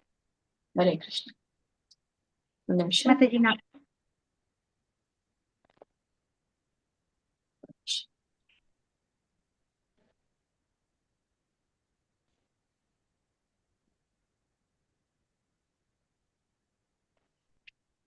ಪಿನ್ ಮಾಡ್ತೀನಿ ಒಂದು ನಿಮಿಷ. ಓಕೆ ಮಾತಾಜಿ, ಹೇಳಿ. Thank you so much Mataji. ನಮ್ದು ರೂಮ್ ನಂಬರ್ 3 ಮಾತಾಜಿ. ನಾವು 6 ಜನ ಮೆಂಬರ್ಸ್ ಇದ್ವಿ. ಶೋಭಾ ಮಾತಾಜಿ, ಮಂಜುಳಾ PN ಮಾತಾಜಿ, ರಾಜೇಶ್ವರಿ ಮಾತಾಜಿ, ಮಂಗಳ ಮಾತಾಜಿ ಮತ್ತೆ ಪ್ರವೀಣ ನಾರಾಯಣ್ ಮಾತಾಜಿ. ನಾವು ಒಂದು ಗ್ರೂಪ್ ಅಲ್ಲಿ ಇದ್ವಿ. ಸೊ ನಮ್ ಪ್ರಕರಣ ಇಲ್ಲಿ ಮೊದಲನೇ ಪ್ರಶ್ನೆ, ನಿಮ್ಮ ಪ್ರಕರಣಗಳನ್ನು ಓದಿ ಮತ್ತು ಅವು ಉತ್ತಮ ಭಕ್ತಿಯ ಉದಾಹರಣೆ ಇದೆವೋ ಇಲ್ವೋ ಅಂತ ಚರ್ಚೆ ಮಾಡೋದಿತ್ತು ಮಾತಾಜಿ. ಸೊ ನಾವು ಚರ್ಚೆ ಮಾಡಿದ್ವಿ. ನಾವು ಮಾಡ್ತಕ್ಕಂತಹ ಭಕ್ತಿ ಮಿಶ್ರ ಭಕ್ತಿ ಇದೆ. ಸೊ ನಾವು ಫಲಾಪೇಕ್ಷಿತ ಭಕ್ತಿಯನ್ನು ಮಾಡ್ತಾ ಇದೀವಿ, ಅನುಕೂಲಕ್ಕೆ ತಕ್ಕಂತೆ ಮಾಡ್ತಾ ಇದೀವಿ. ನಾವು ಯಾವುದು ಕರೆಕ್ಟ್ ಆಗಿ ಕೃಷ್ಣನಿಗೆ ಮೆಚ್ಚಿಸುವಂತ ಮಾಡ್ತಾ ಇಲ್ಲ, ಆದ್ರೆ ಪ್ರಯತ್ನ ಮಾಡ್ತಾ ಇದೀವಿ. ಯಾಕೆಂದ್ರೆ ಇಲ್ಲಿ ಏನಾಗುತ್ತೆ ಅಂತಂದ್ರೆ ಕೃಷ್ಣನಿಗೋಸ್ಕರ ನಾವು ಮಾಡ್ತಂತ ಆಹಾರ ಮನೆಯಲ್ಲಿ ಮಕ್ಕಳು ತಿಂದಿಲ್ಲ ಅಂತಂದ್ರೆ ಡಿಫಿಕಲ್ಟ್ ಮಾತಾಜಿ. ಸೊ ಅವರಿಗೆ ಇಷ್ಟವಾದ ಆಹಾರವನ್ನು ಮಾಡ್ಬಿಟ್ಟು ನಾವು ಕೃಷ್ಣನಿಗೆ ಭೋಗ ಮಾಡ್ತಾ ಇದೀವಿ. ಸೊ ಇದು ಡಿಸ್ಕಸ್ ಮಾಡಿದ್ವಿ ಎಲ್ಲಾ ರೀತಿಯಿಂದನು. ಲೈಕ್ ನಾವು ಈಗ ಒಂದೊಂದ್ ಸಾರಿ ನಮ್ಗೆ ಏನಾಗುತ್ತೆ ಅಂತಂದ್ರೆ ಕಂಪ್ಲೀಟ್ ಆಗಿ ಏಕಾದಶಿಗೆ ನಾವೇನಾದ್ರೆ ಕೃಷ್ಣನಿಗೆ ಮೆಚ್ಚಕ್ಕೆ ಎಲ್ಲಾ ರೀತಿಯಿಂದ ನಾವು ಮಾಡ್ತೀವಿ. ಯಾಕೆಂತಂದ್ರೆ ಅಲ್ಲಿ ಭಗವದ್ಗೀತೆ ಕ್ಲಾಸ್ ಕೇಳೋದಾಗ್ಲಿ, ಭಾಗವತ ಓದೋದಾಗ್ಲಿ, ಚಾಂಟಿಂಗ್ ಆಗ್ಲಿ, ಮತ್ತೆ ನೈವೇದ್ಯ ಅಂತ ಏನು ಇರೋದಿಲ್ಲ, ಹಾಲು ಹಣ್ಣು ಅಷ್ಟೇ ಇರುತ್ತೆ. ಸೊ ಅವಾಗ ಮನೆಯಲ್ಲಿ ಎಲ್ಲರೂ ಅದೇ ತರ ಉಪವಾಸ ಮಾಡಿದಾಗ ಅದು ಒಂದೇ ದಿನ ನಾವು ಕೃಷ್ಣ ಹೊತ್ತಿಗೆ ಕಂಪ್ಲೀಟ್ ಆಗಿ ಮಾಡ್ತಾ ಇದ್ದೀವಿ ಅಂತ ಅನ್ಸುತ್ತೆ. ಬೇರೆ ಎಲ್ಲ ದಿನ ನಾವು ನಮಗೋಸ್ಕರ ಮಾಡ್ತಾ ಇದ್ದೀವಿ, ಅಡಿಗೆ ಆಗ್ಲಿ ಎಲ್ಲ ಕಾರ್ಯಗಳಾಗ್ಲಿ ಎಲ್ಲವೂ ನಮಗೋಸ್ಕರ ಮಾಡ್ತಾ ಇದ್ದೀವಿ, ಮಿಶ್ರ ಭಕ್ತಿ ಮಾಡ್ತಾ ಇದೀವಿ ಅಂತ ಅನ್ಸುತ್ತೆ ಮಾತಾಜಿ. ಸೊ ಇದು ನಾವು ಡಿಸ್ಕಸ್ ಮಾಡಿದ್ದು. ಎರಡನೇ ಪ್ರಶ್ನೆ. ಎರಡನೇದು ಉತ್ತಮ ಭಕ್ತಿ ಸ್ವರೂಪ ಮತ್ತೆ ತಟಸ್ಥ ಲಕ್ಷಣಗಳನ್ನ ಉಲ್ಲೇಖಿಸಿ ನಮ್ಮ ತೀರ್ಮಾನಗಳನ್ನ ಪ್ರಸ್ತುತಪಡಿಸುವುದು. ಸೊ ಮಾತಾಜಿ ಇಲ್ಲಿ ಉತ್ತಮ ಭಕ್ತಿಗೆ ನಾವು ಈಗ ಅಲ್ಲಿ ಉತ್ತಮ ಭಕ್ತಿಯಲ್ಲಿ ಸ್ವರೂಪ ಲಕ್ಷಣಗಳಲ್ಲಿ ಅನುಕೂಲೇನ ಕೃಷ್ಣ ಅನುಶೀಲನಂ. ಸೊ ಈ ಎಲ್ಲಾ ಗುಣಗಳು, ಇವೆಲ್ಲಾ ಪಾಲನೆಗಳು ಶ್ರೇಷ್ಠ ಭಕ್ತರಾದ ಗೋಪಿಕೆಯರಲ್ಲಿನೇ ನಾವು ನೋಡಬಹುದು ಮಾತಾಜಿ. ಸೊ ಅವರು ಈವನ್ ಕಾಡಿಗೆ ಹಚ್ಕೊಳ್ಬೇಕಾದಾಗೂ ಕೃಷ್ಣ ಕಪ್ಪಗೆ ಇರೋ ಕಾಡಿಗೆ ನುಡಿದ್ರು ಕೃಷ್ಣ ಅಂತಿದ್ರು ಅವರು. ಈವನ್ ಅವರು ಅಡಿಗೆ ಮಾಡ್ಬೇಕಾದ್ರೆ ತಕ್ಷಣ ಅವರು ಕೃಷ್ಣನ ಮಾಡ್ತಿದ್ರು. ಸೊ ಹೀಗೆ ಎಲ್ಲದರಲ್ಲೂ ಈವನ್ ಅವರು ಬೆಣ್ಣೆ ಮಾರಕ್ಕೆ ಮೊಸರು ಮಾರಕ್ಕೆ ಹೋಗಿದಾಗ ಅವರು ಕೂಡ ಏನ್ ಹೇಳ್ತಿದ್ರು ಅಂತಂದ್ರೆ ಕೃಷ್ಣನ ತೋಳಿ 1 ಲೀಟರ್ ಕೃಷ್ಣನ ತೋಳಿ 2 ಲೀಟರ್ ಕೃಷ್ಣನ ತೋಳಿ ಅಂತ ಫುಲ್ ಕಂಪ್ಲೀಟ್ ಆಗಿ ಉತ್ತಮ ಭಕ್ತಿ ಸೇವೆಯಲ್ಲಿನೇ ಇದ್ರು ಅವರು ಸ್ವರೂಪ ಲಕ್ಷಣಗಳು ಅವರಲ್ಲಿ ನಾವು ನೋಡಬಹುದು ಮಾತಾಜಿ. ಅವರ ಒಂದು ನಡವಳಿಕೆಯಲ್ಲಿ ನಾವು ಅದನ್ನು ನೋಡಬಹುದು. ತಟಸ್ಥ ಲಕ್ಷಣಗಳನ್ನ ನಾವು ಧ್ರುವ ಮಹಾರಾಜ್ ಹೇಗೆ ಅವರು ಸ್ಟಾರ್ಟಿಂಗ್ ಏನಂತಂದ್ರೆ ಭೌತಿಕ ಆಸೆ ಇಟ್ಕೊಂಡು ಹೋಗಿದ್ರು, ಸಂಪತ್ತನ್ನು ಬಯಸಿ ಹೋಗಿದ್ರು. ಆಮೇಲೆ ಅವರಿಗೆ ಭಗವಂತನ ದರ್ಶನ ಆದ್ಮೇಲೆ ಆ ಆಸೆ ಕೂಡ ಅವರಿಗೆ ಹೋಯ್ತು. ಸೊ ಅವರಿಗೆ ತಟಸ್ಥ ಲಕ್ಷಣಗಳು ಇಲ್ಲಿ ಅವ್ರನ್ನ ಉಲ್ಲೇಖಿಸಬಹುದು. ಮತ್ತೆ ಅರ್ಜುನ ಕೂಡ ಏನಂತಂದ್ರೆ ಅವನಿಗೆ ಭಯ ಮೋಹ ಎಲ್ಲ ಕವ್ದಾಗ ಅವನು ಕೃಷ್ಣನಿಗೆ ಶರಣಾಗಿದ್ದ. ಅದುವರೆಗೆ ಅವನು ಆಸ್ ಎ ಫ್ರೆಂಡ್ ಅಂತ ತಿಳ್ಕೊಂಡಿದ್ದ, ಸೋದರ ಮಾವನ ಮಗ ಈ ತರ ತಿಳ್ಕೊಂಡಿದ್ದ. ಯಾವಾಗಿನವರೆಗೆ ಅವನಿಗೆ ಫುಲ್ ಕನ್ಫ್ಯೂಸ್ ಆಗ್ಬಿಟ್ಟು ಮೋಹಕ್ಕೆ ಒಳಗಾಗಿ ಕನ್ಫ್ಯೂಷನ್ ದೂರ ಮಾಡ್ಕೊಳ್ಬೇಕಿತ್ತು, ಅವಾಗ ಅವನು ಶರಣಾಗತನಾದ. ಅದನ್ನ ನಾವು ತಟಸ್ಥ ಲಕ್ಷಣಗಳಲ್ಲಿ ಡಿಸ್ಕಸ್ ಮಾಡಿದ್ವಿ ಮಾತಾಜಿ. ಹರೇ ಕೃಷ್ಣ. ಓಕೆ, ಸೊ ಇದು ನೀವು ತಟಸ್ಥ ಲಕ್ಷಣ ಹೇಳಿದ್ರಿ. ಇದು ಜ್ಞಾನ ಕರ್ಮಾದೇನಾವೃತ ಬರುತ್ತೆ. ಮತ್ತೆ ಇನ್ನೊಂದು ಯಾವ್ದು? ಅನ್ಯಾಭಿಲಾಷಿತ ಶೂನ್ಯ. ಸೊ ಈಗ ಶೂನ್ಯವನ್ನಾಗಿ ಮಾಡ್ಬೇಕಲ್ಲ, ಹೇಗೆ? ಈಗ ಧ್ರುವ ಮಹಾರಾಜ ಅವ್ರದ್ದು ನೀವು ಕೊಟ್ರಿ, ಎಕ್ಸಾಂಪಲ್ ಕೊಟ್ರಿ. ಅಲ್ಲಿ ಅವ್ರದ್ದು ಫಸ್ಟ್ ಸ್ಟಾರ್ಟಿಂಗು ಏನಿತ್ತು? ಸುಕೃತಿನರು, ಅಂದ್ರೆ ಅವರು ಕರ್ಮ ಫಲಗಳ ಆಸೆ ಇಟ್ಕೊಂಡು ಬಂದಿದ್ರು. ಆಮೇಲೆ ಅವ್ರದ್ದು ಆಸೆಗಳು ಶೂನ್ಯ ಆಯ್ತು ಅಂತ ನೀವ್ ಹೇಳಿದ್ರಿ. ಈಗ ಅರ್ಜುನದ್ ಹೇಗೆ ಹೇಳ್ತೀರಾ ನೀವು? ಸೊ ಅರ್ಜುನ ಮೋಹಕ್ಕೆ ಫಸ್ಟ್ ಅವನು ಮೋಹಕ್ಕೆ ಒಳಗಾಗಿದ್ದಾಗ, ಯಾವಾಗ ಮೋಹ ಹೋಯ್ತು, ಅವನ್ ಯಾವಾಗ ಯುದ್ಧ ಮಾಡ್ತೀನಿ ಅಂತ ಡಿಸೈಡ್ ಮಾಡ್ದ, ಅವಾಗ್ಲೇ ಅವನ ಮೋಹವನ್ನೆಲ್ಲ ಕಳೆದ್ಬಿಟ್ಟು ಅಲ್ಲಿ ಶೂನ್ಯ ಆಯ್ತು ಮಾತಾಜಿ. ಅಭಿಲಾಷೆ ಶೂನ್ಯ ಆಯ್ತು. ನಾನು ಭಗವಂತನಿಗೋಸ್ಕರ ನಾನು ಯುದ್ಧ ಮಾಡ್ಬೇಕು, ಅದೇ ಭಗವಂತನ ಒಂದು ಆಯುಧ, ಭಗವಂತನ ಕೈಯಲ್ಲಿ ಒಂದು ಆಯುಧದಂತೆ ನಾನು ಕೆಲಸವನ್ನು ಮಾಡ್ಬೇಕು ಅಂತ ಅವನು ಇಚ್ಛೆ ಪಡ್ತಾನೆ ಮಾತಾಜಿ. ಓಕೆ,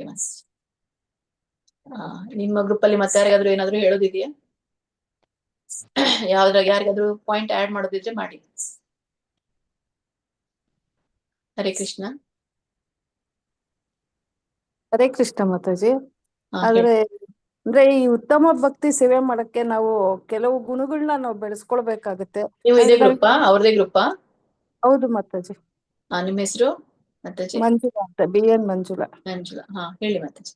ಅಂದ್ರೆ ಈ ಐಹಿಕ ಇಚ್ಛೆಗಳನ್ನೆಲ್ಲ ನಾವು ಬಿಡ್ಬೇಕಾಗುತ್ತೆ. ಫಲಾಪೇಕ್ಷೆ, ಸ್ವಾರ್ಥ ಭಾವನೆ, ಮತ್ತೆ ಈ ಭೌತಿಕ ಪ್ರಪಂಚದ ವ್ಯಾಮೋಹ, ಇವುಗಳನ್ನೆಲ್ಲ ನಾವು ಬಿಡ್ಬೇಕು. ಮತ್ತೆ ಭಗವಂತನಿಗೆ ಇಷ್ಟವಾಗುವಂತ ಕೆಲ್ಸಗಳು ನಾವು ಮಾಡ್ಬೇಕಾಗತ್ತೆ. ಅಂದ್ರೆ ಅವನ ಬಗ್ಗೆ ನಾವು ಹೆಚ್ಚು ಜ್ಞಾನಗಳನ್ನ ಬೆಳೆಸ್ಕೊಳ್ಬೇಕು. ಮತ್ತೆ ಕೃಷ್ಣ ಪ್ರಜ್ಞೆಗೆ ಅನುಕೂಲವಾಗುವುದನ್ನ ನಾವು ಸ್ವೀಕರಿಸ್ಬೇಕು, ಅನಾನುಕೂಲವಾದನ್ನ ನಾವು ತಿರಸ್ಕರಿಸ್ಬೇಕಾಗತ್ತೆ. ಮತ್ತೆ ಹಿಂದಿನ ಆಚಾರ್ಯರ ದಾರಿಯಲ್ಲಿ ನಡೆಯೋದು ಇವೆಲ್ಲ ನಾವು ಉತ್ತಮ ಭಕ್ತಿಯನ್ನ ನೆಲೆಸೋದಕ್ಕೆ ಸಹಾಯಕಾರಿ ಆಗುತ್ತೆ. ಆದ್ರೆ ನಾವು ಈ ಐಹಿಕ ಪ್ರಪಂಚದಲ್ಲಿ ನಾವು ಇದನ್ನೆಲ್ಲ ನಾವು ಅಷ್ಟು ಚೆನ್ನಾಗಿ ಅಂದ್ರೆ ಉತ್ತಮವಾಗಿ ನಾವು ಮಾಡಕ್ ಆಗ್ತಾ ಇಲ್ಲ ಮಾತಾಜಿ. ಯಾಕೆಂದ್ರೆ ಅಂದ್ರೆ ಈಗ ನಾವು ಈ ಕೃಷ್ಣ ಪ್ರಜ್ಞೆ ಬಂದ್ಮೇಲೆ ಇದನ್ನೆಲ್ಲ ಅಂದ್ರೆ ನಾವು ಒಂದು ಹಂತ ಹಂತವಾಗಿ ಮೇಲ್ ಹೋಗ್ತಾ ಇದೀವಿ ಮಾತಾಜಿ. ಅಂದ್ರೆ ಪ್ರಭುಪಾದವ್ರು ಹೇಳಿದ್ದು 4 ರೆಗ್ಯುಲೇಟಿವ್ ಪ್ರಿನ್ಸಿಪಲ್ನ ಅದನ್ನ ನಾವು ಸ್ಟ್ರಿಕ್ಟ್ ಆಗಿ ಫಾಲೋ ಮಾಡ್ತಿದೀವಿ. ಆದ್ರೆ ನಾವು ಭಗವಂತನ ಸೇವೆ ಮಾಡ್ಬೇಕು ಅಂದ್ರೆ ಈ ಪ್ರಸಾದ ಮಾಡಿಡೋದು ಮತ್ತೆ ಚಾಂಟಿಂಗು ಆದ್ರೆ ಚಾಂಟಿಂಗ್ ಅಲ್ಲಿ ಕ್ವಾಲಿಟಿ ಇರಲ್ಲ ಮಾತಾಜಿ. ನಾವು ಮಾಡ್ಬೇಕು ಅಂತ ಮಾಡ್ತಿದೀವಿ ಹೊರ್ತು ನಾವು ಒಂದೇ ಸಮ ಕುತ್ಕೊಂಡು 16 ರೌಂಡ್ ನಾವು ಮಾಡಕ್ ಆಗ್ತಿಲ್ಲ. ಹಾಗಾಗಿ ನಾವು ಅದರಲ್ಲಿ ನಾವು ಅಷ್ಟು ಕೊಡೋದಿಕ್ ಆಗ್ತಾ ಇಲ್ಲ, ಉತ್ತಮ ಭಕ್ತಿನ ನಾವು ಸಲ್ಸಕ್ ಆಗ್ತಾ ಇಲ್ಲ ಅಂತ ಹೇಳ್ಬೋದು ಮಾತಾಜಿ. ಮತ್ತೆ ಈ ಆಸೆಗಳನ್ನೆಲ್ಲ ನಾವು ಬಿಡ್ಬೇಕು ಅಂತ ಅಂತೀವಿ. ಆದ್ರೆ ಕೆಲವು ಈ ಮನೆಗಳಲ್ಲಿ ನಾವು ಕೆಲವು ಮಾಡ್ಲೇಬೇಕಾಗುತ್ತೆ. ಈಗ ಮಾತಾಜಿ ಹೇಳ್ದಂಗೆ ಮನೆಯಲ್ಲಿ ಗಂಡ ಮಕ್ಳು ಕೇಳಿದಾಗ ಅದು ಇದು ಮಾಡ್ಕೊಡ್ಬೇಕಾಗುತ್ತೆ. ಆದ್ರೆ ಸಮಯ ಸಂದರ್ಭ ಇವಾಗ ಹೊರಗಡೆ ಹೋಗ್ತೀವಿ, ಸಭೆ ಸಮಾರಂಭಕ್ಕೆ ಹೋದಾಗ ನಾವು ಅಲ್ಲಿ ಅದನ್ನು ಇನ್ನೂ ಬಿಟ್ಟಿಲ್ಲ ಮಾತಾಜಿ. ಅಲ್ಲಿ ಕೃಷ್ಣನ್ಗೆ ಅರ್ಪಿಸಿರಲ್ಲ, ಅದನ್ನ ನಾವು ತಿನ್ಕೊಂಡ್ ಬರ್ತೀವಿ. ಈ ತರ ಎಲ್ಲ ನಾವು ಇಂಥ ವ್ಯಾಮೋಹದಲ್ಲೇ ಇದೀವಿ. ಇದನ್ನೆಲ್ಲ ನಾವು ಕಡಿಮೆ ಅಂದ್ರೆ ಈಗ ನಾನು ಅಕ್ಟೋಬರಲ್ಲಿ ಜಾಯಿನ್ ಆದ್ರೆ ಎಷ್ಟೋ ಒಂದು ಕಡಿಮೆನ ನಾವು ಮಾಡ್ಕೊಂಡು ಬರ್ತಾ ಇದೀವಿ. ಆದ್ರೆ ಇನ್ನೂ ಉತ್ತಮ ಭಕ್ತಿ ನಾವು ಕೊಡಕ್ ಸಾಧ್ಯ ಆಗ್ತಿಲ್ಲ ಮಾತಾಜಿ. ಹರೇ ಕೃಷ್ಣ ಮಾತಾಜಿ, ಧನ್ಯವಾದಗಳು. ಇವರು ಗೌರಿ ಮಾತಾಜಿ ಅವ್ರ ಟೀಮು ಮತ್ತೆ ಅದ್ರಲ್ಲಿ ಇರುವಂತಹ ಮಂಜುಳಾ ಮಾತಾಜಿ ಅವರು ಹೇಳೋ ಪ್ರಕಾರ ಸೊ ಇಲ್ಲಿ ಅವ್ರದ್ದು ಮಿಶ್ರ ಭಕ್ತಿ ಆಗಿದೆ ಅಂತ ಹೇಳ್ತಾರೆ. ಹೌದಾ? ಕನ್ಕ್ಲೂಷನ್, ಓವರ್ ಆಲ್ ಕನ್ಕ್ಲೂಷನ್ ನಮ್ಮದು ಪ್ಯೂರ್ ಆಗಿ ಉತ್ತಮ ಭಕ್ತಿ ಅಲ್ಲ, ಇದಕ್ಕೆ ನಮ್ದು ನಿಮ್ದು ಏನಿದೆ ಮಿಶ್ರ ಭಕ್ತಿ ಅಂತ ಹೇಳಿ. ಓಕೆ, ಸೊ ಸೂಕ್ತವಾದಂತಹ ಉತ್ತರಗಳನ್ನ ಕೆಲವೊಂದು ಕೊಟ್ಟಿದ್ದೀರಾ. ಧನ್ಯವಾದಗಳು ಎಲ್ಲ ನಿಮ್ಮ ಟೀಮ್ಗೆ. ನಾನು ಇದರ ಒಂದು ಇದನ್ನು ಕೂಡ ಹಾಕ್ತೀನಿ ನಿಮ್ಗೆ. ಸೊ ನೆಕ್ಸ್ಟ್ 2ನೇ ಟೀಮು ಶ್ರುತಿ ಮಾತಾಜಿ ಹೇಳಿ. ಕೃಷ್ಣ ಮಾತಾಜಿ. ಮಾತಾಜಿ ನಮ್ದು ರೂಮ್ ನಂಬರ್ 4 ಮಾತಾಜಿ. ಇದರಲ್ಲಿ ರೂಮ್ ನಂಬರ್ 4. ಹಾ ಮಾತಾಜಿ, ನಿಮ್ಗೆ ನಿಮ್ಮ ಪ್ರಕರಣಗಳನ್ನು ಓದಿ ಅಂತಂದ್ರೆ ಮಾತಾಜಿ, ಭಕ್ತಿ ಸೇವೆ ಗುರುಗಳು ಹೇಳಿರೋ ಹಾಗೆ ಕಾರ್ಯ ಆರಂಭ ಆಗದೆ ಬೆಳಗಿನ ಜಾವದಿಂದ ಬೆಳಿಗ್ಗೆ ಬೇಗ ವಾಯ್ಸ್ ಬ್ರೇಕ್ ಆಗ್ತಾ ಇದೆ ಮಾತಾಜಿ, ನಿಮ್ದು ಆರತಿ ಅಟೆಂಡ್ ನೆಟ್ವರ್ಕ್ ಸ್ಟೇಬಲ್ ಇರೋ ಜಾಗದಲ್ಲಿ ಬನ್ನಿ. ಮತ್ತೆ ನಾಮ ಜಪ ಮತ್ತೆ ಭಗವಂತನ ಸೇವೆ ಮತ್ತೆ ಹರೇ ಕೃಷ್ಣ ಕೇಳಿಸ್ತಾ ಇದ್ದೇನೆ ಮಾತಾಜಿ? ಈಗ ಇಲ್ಲ, ಮಾತಾಜಿ ನಿಮ್ದು ನೆಟ್ವರ್ಕ್ ಸ್ಟೇಬಲ್ ಇಲ್ಲ. ಸ್ಟೇಬಲ್ ಇರೋ ಜಾಗ ಮಾತಾಜಿ ಕೇಳಿಸ್ತಾ ಇದ್ದೇನಾ? ಇಲ್ಲ, ಬ್ರೇಕ್ ಆಗ್ತಾ ಇದೆ. ನನ್ಗೊಬ್ಬಳಿಗೆನಾ ಎಲ್ರಿಗೂ ಹಾಗೆ ಕೇಳಿಸ್ತಾ ಇಲ್ವಾ ಮಾತಾಜಿ? ಇಲ್ಲ, ಬ್ರೇಕ್ ಆಗ್ತಿದೆ ಮಾತಾಜಿ, ಅವ್ರದ್ದು ವಾಯ್ಸ್ ಬ್ರೇಕ್ ಆಗ್ತಾ ಇದೆ. ನೀವು ಸ್ವಲ್ಪ ಮೊಬೈಲ್ ತಗೊಂಡು ನೆಟ್ವರ್ಕ್ ಇರೋ ಜಾಗದಲ್ಲಿ ಬಂದ್ರೆ ಒಳ್ಳೇದು. ಹೇಳಿ ನೋಡೋಣ. ನಮ್ ಟೀಮ್ ಇಂದ ಬೇರೆ ಕಂಟಿನ್ಯೂ ಮಾಡ್ತೀರಾ ಮಾತಾಜಿ? ಕೇಳಿಸ್ತಾ ಇದ್ದಾನೆ ಮಾತಾಜಿ? ಕೇಳಿಸ್ತಾ ಇದೆ, ಬಿಟ್ಟು ಬಿಟ್ಟು ಕೇಳಿಸ್ತಾ ಇದೆ, ಬಿಟ್ಟು ಬಿಟ್ಟು ಕೇಳಿಸ್ತಾ ಇದೆ. ರೂಮ್ ನಂಬರ್ 4 ಇದೆ ಹರೇ ಕೃಷ್ಣ. ಓಕೆ, ಸೊ ಯಾರಾದ್ರೂ ಅವ್ರ ಟೀಮ್ ಇಂದ ಹೇಳ್ತೀರಾ? ಬೇರೆಯವ್ರು ಯಾರಾದ್ರೂ ಹೇಳ್ತೀರಾ?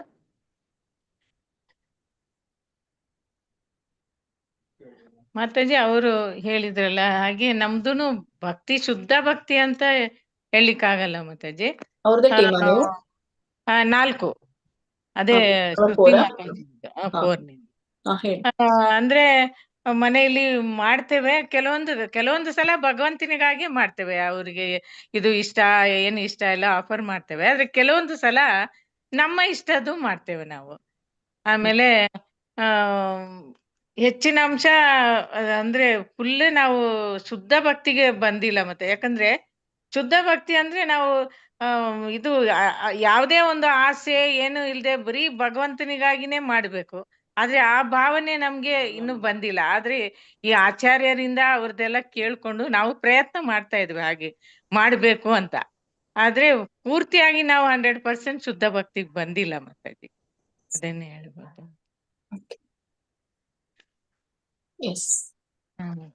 ಮತ್ತೆ ಯಾರಾದ್ರೂ ಆಡ್ ಮಾಡ್ತೀರಾ? ಹರೇ ಕೃಷ್ಣ ಮಾತಾಜಿ. ಹೇಳಿ.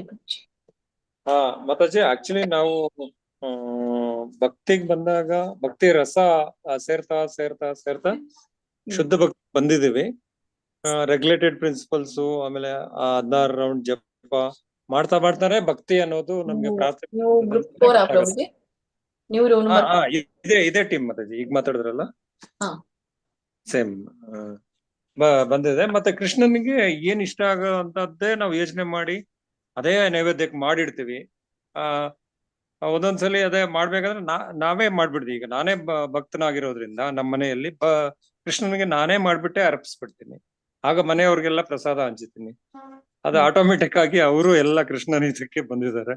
ಹಾಗಾಗಿ ನಾವು ಶುದ್ಧ ಭಕ್ತಿಯಿಂದನೇ ಸ್ಟಾರ್ಟ್ ಆಗಿದೆ ನಮ್ಮ ಭಕ್ತಿ ಅಂತ ಹೇಳ್ತೀವಿ.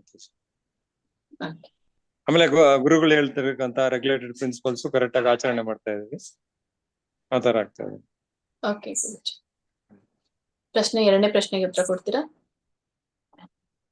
ಮಾತಾಜಿ ಹರೇ ಕೃಷ್ಣ ಮಾತಾಜಿ, ಕೇಳಿಸ್ತಾ ಇದ್ದಾನೆ ಮಾತಾಜಿ ಈಗ? ಹಾ ಹೇಳಿ. ಮಾತಾಜಿ, ತಟಸ್ಥ ಲಕ್ಷಣ, ಸ್ವರೂಪ ಲಕ್ಷಣ ಮತ್ತೆ ತಟಸ್ಥ ಲಕ್ಷಣ ಅಂತ ನೋಡ್ಕೊಂಡಾಗ ಅನುಕೂಲೇನ ಅಂತಂದ್ರೆ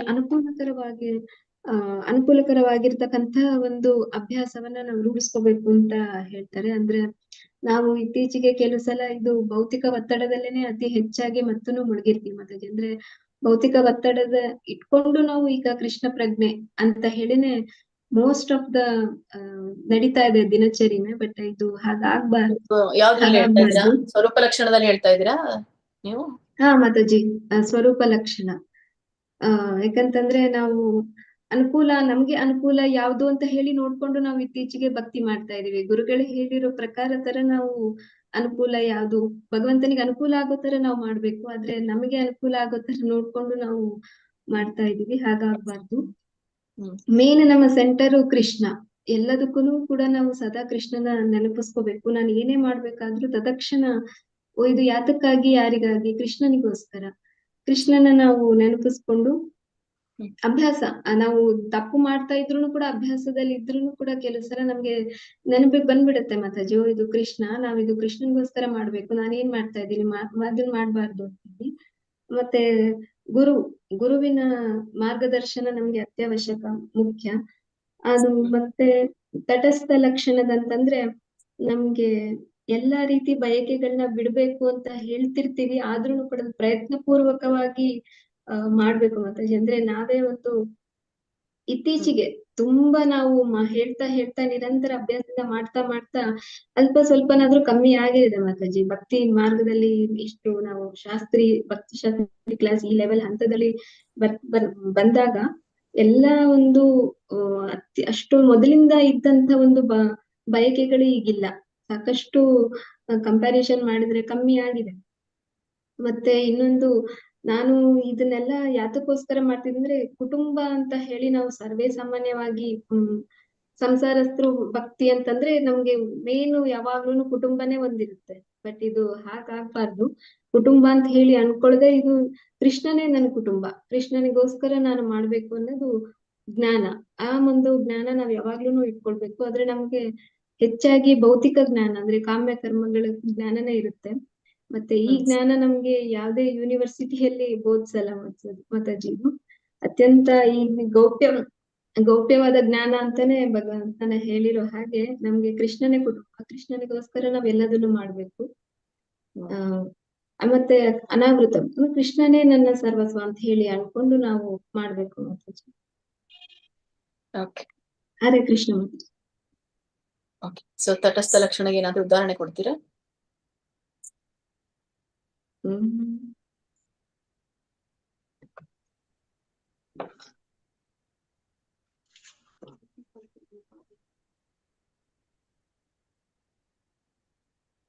ಅಂದ್ರೆ ಸಂಸಾರದಲ್ಲೇನೆ ನಮ್ಮ ಐಹಿಕ ಬಯಕೆಗಳು ವ್ಯಾಮೋಹವನ್ನ ತ್ಯಜಿಸಬೇಕು ಮಾತಾಜಿ. ನಾವು ಕರ್ತವ್ಯ ಅಂತ ಹೇಳಿ ನಾವು ಮಾಡ್ಬೇಕು ಕುಟುಂಬಸ್ಥರಿಗೆ. ಆದ್ರೆ ನನ್ನ ನಿಜವಾದ ಬಂಧನ ಇರುವುದು ಎಲ್ಲದಕ್ಕೂ ಕೃಷ್ಣ. ಮತ್ತೆ ವ್ಯಾಮೋಹ ತ್ಯಜಿಸಿ ನಾನು ಮಾಡಿದಾಗ ಇದು ತಟಸ್ಥ. ಸೊ ಈಗ ನನ್ಗೆ ಹೇಳಿ, ನಿಮ್ ಗ್ರೂಪ್ ಇಂದ 2 ಕನ್ಕ್ಲೂಷನ್ ಬಂತು. ಸೊ ಒಬ್ರು ಪ್ರಭುಜಿ ಹೇಳಿದ್ರು ಉತ್ತಮ ಭಕ್ತಿ ಅಂತ ಹೇಳಿ, ನೀವ್ ಹೇಳ್ತಾ ಇದ್ದೀರಾ ಕರ್ಮ ಮಿಶ್ರಿತ ಭಕ್ತಿ ಅಂತ. ಸೊ ಒಂದು ಕನ್ಕ್ಲೂಷನ್ಗೆ ಬನ್ನಿ. ಡಿಸ್ಕಸ್ ಮಾಡಿಲ್ವಾ ಗ್ರೂಪ್ ಅಲ್ಲಿ? ಇನ್ನು ನಾವು ಆ ಹಂತಕ್ಕೆ ಬರ್ತಾ ಇದೀವಿ ಮಾತಾಜಿ. ಯಾಕಂತಂದ್ರೆ ಭಕ್ತಿ ಮಾರ್ಗದಲ್ಲಿ ಎಲ್ಲ ರೀತಿನೂ ಅಡೆತಡೆಗಳು ಇಲ್ಲ ಅಂತ ಹೇಳಿ ನಾವ್ ಅನ್ನೋದಕ್ಕಾಗಲ್ಲ, ಹೀಗೆ ಅಂತಾನೂ ಹೇಳೋದಕ್ಕಾಗಲ್ಲ. ಹಾಗಾಗಿ ಹಂತವಾಗಿ ಇನ್ನೂ ನಾವು ಆ ಹಂತದಲ್ಲಿ ಇದೀವಿ. ತೀರಾ ಇದು ಅಲ್ಲ, ನಾನು ಏನ್ ಕೇಳ್ತಾ ಇದ್ದೀನಿ, ಉತ್ತಮ ಭಕ್ತಿಯಿಂದಾನೇ ಶುರುವಾಗಿದೆ ನಮ್ದು, ಶುದ್ಧ ಭಕ್ತಿಯಿಂದ ಅಂತ ಹೇಳಿ ಪ್ರಭುಜಿ ಹೇಳಿದ್ರು. ನೀವು ಹೇಳ್ತೀರಾ ಕರ್ಮ ಮಿಶ್ರಿತ ಭಕ್ತಿ ಅಂತ ಹೇಳ್ತೀರಾ. ಸೊ ಈಗ ಒಂದು ಕನ್ಕ್ಲೂಷನ್ಗೆ ಬನ್ನಿ. ನಮ್ಗೆ ಯಾವ್ದು, ನೀವು ಕರ್ಮ ಮಿಶ್ರಿತ ಭಕ್ತಿನಾ ಶುದ್ಧ ಭಕ್ತಿನಾ? ಅಲ್ಲ ಮಾತಾಜಿ, ಇದು ಈಗ ನಾವು ಜಪ ಮಾಡ್ತಾ ಭಗವಂತನ ಜಪ ಮಾಡ್ತಾ ಆ ರಸ ಅನ್ನೋದು ನಮ್ಮ ಮನಸ್ಸಿಗೆ ನಮ್ಮ ದೇಹಕ್ಕೆ ಬರುತ್ತೆ ಅಂತ ನನ್ನ ಅನಿಸಿಕೆ ಅಲ್ಲ. It is happened. ಅದಕ್ಕೆ ಆತರನೂ ಆಗತ್ತೆ. ಅವರು ಈಗ ಬಂದಿರೋದ್ರಿಂದ ಅವ್ರಿಗೂ ನಿಧಾನವಾಗಿ ಆಗುತ್ತೆ ಅಂತ ನನ್ನ ಅನಿಸಿಕೆ.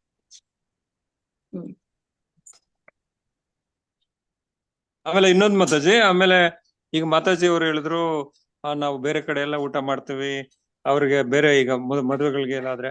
ಬಟ್ ರೀಸೆಂಟ್ ಆಗಿ ಒಂದು ಉದಾಹರಣೆ ಏನಂದ್ರೆ, ನಮ್ಮ ಮಗಳಿಗೆ ಮದುವೆ ಮಾಡಿದ್ವಿ. ಅದು ಇಸ್ಕಾನ್ ಟೆಂಪಲ್ ಅಲ್ಲೇ ಕೃಷ್ಣನ್ಗೆ ಪ್ರಸಾದ ನೈವೇದ್ಯ ಅರ್ಪಿಸಿ ಆಮೇಲೆ ಇಡೀ 1,000 ಜನಕ್ಕೆ ಆ ಪ್ರಸಾದವನ್ನು ಹಂಚಿದ್ವಿ. ಅದೊಂದು. ಆಮೇಲೆ ನೆಕ್ಸ್ಟ್ ನಾವು ಎಲ್ಲೋದ್ರು, ಈಗ ನಾನು whenever I use to go for job, ಕೆಲ್ಸಕ್ಕೆ ಎಲ್ಲೋದ್ರು ಅಲ್ಲಿ ಕೃಷ್ಣನ್ ಬಗ್ಗೆನೇ ಮಾತಾಡೋದು, ಕೃಷ್ಣನ್ ಬಗ್ಗೆನೇ ಉದಾಹರಣೆ ಕೊಡೋದು. ಈ ತರ ಇದಾಗತ್ ಮಾತಾಜಿ. ಹರೇ ಕೃಷ್ಣ. ಹರೇ ಕೃಷ್ಣ.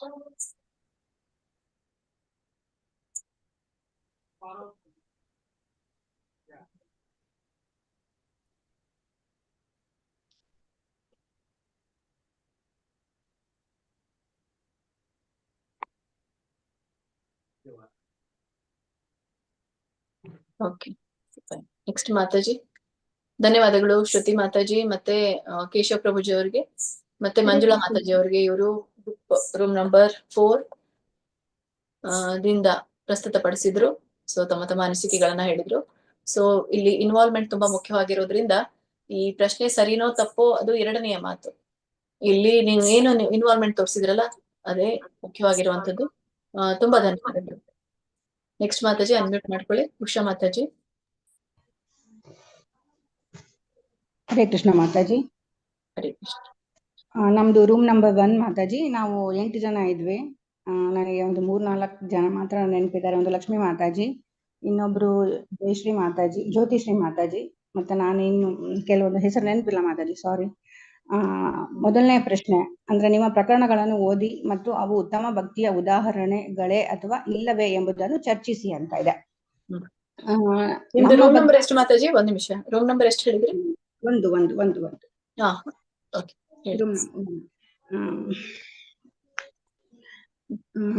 ಮೊದಲನೇ ಪ್ರಶ್ನೆ, ನಿಮ್ಮ ಪ್ರಕರಣಗಳನ್ನು ಓದಿ ಅವು ಉತ್ತಮ ಭಕ್ತಿಯ ಉದಾಹರಣೆಗಳೇ ಅಥವಾ ಇಲ್ಲವೇ ಎಂಬುದನ್ನು ಚರ್ಚಿಸಿ ಅಂತ ಇದೆ. ನಮ್ಮ ಭಕ್ತಿ ಅಂದ್ರೆ ಈಗ ಎಲ್ಲ ಮಾತಾಜಿಗಳು ಹೇಳ್ದಂಗೆ ಮಿಶ್ರ ಭಕ್ತಿ ಮಾತಾಜಿ. ಉತ್ತಮಕ್ಕೆ ಪ್ರಯತ್ನವನ್ನ ಮಾಡ್ತಾ ಇದ್ದೇವೆ. ಬೆಳಗ್ಗೆ ಬೇಗ ಎದ್ದೇಳೋದು, ಚಾಂಟಿಂಗ್ ಮಾಡೋದು, ಮಂಗಳಾರತಿಯನ್ನ ಕೆಲವೊಂದ್ಸತಿ ನೋಡ್ತೀನಿ ಮಾತಾಜಿ, ಕೆಲವೊಂದು ಸತಿ ಇಲ್ಲ. ಮತ್ತೆ ಟೀ ಕಾಫಿಯನ್ನ ಬಿಟ್ಟಿಲ್ಲ. ಮನೇಲಿದ್ದಾಗ ಈರುಳ್ಳಿ ಬೆಳ್ಳುಳ್ಳಿ ಸೇವನೆಯನ್ನ ಮಾಡೋದಿಲ್ಲ, ಹೊರಗಡೆ ಹೋದಾಗ ಆಗತ್ತೆ ಮಾತಾಜಿ. ಹಾಗಾಗಿ ನಮ್ದು ಮಿಶ್ರ ಭಕ್ತಿ, ಉತ್ತಮ ಭಕ್ತಿ ಇಲ್ಲ ಮಾತಾಜಿ. ಹರೇ ಕೃಷ್ಣ.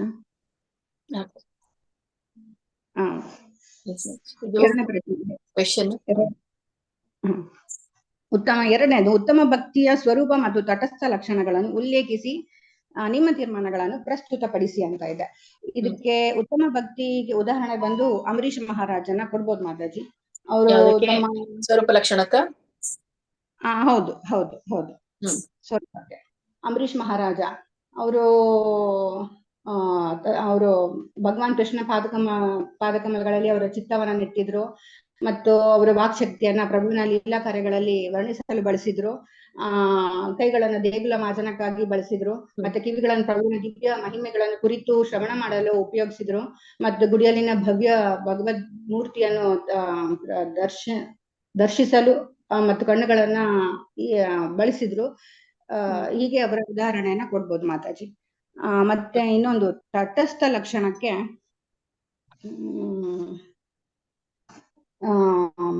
ತಟಸ್ಥ ಲಕ್ಷಣ ಅಂದ್ರೆ ತಾತ್ವಿಕ ಮತ್ತು ಕಾಮ್ಯಕರ್ಮಗಳಿಂದ ಪಡೆದ ಜ್ಞಾನ ಆಗಿರುತ್ತೆ ಮಾತಾಜಿ. ಇದು ಇವುಗಳನ್ನ ತ್ಯಜಿಸ್ಬೇಕು ಅಂತ ಹೇಳ್ತಾರೆ. ಅಂದ್ರೆ ಈಗ ನಾವು ಈಗ ಪೂರ್ತಿ ಉತ್ತಮನೂ ಇಲ್ಲ, ಈ ಕಡೆ ಕಾಮ್ಯಕರ್ಮಗಳನ್ನು ನಾವು ಬಿಡ್ತಾ ಇಲ್ಲ, ಅಂದ್ರೆ ಪ್ರಯತ್ನವನ್ನ ಮಾಡ್ತಾ ಇದೀವಿ ಮಾತಾಜಿ. ಉತ್ತಮ ಭಕ್ತಿಯನ್ನ ಮಾಡೋದಕ್ಕೆ ಪ್ರಯತ್ನವನ್ನ ಮಾಡ್ತಾ ಇದ್ದೇವೆ, ಆದ್ರೆ ಸಂಪೂರ್ಣವಾಗಿ ಬಿಡೋದಕ್ಕೆ ಆಗ್ತಾ ಇಲ್ಲ.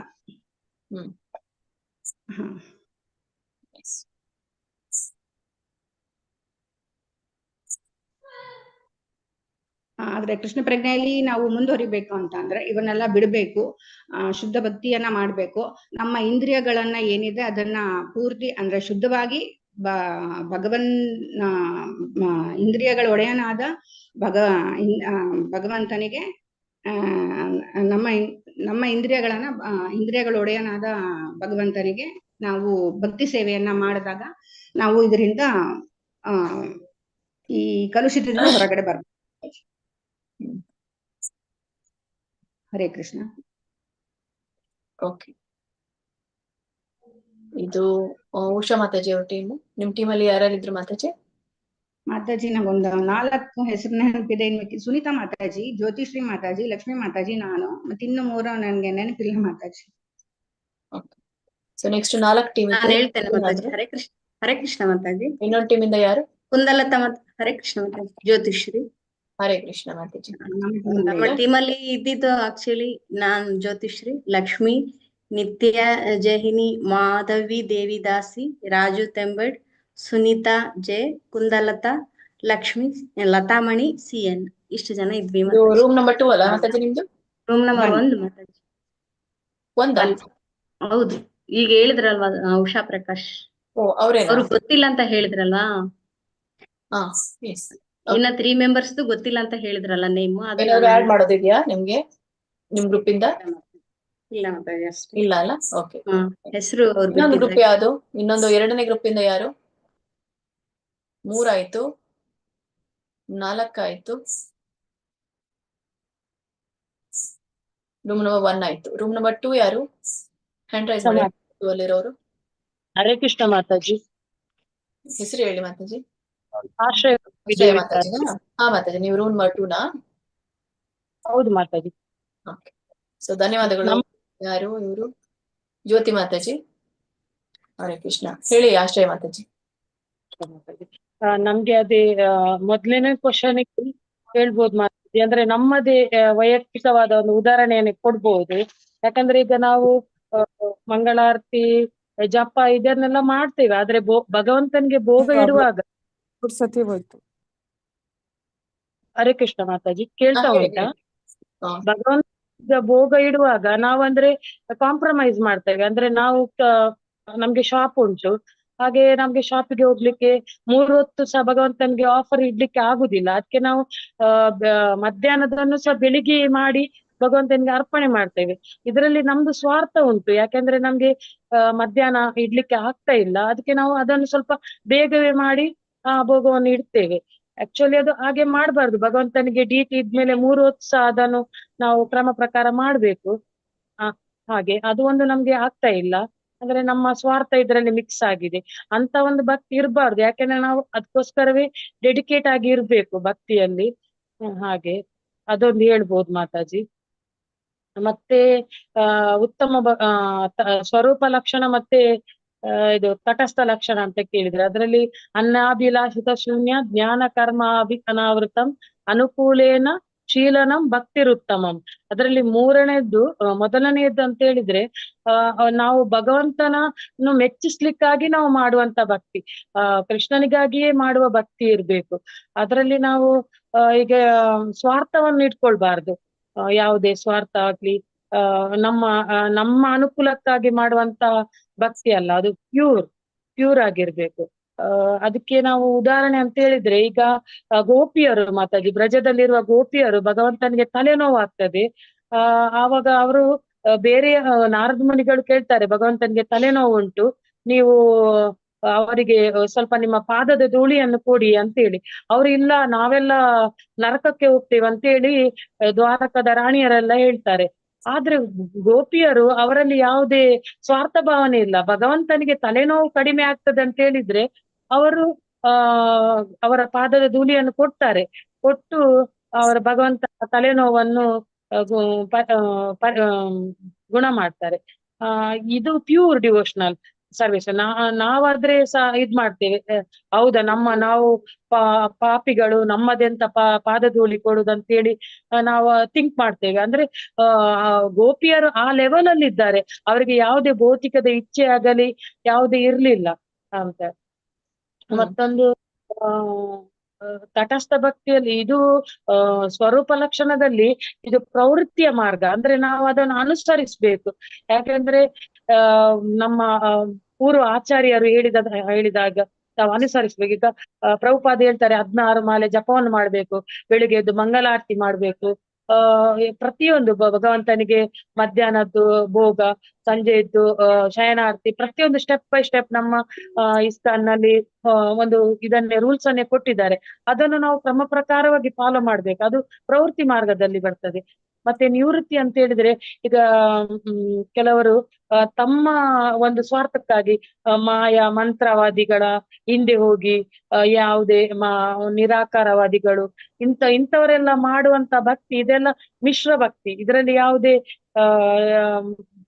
ಇದೆ ಭಗವಂತನನ್ನು ಮೆಚ್ಚಿಸುವಂತ ಇದಿಲ್ಲ ಅದರಲ್ಲಿ. ನಾವು ಏನೇ ಕಾರ್ಯ ಭಕ್ತಿಯಲ್ಲಿ ಮಾಡುದಿದ್ದರೂ ಅದು ಭಗವಂತನನ್ನು ಮೆಚ್ಚಿಸುವುದಿರ್ಬೇಕು, ಅವನನ್ನು ಪ್ರಸನ್ನ ಮಾಡುವುದಿರ್ಬೇಕು ಅಂತ ಭಕ್ತಿ. ಮತ್ತೆ ಇದರಲ್ಲಿ ಒಂದು ಉದಾಹರಣೆಯನ್ನು ಕೊಡ್ಬೋದು. ಅಂದ್ರೆ ಮಾತಾಜಿ ಇವನದು ಕೈಕೇಯ ಅದು ಸ್ವಾರ್ಥ. ಅಂದ್ರೆ ರಾಮದೇವರನ್ನು ಅವರು ಕಾಡಿಗೆ ಕಳಿಸ್ತಾರೆ. ತನ್ನ ಮಗನಿಗೆ ಒಂದು ಪಟ್ಟಾಭಿಷೇಕ ಮಾಡ್ಬೇಕಂತೇಳಿ ರಾಮದೇವರನ್ನು ಕಾಡಿಗೆ ಕಳಿಸ್ತಾರೆ. ಅದ್ರಲ್ಲಿ ಅವರದೊಂದು ಸ್ವಾರ್ಥ ಇರ್ತದೆ, ಭರತನಿಗೆ ಪಟ್ಟಾಭಿಷೇಕ ಆಗ್ಬೇಕಂತೇಳಿ. ಇಂಥ ಒಂದು ಮಾರ್ಗವನ್ನು ಬಿಡ್ಬೇಕು, ಅದು ನಿವೃತ್ತಿ ಮಾರ್ಗ ಆಗ್ತದೆ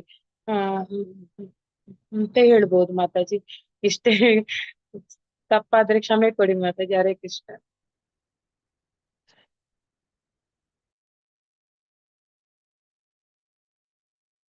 ಮಾತಾಜಿ ಹರೇ ಕೃಷ್ಣ. ಮಾತಾಜಿ ನೀವು ಆಗ್ಲೇ ತಟಸ್ಥ ಭಕ್ತಿಗೆ ಉದಾಹರಣೆ ಅಂತ ಕೇಳಿದ್ರಲ್ವಾ ಮಾತಾಜಿ? ಹರೇ ಕೃಷ್ಣ ಮಾತಾಜಿ. ತಟಸ್ಥ ಒಂದ್ ನಿಮಿಷ ಮಾತಾಜಿ, ಒಂದ್ ನಿಮಿಷ ಶ್ರುತಿ ಮಾತಾಜಿ. ಆಶ್ರಯ ಮಾತಾಜಿ ಅವ್ರ ಗ್ರೂಪ್ ಅಲ್ಲಿ ಇರೋರ್ಗು ಕೂಡ ಒಳ್ಳೆ ಪಾಯಿಂಟ್ ಅನ್ನ ಕಲೆಕ್ಟ್ ಮಾಡಿದ್ದೀರಾ. ಸೊ ನೀವೂ ಕೂಡ ಕರ್ಮ ಮಿಶ್ರಿತ ಭಕ್ತಿ ಅಂತ ಹೇಳಿದೀರಾ. ಫುಡ್ ಆಗಿರ್ಬೋದು, ಫ್ಯಾಮಿಲಿ ಓರಿಯೆಂಟೆಡ್, ಸೆಲ್ಫಿಶ್ನೆಸ್ ಇರುವಂತದ್ದು, ಸ್ವರೂಪದಲ್ಲಿ ಅನುಕೂಲೇನ ಅಂತ ಹೇಳಿ. ಅಂದ್ರೆ ಇಲ್ಲಿ ಇವರು ರಿಮೂವಿಂಗ್ ಸೆಲ್ಫಿಶ್ನೆಸ್ ಅಂತ ಹೇಳ್ತಾರೆ. ಸ್ವರೂಪ ಲಕ್ಷಣದಲ್ಲಿ ಇಂಥವೆಲ್ಲ ತೆಗಿಬೇಕು ಅಂತ. ಆಕ್ಚುಲಿ ಅನುಕೂಲೇನ ಅಂತಂದ್ರೆ ಇಲ್ಲಿ ಅನುಕೂಲಕರವಾಗಿ ಮಾಡೋದು ರಿಮೂವಿಂಗ್ ಸೆಲ್ಫಿಶ್ನೆಸ್ ಇದು ಬರುವಂತದ್ದು ನಿವೃತ್ತಿಯಲ್ಲಿ, ತಟಸ್ಥದಲ್ಲಿ ಬರುತ್ತೆ. ಸೊ ಇದು ಇಲ್ಲಿ ಬರೋದಿಲ್ಲ. ಅನುಕೂಲೇನ ಅಂತಂದ್ರೆ ಅನುಕೂಲಕರವಾಗಿ ಮಾಡೋದಷ್ಟೇ ಬರುತ್ತೆ. ಏನೆಲ್ಲ ರಿಮೂವ್ ಮಾಡೋದಿದೆಯೋ ಸೆಲ್ಫಿಶ್ನೆಸ್ ಎಲ್ಲ ಇವುಗಳು ಬರುವಂತದ್ದು ಈ ನಿವೃತ್ತಿಯಲ್ಲಿ. ನಾವೀಗ ಭಗವಂತನಿಗೆ ಎಸ್, ಉದಾಹರಣೆ ನೀವು ಕೈಕೇಯನ್ನ ಕೊಟ್ಟಿದ್ದೀರಾ. ಮತ್ತೆ ವೆರಿ ಗುಡ್. ಪ್ರವೃತ್ತಿಯಲ್ಲಿ, ಈ ನಿವೃತ್ತಿಯಲ್ಲಿ, ಪ್ರವೃತ್ತಿಯಲ್ಲಿ ಫಾಲೋವಿಂಗ್ ಪೋರೆಗಿಲಿಟಿ principle which has given by Srila Prabhupad. So ಅವರು ಕೊಟ್ಟಿರೋದನ್ನ ಹೇಳಿದಿರಾ. ಹರೇ ಕೃಷ್ಣ. ಸೊ ಕನ್ಕ್ಲೂಷನ್ ಏನ್ ಕೊಡ್ತೀರಾ ಮಾತಾಜಿ ಇದಕ್ಕೆ? ಓಕೆ, ಸೊ ನಾನೇ ಬರೀತೇನೆ. Following footsteps of acharyas ಅಲ್ಲ, ಕರೆಕ್ಟಾ ಮಾತಾಜಿ?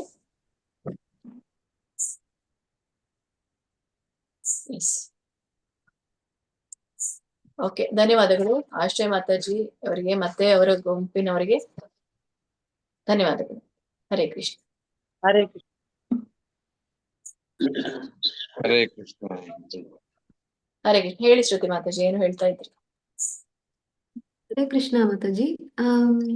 ತಟಸ್ಥ ಭಕ್ತಿ ಸ್ವರೂಪ, ತಟಸ್ಥ ಲಕ್ಷಣಕ್ಕೆ ನಾರದರ ಭಕ್ತಿನ ತಗೋಬಹುದು ಅಲ್ವಾ ಮಾತಾಜಿ? ಅಂತಂದ್ರೆ ಅವರು ಯಾವುದೇ ರೀತಿ ಪ್ರೀವಿಯಸ್ ಲೈಫ್ ಅಲ್ಲಿ ತಗೋಬಹುದು, ಪ್ರೀವಿಯಸ್ ಲೈಫ್ ಅಲ್ಲಿ. ಆಮೇಲೆ ಅವ್ರದ್ದು ಹೊಂದಿರೋದು ಆಮೇಲೆ ಸ್ವರೂಪ ಲಕ್ಷಣವನ್ನ. ಆಮೇಲೆ ಅವ್ರಿಗೆ ಮತ್ತೆ ಈಗ ಎಲ್ಲಿ ಅವ್ರು ಭೌತಿಕ ಜಗತ್ತಿನಲ್ಲಿ ಬಂದ್ರು, 3 ಲೋಕದಲ್ಲಿ ಅವರು ತಿರುಗಾಡಿದ್ರು ಕೂಡ ಅವ್ರಿಗೆ ಈ ಎರಡನೇ ಲಕ್ಷಣ ತಟಸ್ಥ ಲಕ್ಷಣದ ಅವಶ್ಯಕತೆ ಇಲ್ಲ ಅವರಿಗೆ, ಯಾಕಂದ್ರೆ ಈಗಾಗಲೇ ಅವ್ರು ಸ್ವರೂಪ ಲಕ್ಷಣದಲ್ಲಿ ಇರುವಂತವ್ರು. ಸೊ ಯಾವಾಗ ನಾವು ಸ್ವರೂಪ ಲಕ್ಷಣಕ್ಕೆ ಬರ್ತೀವೋ ಅವಾಗ ನಮ್ಗೆ ನಿವೃತ್ತಿ ಅವಶ್ಯಕತೆ ಇರೋದಿಲ್ಲ, ಯಾಕಂದ್ರೆ ಪೂರ್ಣ ರೀತಿಯಾಗಿ ನಾವು ಸ್ವರೂಪ ಲಕ್ಷಣದಲ್ಲಿ ಇರ್ತೇವೆ. ಧನ್ಯವಾದಗಳು ಎಲ್ಲ ಮಾತಾಜಿ ಹರೇ ಕೃಷ್ಣ ಪ್ರಭುಜಿಗಳಿಗೆ. ಹರೇ ಕೃಷ್ಣ. ಹರೇ ಕೃಷ್ಣ. ಎಲ್ಲ ನಿಮ್ಮ ಒಂದು ಏನ್ ಕನ್ಕ್ಲೂಷನ್ ಕೊಟ್ಟಿದ್ರು ಅದನ್ನ ಚಾಟ್ ಬಾಕ್ಸ್ ಅಲ್ಲಿ ಹಾಕಿದೀನಿ.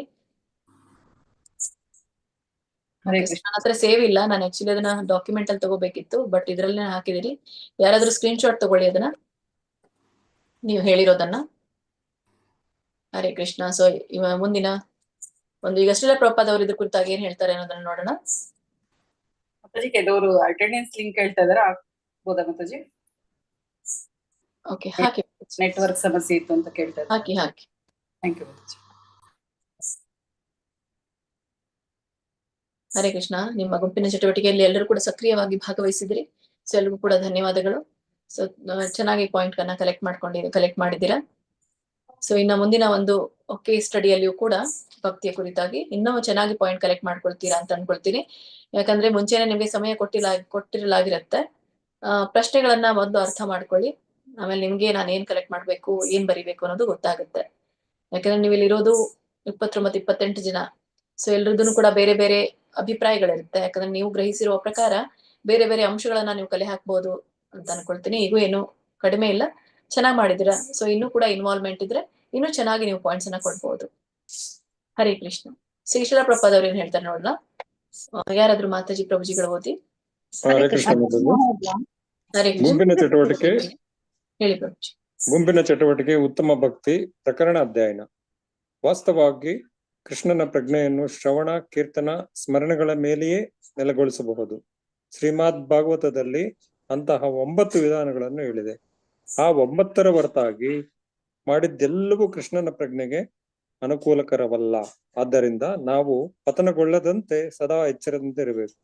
ಹರೇ ಕೃಷ್ಣ. ಹರೇ ಕೃಷ್ಣ. ಎಷ್ಟು ಚೆನ್ನಾಗಿ ಹೇಳಿದ್ದಾರೆ ಶ್ರೀಲ ಪ್ರಭುಪಾದ್ ಅವರು. ಈಗ ನೀವೆಲ್ಲ ಏನೋ ಉತ್ತಮ ಭಕ್ತಿ ಪ್ರಕರಣಗಳನ್ನ ನೋಡಿದಾಗ ಏನ್ ಗೊತ್ತಾಯ್ತು ನಿಮ್ಗೆ? ನಮಗ್ ಗೊತ್ತಾಗಿರೋದು ಫಸ್ಟ್ ನಾವೇನೆಲ್ಲ ಮಾಡ್ತಾ ಇದ್ದೀವೋ ಇದು ಉತ್ತಮ ಭಕ್ತಿ ಅಲ್ಲ ಅಂತ ಇಲ್ಲ. ಯಾಕಂದ್ರೆ ನಾವು ಅದ್ ಪ್ರಯತ್ನವನ್ನಾದ್ರೂ ಮಾಡ್ತಾ ಇದ್ದೇವೆ, ಆ ಭಕ್ತಿಯ ಹಾದಿಯಲ್ಲಿ ನಾವಿದ್ದೇವೆ. ಆದ್ರೆ ಕೆಲವೊಂದು ಜ್ಞಾನ ಮಿಶ್ರಿತ, ಕರ್ಮ ಮಿಶ್ರಿತವಾಗಿರುವಂತಹ ಭಕ್ತಿ ಇಲ್ಲಿ ಆಗಿರೋದ್ರಿಂದ ಅದರ ಒಂದು ಪ್ರಗತಿ ಪಥದಲ್ಲಿ ನಾವು ಇದ್ದೇವೆ ಅಂತ ಅನ್ಬೋದು.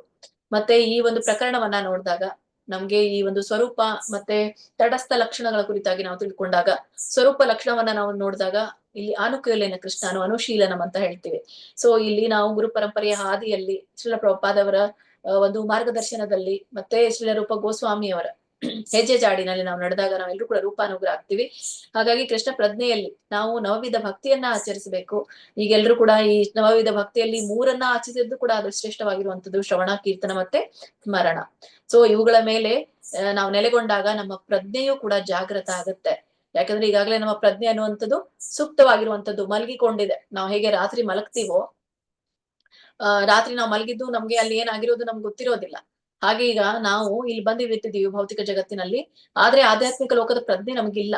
ನಮ್ಮ ಒಂದು ಸ್ವರೂಪ, ನಮ್ಮ ಒಂದು ಆತ್ಮದ ರೂಪ ಏನಿದೆ, ಅದರ ಒಂದು ಡೆಸ್ಟಿನೇಷನ್ ಏನು, ಅದು ಮುಖ್ಯವಾಗಿ ಅದಕ್ಕೆ ಏನು ಆಹಾರ ಬೇಕು ಅನ್ನೋದು ನಮ್ಗೆ ಗೊತ್ತಾಗ್ತಾ ಇಲ್ಲ. ಸೊ ಯಾವಾಗ ಅದು ಗೊತ್ತಾಗತ್ತೆ ಆವಾಗ ನಾವು ಸರಿಯಾದ ರೀತಿಯಲ್ಲಿ ನೆಲೆಗೊಳ್ಬಹುದು. ಅದಕ್ಕೆ ನಾವು ಏನ್ ಮಾಡ್ಬೇಕು? ಶ್ರವಣ, ಕೀರ್ತನೆ ಮತ್ತೆ ಸ್ಮರಣ. ಸೊ ಇದು ಒಮ್ಮೆ ಮಾಡಿದ ಕೂಡಲೇ ಜಾಗೃತ ಆಗದೆ ಇದ್ರು ಕೂಡ ಹಂತ ಹಂತವಾಗಿ ನಮ್ಗೆ ಇದು ಜಾಗೃತ ಆಗುತ್ತೆ. ಹಾಗಾಗಿ ಶ್ರೀಮದ್ ಭಾಗವತದಲ್ಲಿ 9 ವಿಧಾನಗಳನ್ನ ಹೇಳಲಾಗಿದೆ. ಸೊ ಆ 9 ವಿಧಾನಗಳು ಯಾವ್ಯಾವ್ದನ್ನ ಹೇಳ್ತೀರಾ? ಕೀರ್ತನಂ, ಸ್ಮರಣಂ, ವಂದನಂ, ಅರ್ಚನಂ, ಪಾದಸೇವನಂ, ಆತ್ಮನಿವೇದನಂ. ಅರ್ಚನಂ, ವಂದನಂ, ದಾಸ್ಯಂ, ಸಾಕ್ಯಂ, ಆತ್ಮನಿವೇದನ. ಸೊ ಇಲ್ಲಿ ನೀವು ಯಾವಾಗಲೂ ಅಸೆಂಡಿಂಗ್ ಆರ್ಡರ್ ಅಲ್ಲಿ ಹೇಳ್ಬೇಕು, ಮಧ್ಯ ಮಧ್ಯದಲ್ಲಿ ಹೇಳ್ಬೇಡಿ. ಉದಾಹರಣೆಗಳನ್ನ ಹೇಳ್ತೀರಾ ಅವುಗಳಿಗೆ? ಶ್ರವಣಕ್ಕೆ ಪರೀಕ್ಷಿತ್ ಮಹಾರಾಜ ಮಾತಾಜಿ. ಓಕೆ, ಪರೀಕ್ಷಿತ ಮಹಾರಾಜ್. ಓಕೆ, ಹೇಳಿ ಮಾತಾಜಿ. ಮಾತಾಜಿ ಹರೇ ಕೃಷ್ಣ. ಶ್ರವಣಕ್ಕೆ ಪರೀಕ್ಷಿತ ಮಹಾರಾಜ, ಕೀರ್ತನಕ್ಕೆ ಶುಕಮುನಿಗಳು, ಸ್ಮರಣೆಗೆ ಪ್ರಹ್ಲಾದ ಮಹಾರಾಜ, ಸೇವೆಗೆ ಐಶ್ವರ್ಯ ದೇವತೆಯಾದ ಲಕ್ಷ್ಮಿ, ಅರ್ಚನೆಗೆ ಪೃಥು ಮಹಾರಾಜ, ವಂದನೆಗೆ ಅಕ್ರೂರ, ದಾಸ್ಯಕ್ಕೆ ಹನುಮಂತ, ಸಖ್ಯಕ್ಕೆ ಅರ್ಜುನ, ಮತ್ತೆ ಸರ್ವ ಸಮರ್ಪಣೆಗೆ ಬಲಿ ಮಹಾರಾಜ ಮಾತಾಜಿ. ಓಕೆ, ಸೊ ಇವು ಎಲ್ಲ ಶ್ರವಣಂ ಕೇವಲ ಪರೀಕ್ಷಿತ ಮಹಾರಾಜ್ ಅವರಿಗೆ ಕೊಟ್ಟಿದ್ದಾರೆ, ಕೀರ್ತನಂ ನಾರದ ಮುನಿ ಇವರಿಗೆ ಶುಕಮುನಿಗಳಿಗೆ. ಈ ಎಲ್ಲಾ ನವವಿಧ ಭಕ್ತಿ ಏನು ಶ್ರವಣಂ ಕೀರ್ತನಂ ವಿಷ್ಣು ಸ್ಮರಣಂ ಪಾದ ಸೇವನಂ ಅರ್ಚನಂ ವಂದನಂ ದಾಸ್ಯಂ ಸಾಖ್ಯಂ ಆತ್ಮನಿವೇದವನ್ನು ಇದೆಯೋ ಈ 9 ವಿಧದ ಭಕ್ತಿಯನ್ನ ಮಾಡಿರುವಂತಹ ಏಕೈಕ ಭಕ್ತ ಯಾರು? ಅಂಬರೀಷ್ ಮಹಾರಾಜ್. ಅಂಬರೀಷ ಮಹಾರಾಜ.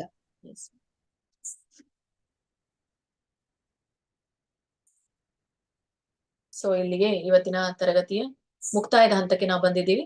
ಸೊ ಇವತ್ತು ಯಾವ್ದೆಲ್ಲ ವಿಷಯಗಳನ್ನ ನಾವು ತಿಳಿದುಕೊಂಡ್ವಿ ಅನ್ನೋದನ್ನ ನಾವು ಸಾರಾಂಶ ರೂಪದಲ್ಲಿ ನಾವು ನೋಡೋಣ, ಮತ್ತೆ ಇವುಗಳ ರೀಕ್ಯಾಪ್ ಅನ್ನ ಮಾಡೋಣ.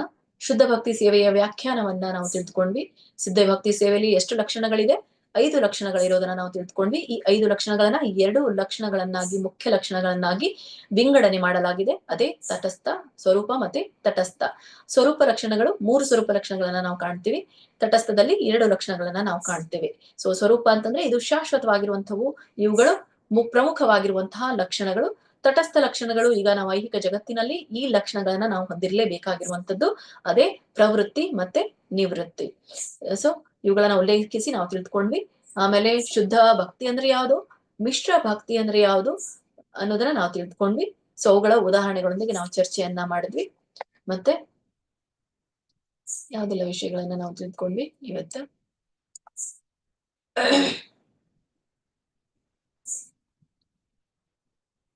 ಈ ಅನ್ಯಾಭಿಲಾಷಿತ ಶೂನ್ಯಂ ಕಂಪ್ಲೀಟ್ ಆಗಿ ವಿವರಣೆಯನ್ನು ಕೊಟ್ಟಿದ್ದೀರಿ ಮಾತಾಜಿ. ಅನುಶೀಲನಂ ಕುರಿತಾಗಿ ಅಲ್ಲಿ ಇರುವಂತಹ ಈ ಕ್ರಿಯೆ, ಸಕ್ರಿಯವಾದಂತಹ ಕ್ರಿಯೆ, ವೃತ್ತಿ 2 ತರನಾಗಿದೆ. ಪ್ರವೃತ್ತಿ ನಿವೃತ್ತಿಯ ಕುರಿತಾಗಿ ನಾವು ತಿಳಿದುಕೊಂಡ್ವಿ. ಜ್ಞಾನ ಕರ್ಮಾದಿ ಕುರಿತಾಗಿ ನಾವು ತಿಳಿದುಕೊಂಡ್ವಿ. ಹೀಗೆ ಅನುಕೂಲೇನ ಅನ್ಯಾಭಿಲಾಷಿತ ಸೇವಂ. ಸೊ ಇವೆಲ್ಲ ಲಕ್ಷಣಗಳ ಕುರಿತಾಗಿ ವಿವರವಾಗಿ ನಾವು ತಿಳಿದುಕೊಂಡ್ವಿ. ಸೊ ಇಷ್ಟನ್ನ ತಿಳಿತಾ ಇದರ ಬಗ್ಗೆ ನೀವು ಈಗಾಗಲೇ ಸ್ಟಡಿ ಸರ್ಕಲ್ ಅಲ್ಲಿ ಓದಿದ್ದೀರಾ. ಇದರ ಕುರಿತಾಗಿ ನಿಮಗೆ ಪ್ರಶ್ನೆಗಳನ್ನು ಕೇಳಲಾಗಬಹುದು. ಮುಖ್ಯವಾಗಿರುವಂತಹ ಭಾಗ ಮತ್ತೆ ಇಲ್ಲಿ ಇರುವಂತಹ ಶ್ಲೋಕ, ಅದೇ ಭಕ್ತಿ ಸೇವೆಯ ವ್ಯಾಖ್ಯಾನ. ಸೊ ಇದನ್ನ ಕಂಠಸ್ಥಕ್ಕೂ ಕೂಡ ಇದೆ, ಮತ್ತೆ ಎಲ್ಲದಕ್ಕೂ ಕೂಡ ಮುಖ್ಯವಾಗಿರುವಂತದ್ದು ಇದು. ಹಾಗಾಗಿ ನೀವು ಮನನವನ್ನ ಮಾಡ್ಕೊಳ್ತೀರಾ ಅಂತ ಅನ್ಕೊಳ್ತೀನಿ. ಸೊ ಇವತ್ತಿನ ತರಗತಿಗೆ ನಾವು ಅಲ್ಪ ವಿರಾಮವನ್ನ ಕೊಡೋಣ. ಸೊ ಮುಂದಿನ ತರಗತಿಯಲ್ಲಿ ನಾವು ಮೊದಲನೇ ಅಧ್ಯಾಯ ಶುದ್ಧ ಭಕ್ತಿ ಸೇವೆಯ ಇತರ ಲಕ್ಷಣಗಳನ್ನ ನಾವು ಕಾಣ್ತೇವೆ. ಯಾವ್ದು? ಶುದ್ಧ ಭಕ್ತಿ ಸೇವೆಯ ಲಕ್ಷಣಗಳನ್ನ ನಾವು ತಿಳಿದುಕೊಳ್ಳೋಣ. 6 ಲಕ್ಷಣಗಳು ಯಾವ್ಯಾವ್ದು ಅನ್ನೋದನ್ನ ಚರ್ಚೆ ಮಾಡೋಣ. ಅದು ಮುಂದಿನ ತರಗತಿಯ ಅವಲೋಕನ. ಸೊ ಕೊನೆಯದಾಗಿ ಶ್ರೀಲ ಪ್ರಭುಪಾದವರು ಈ ಒಂದು 2ನೇ ಪಾಠಕ್ಕೆ ಕನ್ಕ್ಲೂಷನ್ ಅನ್ನ ಕೊಡ್ತಾರೆ. ಯಾರಾದ್ರೂ ಓದಿ ಮಾತಾಜಿ. ಹರೇ ಕೃಷ್ಣ ಮಾತಾಜಿ. ನಮಗೆ ಮಾರ್ಗದರ್ಶನ ಮಾಡುವುದಕ್ಕಿರಲಿ ಎಂದೇ ಶ್ರೀಲ ರೂಪ ಗೋಸ್ವಾಮಿಯವರು ಭಕ್ತಿ ರಸಾಮೃತ ಸಿಂಧುವನ್ನು ರಚಿಸಿದರು. ಆ ಕೃತಿಯನ್ನು ಇಲ್ಲಿ ಭಕ್ತಿಯ ಮಕರಂದದ ರೂಪದಲ್ಲಿ ಪ್ರಸ್ತುತಪಡಿಸಲಾಗಿದೆ.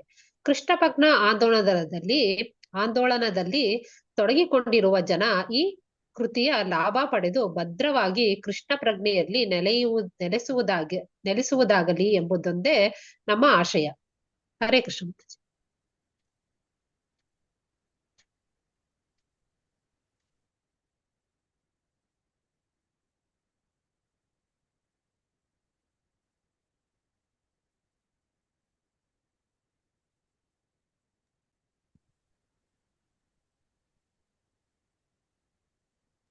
ಮಾತಾಜಿ ನೀವು ಮ್ಯೂಟ್ ಆಗಿದ್ದೀರಾ ಮಾತಾಜಿ?